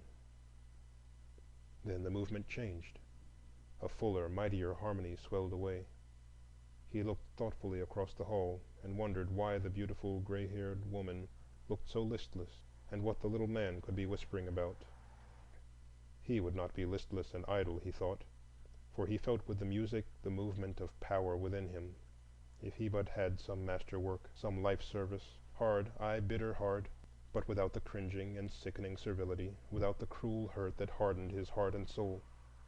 When at last a soft sorrow swept across the violins, there came to him the vision of a far-off home, the great eyes of his sister, and the dark drawn face of his mother, and his heart sank below the waters, even as the sea sand sinks by the shores of Altamaha, only to be lifted aloft again with that last ethereal wail of the swan that quivered and faded away into the sky. It left John sitting so silent and rapt that he did not for some time notice the usher tapping him lightly on the shoulder and saying politely, "Will you step this way, please, sir?" A little surprised, he arose quickly at the last tap, and turning to leave his seat, looked full into the face of the fair-haired young man. For the first time the young man recognized his dark boyhood playmate, and John knew that it was the judge's son. The white John started, lifted his hand, and then froze into his chair. The black John smiled lightly, then grimly, and followed the usher down the aisle. The manager was sorry, very, very sorry, but he explained that some mistake had been made in selling the gentleman a seat already disposed of. He would refund the money, of course, and indeed felt the matter keenly, and so forth. And before he had finished, John was gone, walking hurriedly across the square and down the broad streets. And as he passed the park, he buttoned his coat and said, "John Jones, you're a natural-born fool." Then he went to his lodgings and wrote a letter, and tore it up. He wrote another, and threw it in the fire. Then he seized a scrap of paper and wrote, "Dear mother and sister, I am coming. John." "Perhaps," said John as he settled himself on the train, "perhaps I am to blame myself in struggling against my manifest destiny, simply because it looks hard and unpleasant. Here is my duty to Altamaha plain before me. Perhaps they'll let me settle the Negro problems there. Perhaps they won't. I will go into the king which is not according to the law, and if I perish, I perish." And then he mused and dreamed and planned a life work, and the train flew south. Down in Altamaha, after 7 long years, all the world knew John was coming. The homes were scrubbed and scoured, above all one. The gardens and yards had an unwonted trimness, and Jenny bought a new gingham. With some finesse and negotiation, all the dark Methodists and Presbyterians were induced to join in a monster welcome at the Baptist church. And as the day drew near, warm discussions arose on every corner as to the exact extent and nature of John's accomplishments. It was noontide on a gray and cloudy day when he came. The black town flocked to the depot, with a little of the white at the edges. A happy throng with "good mornings" and "howdies," and laughing and joking and jostling.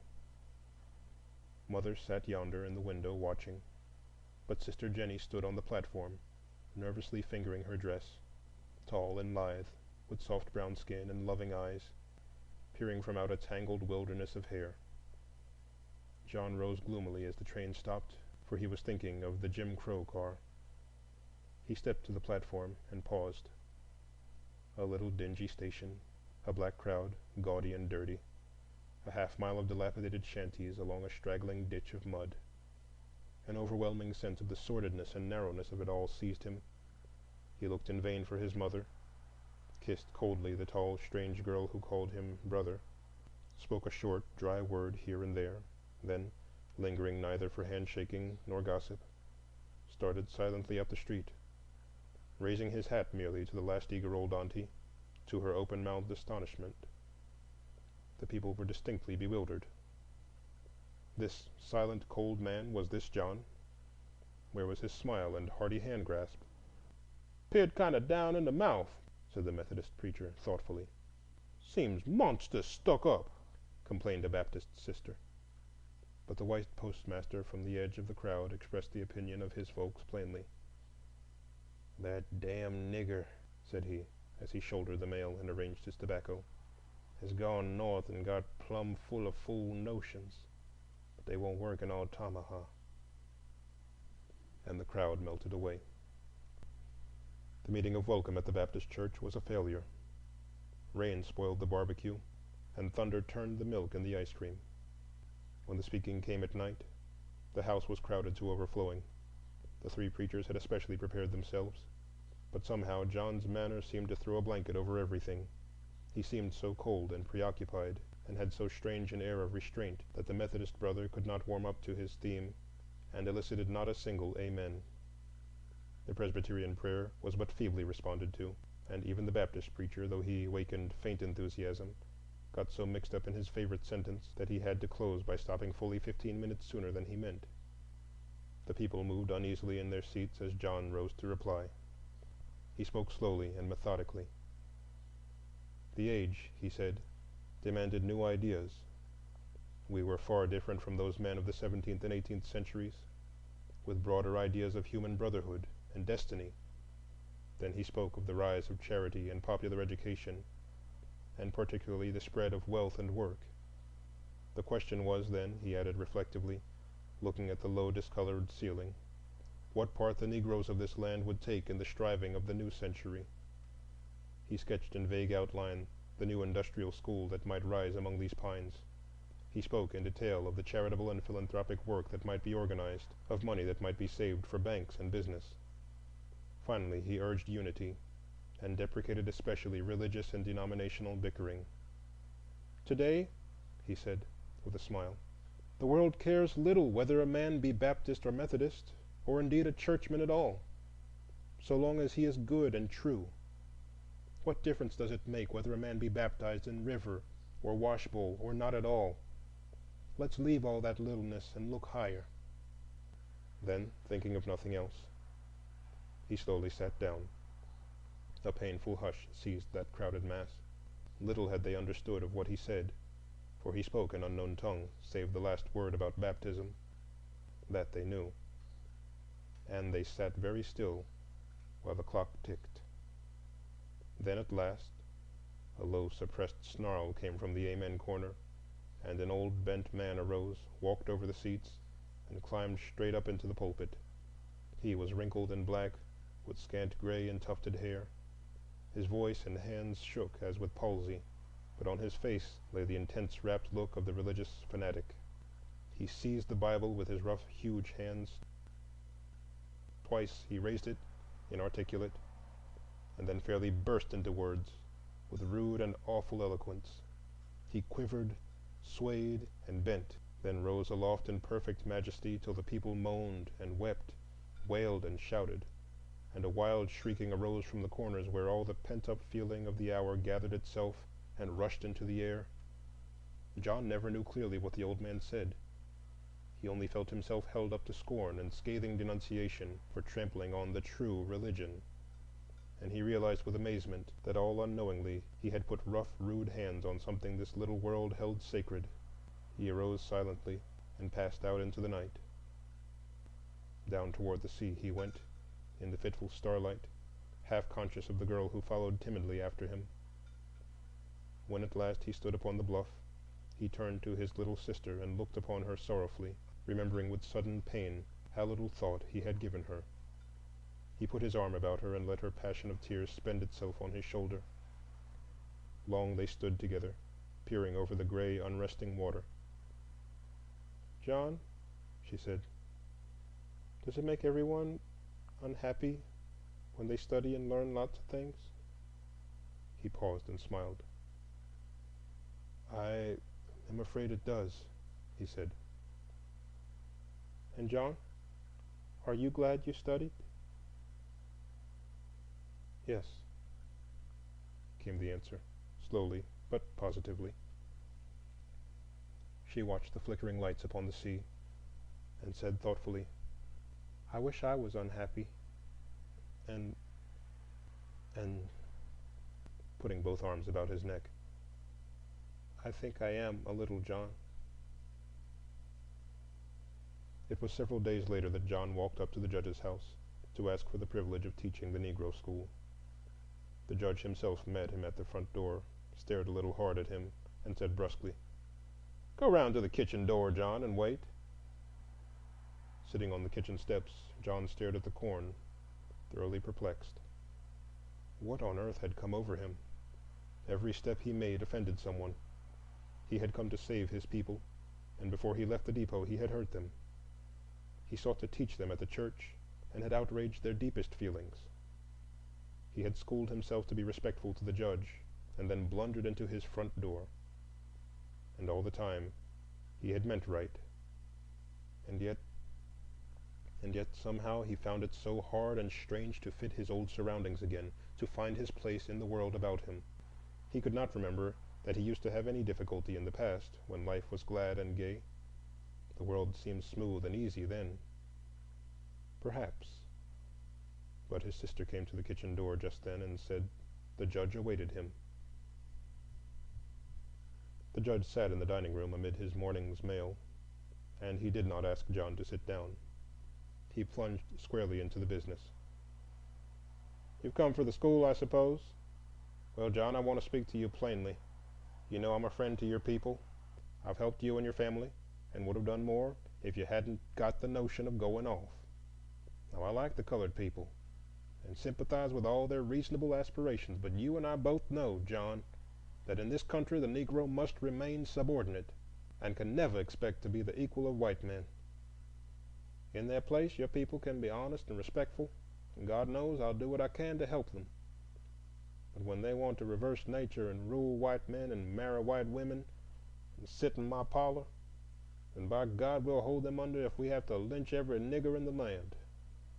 Now, John, the question is, are you, with your education and northern notions, going to accept the situation and teach the darkies to be faithful servants and laborers as your fathers were?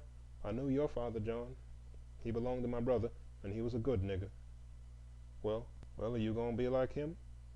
Or are you going to try to put fool ideas of rising and equality into these folks' head and make them discontented and unhappy?" "I am going to accept the situation, Judge Henderson," answered John, with a brevity that did not escape the keen old man. He hesitated a moment, and then said shortly, "Very well. We'll try you a while. Good morning."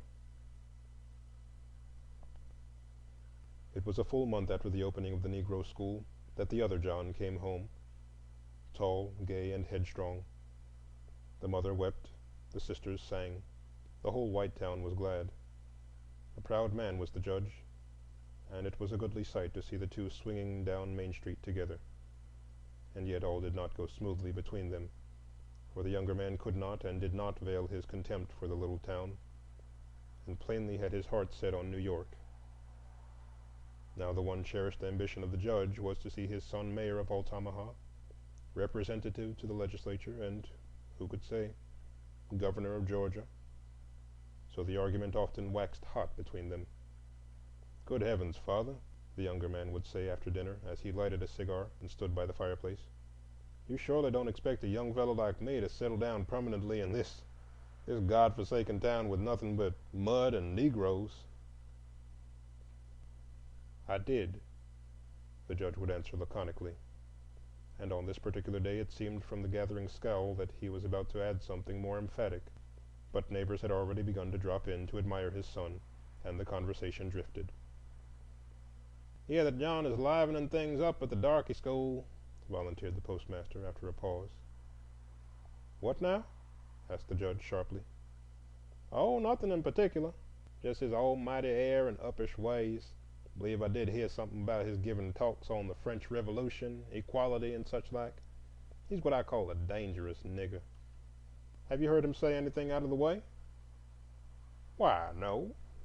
But Sally, our girl, told my wife a lot of rot. Then, too, I don't need to hear. A nigger what won't say sir to a white man, or—" "Who is this John?" interrupted the son. "Why, it's little black John, Peggy's son, your old playfellow." The young man's face flushed angrily, and then he laughed. "Oh," said he, "it's the darky that tried to force himself into a seat beside the lady I was escorting." But Judge Henderson waited to hear no more. He had been nettled all day, and now at this he rose with a half-smothered oath, took his hat and cane, and walked straight to the schoolhouse. For John it had been a long, hard pull to get things started in the rickety old shanty that sheltered his school. The Negroes were rent into factions for and against him. The parents were careless, the children irregular and dirty, and books, pencils, and slates largely missing. Nevertheless, he struggled hopefully on, and seemed to see at last some glimmering of dawn. The attendance was larger, and the children were a shade cleaner this week. Even the booby class in reading showed a little comforting progress. So John settled himself with renewed patience this afternoon. "Now, Mandy," he said cheerfully, "that's better. But you mustn't chop your words up so. If the man goes—why, your little brother even wouldn't tell a story that way, now would he?" "No, sir. He can't talk." "All right. Now let's try again. If the man—" "John!" The whole school started in surprise, and the teacher half arose, as the red, angry face of the judge appeared in the open doorway. "John, this school is closed. You children can go home and get to work. The white people of Altamaha are not spending their money on black folks to have their heads crammed with impudence and lies. Clear out! I'll lock the door myself." Up at the great pillared house, the tall young son wandered aimlessly about after his father's abrupt departure. In the house there was little to interest him. The books were old and stale, the local newspaper flat, and the women had retired with headaches and sewing. He tried a nap, but it was too warm, so he sauntered out into the fields, complaining disconsolately, "Good Lord, how long will this imprisonment last?" He was not a bad fellow, just a little spoiled and self-indulgent, and as headstrong as his proud father. He seemed a young man pleasant to look upon as he sat on the great black stump at the edge of the pines, idly swinging his legs and smoking. "Why, there isn't even a girl worth getting up a respectable flirtation with," he growled. Just then his eye caught a tall, willowy figure hurrying toward him on the narrow path. He looked with interest at first, and burst into a laugh as he said, "Well, I declare, if it isn't Jenny, the little brown kitchen maid. Why, I never noticed before what a trim little body she is." "Hello, Jenny. Why haven't you kissed me since I came home?" he said gaily. The young girl stared at him in surprise and confusion, faltered something inarticulate, and attempted to pass. But a willful mood had seized the young idler, and he caught her arm. Frightened, she slipped by, and half mischievously he turned and ran after her through the tall pines. Yonder toward the sea, at the end of the path, came John slowly with his head down. He had turned wearily homeward from the schoolhouse, then, thinking to shield his mother from the blow, started to meet his sister as she came home from work and break the news of his dismissal to her. "I'll go away," he said slowly. "I'll go away and find work and send for them. I cannot live here longer." And then the fierce, buried anger surged up into his throat. He waved his arms and hurried wildly up the path. The great brown sea lay silent. The air scarce breathed. The dying day bathed the twisted oaks and mighty pines in black and gold, and there came from the wind no warning, not a whisper from the cloudless sky. There was only a black man hurrying on with an ache in his heart, seeing neither sun nor sea, but starting as from a dream at the frightened cry that woke the pines, to see his dark sister struggling in the arms of a tall and fair-haired man.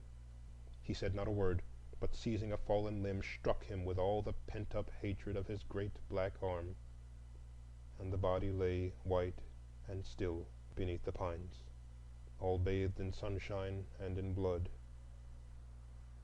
John looked at it dreamily, then walked back to the house briskly, and said in a soft voice, "Mammy, I'm going away. I'm going to be free." She gazed at him dimly and faltered, "North, honey? You going north again?" He looked out where the North Star glistened pale above the waters and said, "Yes, Mammy, I'm going north." Then, without another word, he went out into the narrow lane, up by the straight pines, to the same winding path, and seated himself on the great black stump, looking at the blood where the body had lain.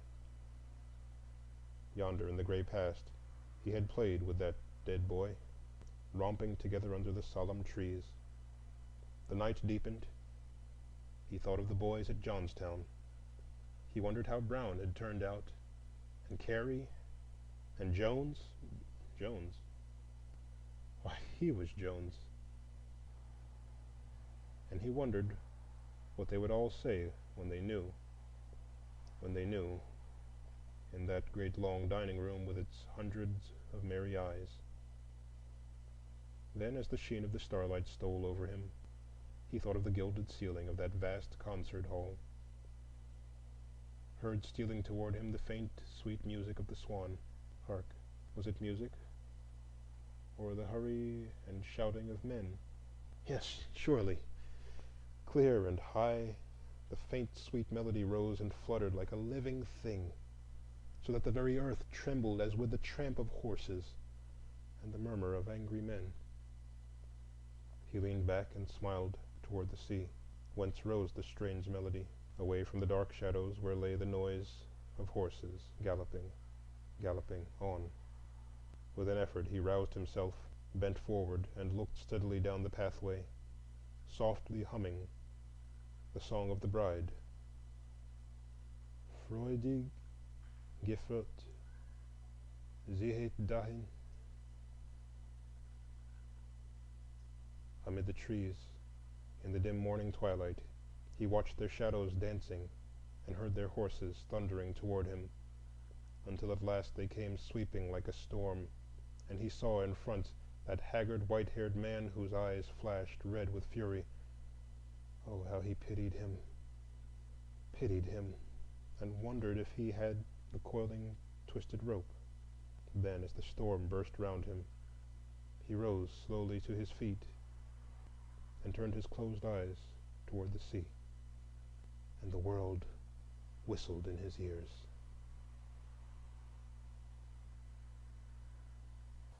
Chapter 14. Of the Sorrow Songs. I walk through the churchyard to lay this body down. I know moonrise, I know star rise. I walk in the moonlight, I walk in the starlight. I'll lie in the grave and stretch out my arms. I'll go to judgment in the evening of the day, and my soul and thy soul shall meet that day when I lay this body down. Negro Song.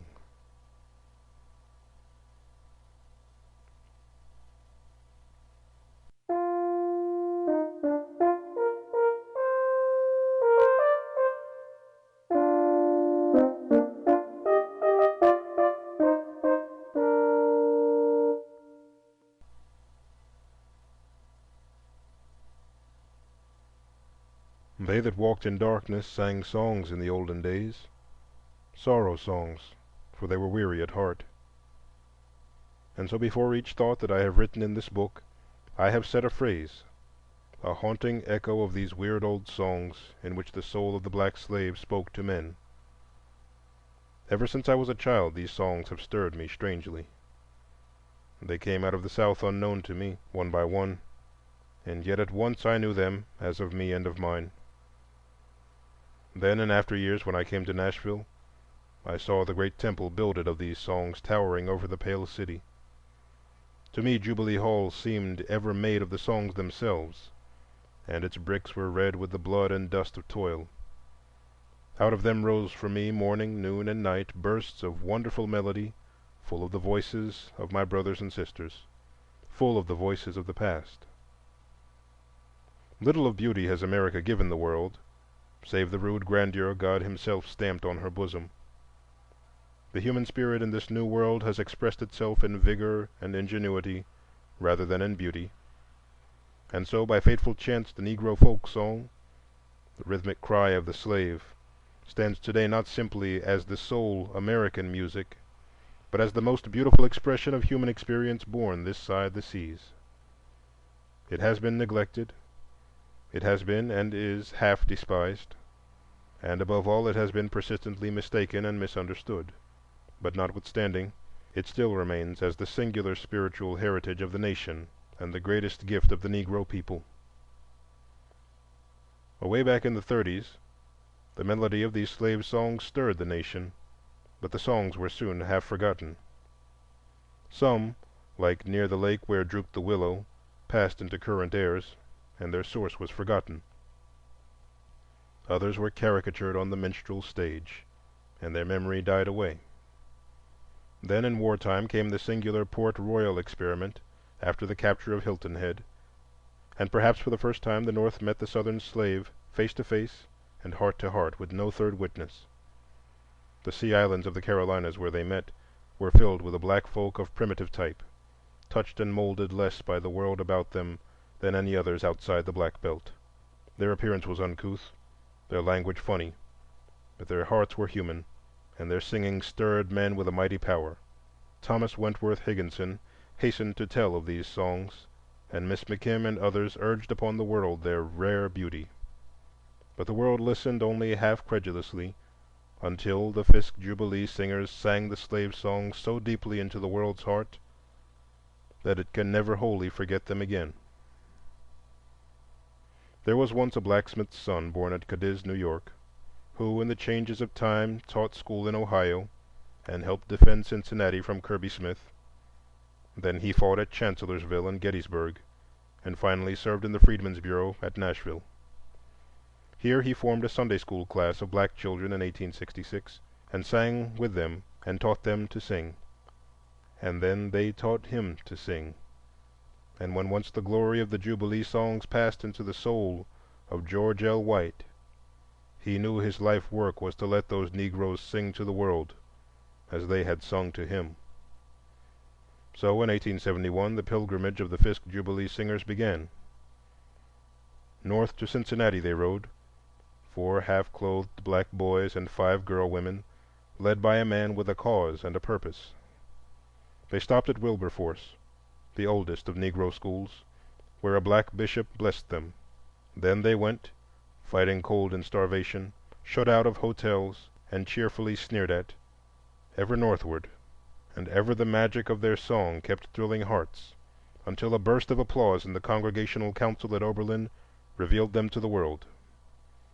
They came to New York, and Henry Ward Beecher dared to welcome them, even though the metropolitan dailies sneered at his "nigger minstrels."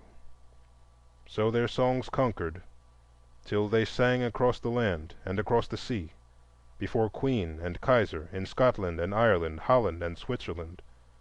7 years they sang, and brought back $150,000 to found Fisk University. Since their day they have been imitated, sometimes well by the singers of Hampton and Atlanta, sometimes ill by straggling quartets. Caricature has sought again to spoil the quaint beauty of the music, and has filled the air with many debased melodies, which vulgar ears scarce know from the real. But the true Negro folk song still lives in the hearts of those who have heard them truly sung, and in the hearts of the Negro people. What are these songs, and what do they mean? I know little of music, and can say nothing in technical phrase, but I know something of men, and knowing them I know that these songs are the articulate message of the slave to the world. They tell us in these eager days that life was joyous to the black slave, careless and happy. I can easily believe this of some, of many, but not all the past South, though it rose from the dead, can gainsay the heart-touching witness of these songs. They are the music of an unhappy people, of the children of disappointment. They tell of death and suffering and unvoiced longing toward a truer world, of misty wanderings and hidden ways. The songs are indeed the siftings of centuries. The music is far more ancient than the words, and in it we can trace here and there signs of development. My grandfather's grandmother was seized by an evil Dutch trader 2 centuries ago, and coming to the valleys of the Hudson and the Housatonic, black, little, and lithe, she shivered and shrank in the harsh north winds, looked longingly at the hills, and often crooned a heathen melody to the child between her knees, thus: To bana kuba gene me gene me. To bana kuba gene me gene me. Ben, nully, nully, nully, nully, bendele. The child sang it to his children, and they to their children's children, and so 200 years it has traveled down to us, and we sing it to our children, knowing as little as our fathers what its words may mean, but knowing well the meaning of its music. This was primitive African music. It may be seen in larger form in the strange chant which heralds the coming of John. You may bury me in the east, you may bury me in the west, but I'll hear the trumpet sound in that morning. The voice of exile. 10 master songs, more or less, one may pluck from the forest of melody songs of undoubted Negro origin and wide popular currency, and songs peculiarly characteristic of the slave. One of these I have just mentioned. Another whose strains begin this book is "Nobody Knows the Trouble I've Seen," when, struck with a sudden poverty, the United States refused to fulfill its promises of land to the freedmen, a brigadier general went down to the Sea Islands to carry the news. An old woman on the outskirts of the throng began singing this song. All the mass joined with her, swaying, and the soldier wept. The third song is the cradle song of death, which all men know, "Swing low, sweet chariot," whose bars begin the life story of Alexander Crummell. Then there is the song of many waters, "Roll, Jordan, roll," a mighty chorus with minor cadences. There were many songs of the fugitive, like that which opens "The Wings of Atalanta," and more familiar, "Been a Listenin'." The seventh is the song of the end and the beginning, "My Lord, what a morning when the stars begin to fall." A strain of this is placed before the dawn of freedom. The song of groping, "My way's cloudy," begins the meaning of progress. The ninth is the song of this chapter, "Wrestlin' Jacob, the day is a breakin'," a paean of hopeful strife. The last master song is the song of songs, "Steal Away," sprung from the faith of the fathers. There are many others of the Negro folk songs as striking and characteristic as these, as, for instance, the 3 strains in the 3rd, 8th, and 9th chapters, and others I am sure could easily make a selection on more scientific principles. There are, too, songs that seem to be a step removed from the more primitive types. There is the maze-like medley, "Bright Sparkles," one phrase of which heads the Black Belt; the Easter Carol, "Dust, Dust, and Ashes"; the dirge, "My mother's took her flight and gone home," and that burst of melody hovering over the passing of the firstborn, "I hope my mother will be there in that beautiful world on high." These represent a third step in the development of the slave song, of which "You May Bury Me in the East" is the first, and songs like "March On," chapter 6, and "Steal Away" are the second. The first is African music, the second Afro-American, while the third is a blending of Negro music with the music heard in the foster land. The result is still distinctively Negro, and the method of blending original, but the elements are both Negro and Caucasian. One might go further and find a fourth step in this development, where the songs of white America have been distinctively influenced by the slave songs, or have incorporated whole phrases of Negro melody, as "Swanee River" and "Old Black Joe." Side by side, too, with the growth has gone the debasements and imitations, the Negro minstrel songs, many of the gospel hymns, and some of the contemporary coon songs, a mass of music in which the novice may easily lose himself and never find the real Negro melodies. In these songs, I have said, the slave spoke to the world. Such a message is naturally veiled and half-articulate. Words and music have lost each other, and new and cant phrases of a dimly understood theology have displaced the older sentiment. Once in a while we catch a strange word of unknown tongue, as "the mighty meal," which figures as a river of death. More often, slight words or mere doggerel are joined to music of singular sweetness. Purely secular songs are few in number, partly because many of them were turned into hymns by a change of words, partly because the frolics were seldom heard by the stranger, and the music less often caught. Of nearly all the songs, however, the music is distinctively sorrowful. The 10 master songs I have mentioned tell in word and music of trouble and exile, of strife and hiding. They grope toward some unseen power and sigh for rest in the end.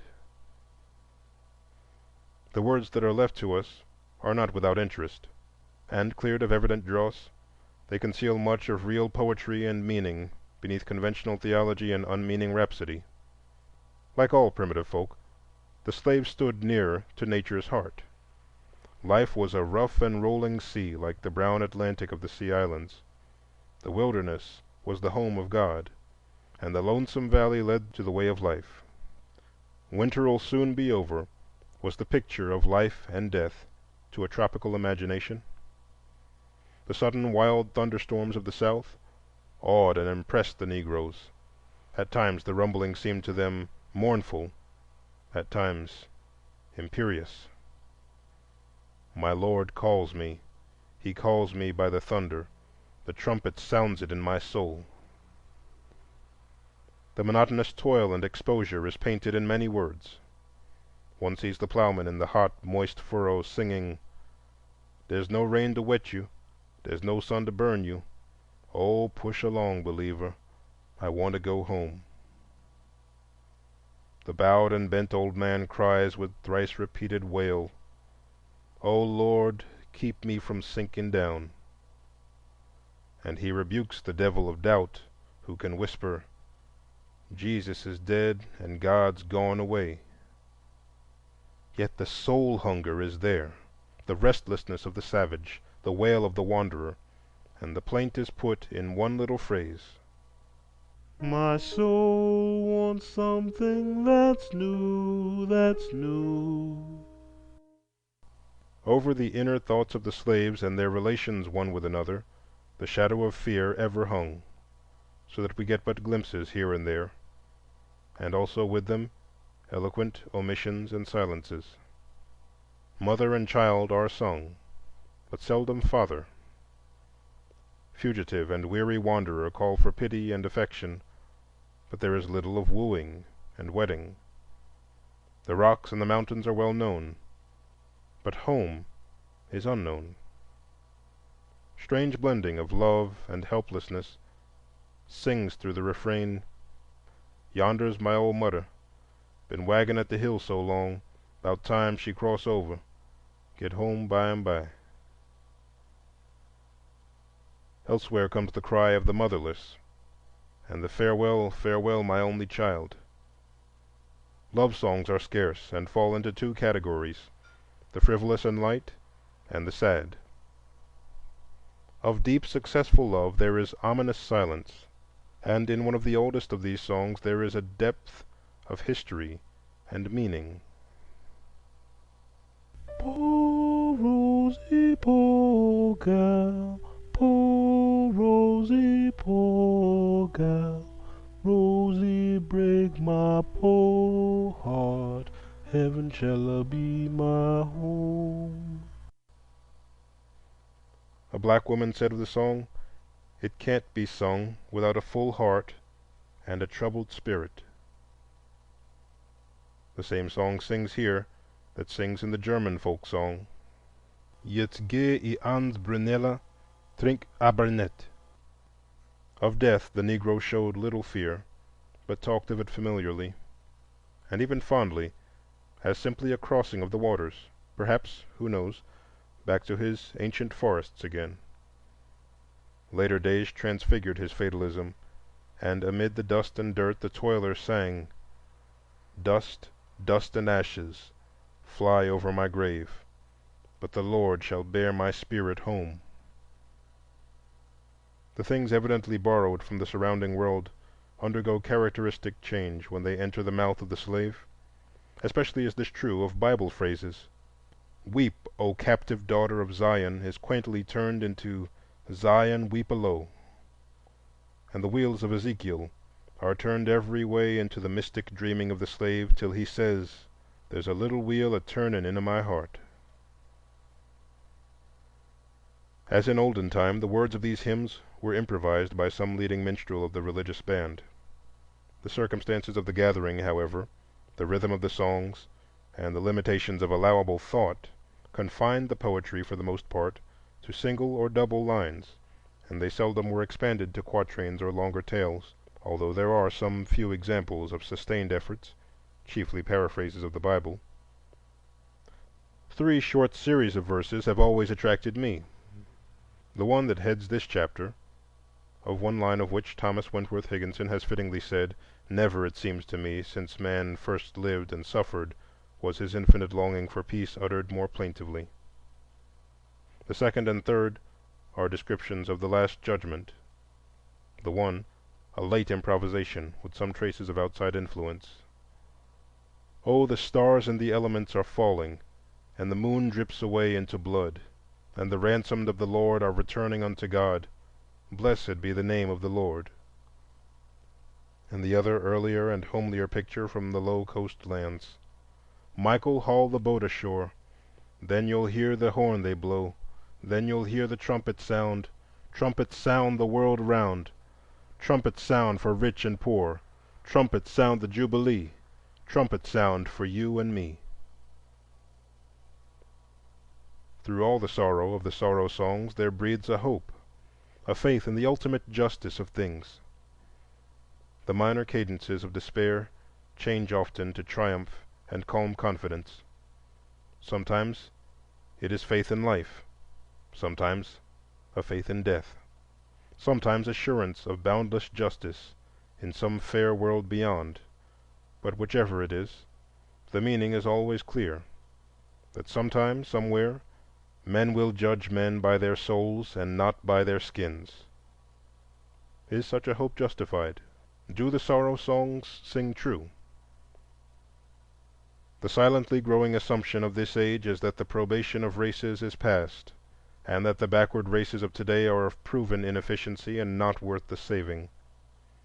Such an assumption is the arrogance of peoples irreverent toward time and ignorant of the deeds of men.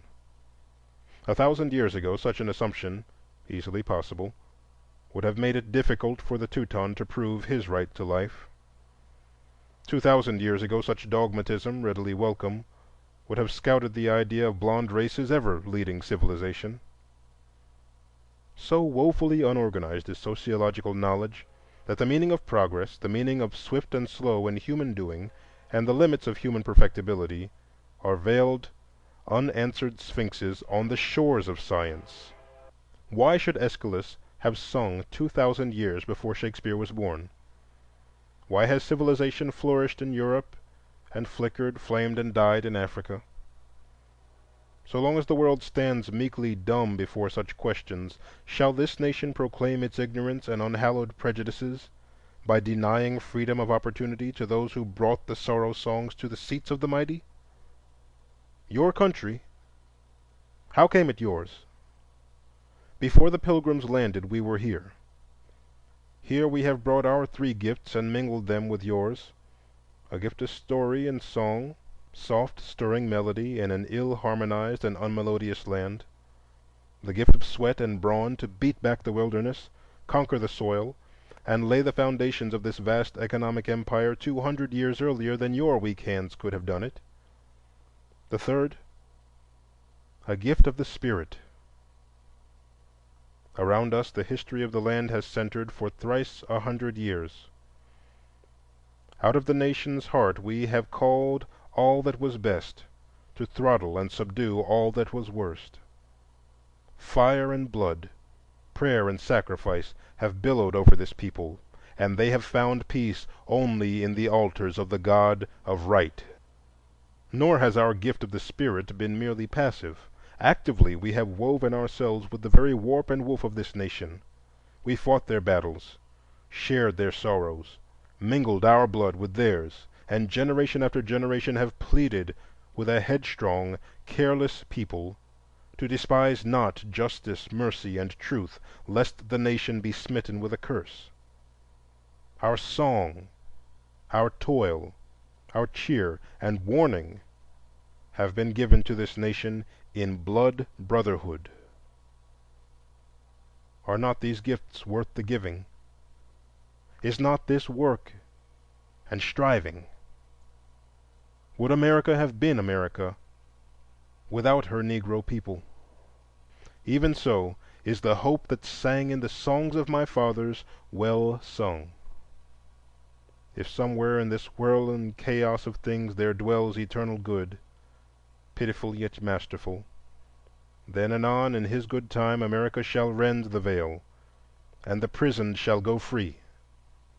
Free, free as the sunshine trickling down the morning into these high windows of mine, free as yonder fresh young voices welling up to me from the caverns of brick and mortar below, swelling with song, instinct with life, tremulous treble and darkening bass. My children, my little children, are singing to the sunshine, and thus they sing.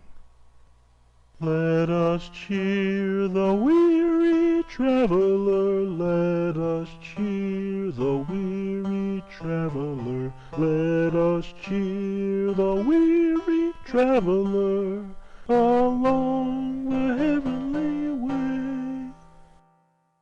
And the traveler girds himself and sets his face toward the morning and goes his way. The Afterthought. Hear my cry, O God the Reader. Vouchsafe that this my book fall not stillborn into the world wilderness. Let there spring, gentle one, from out its leaves vigor of thought and thoughtful deed to reap the harvest wonderful.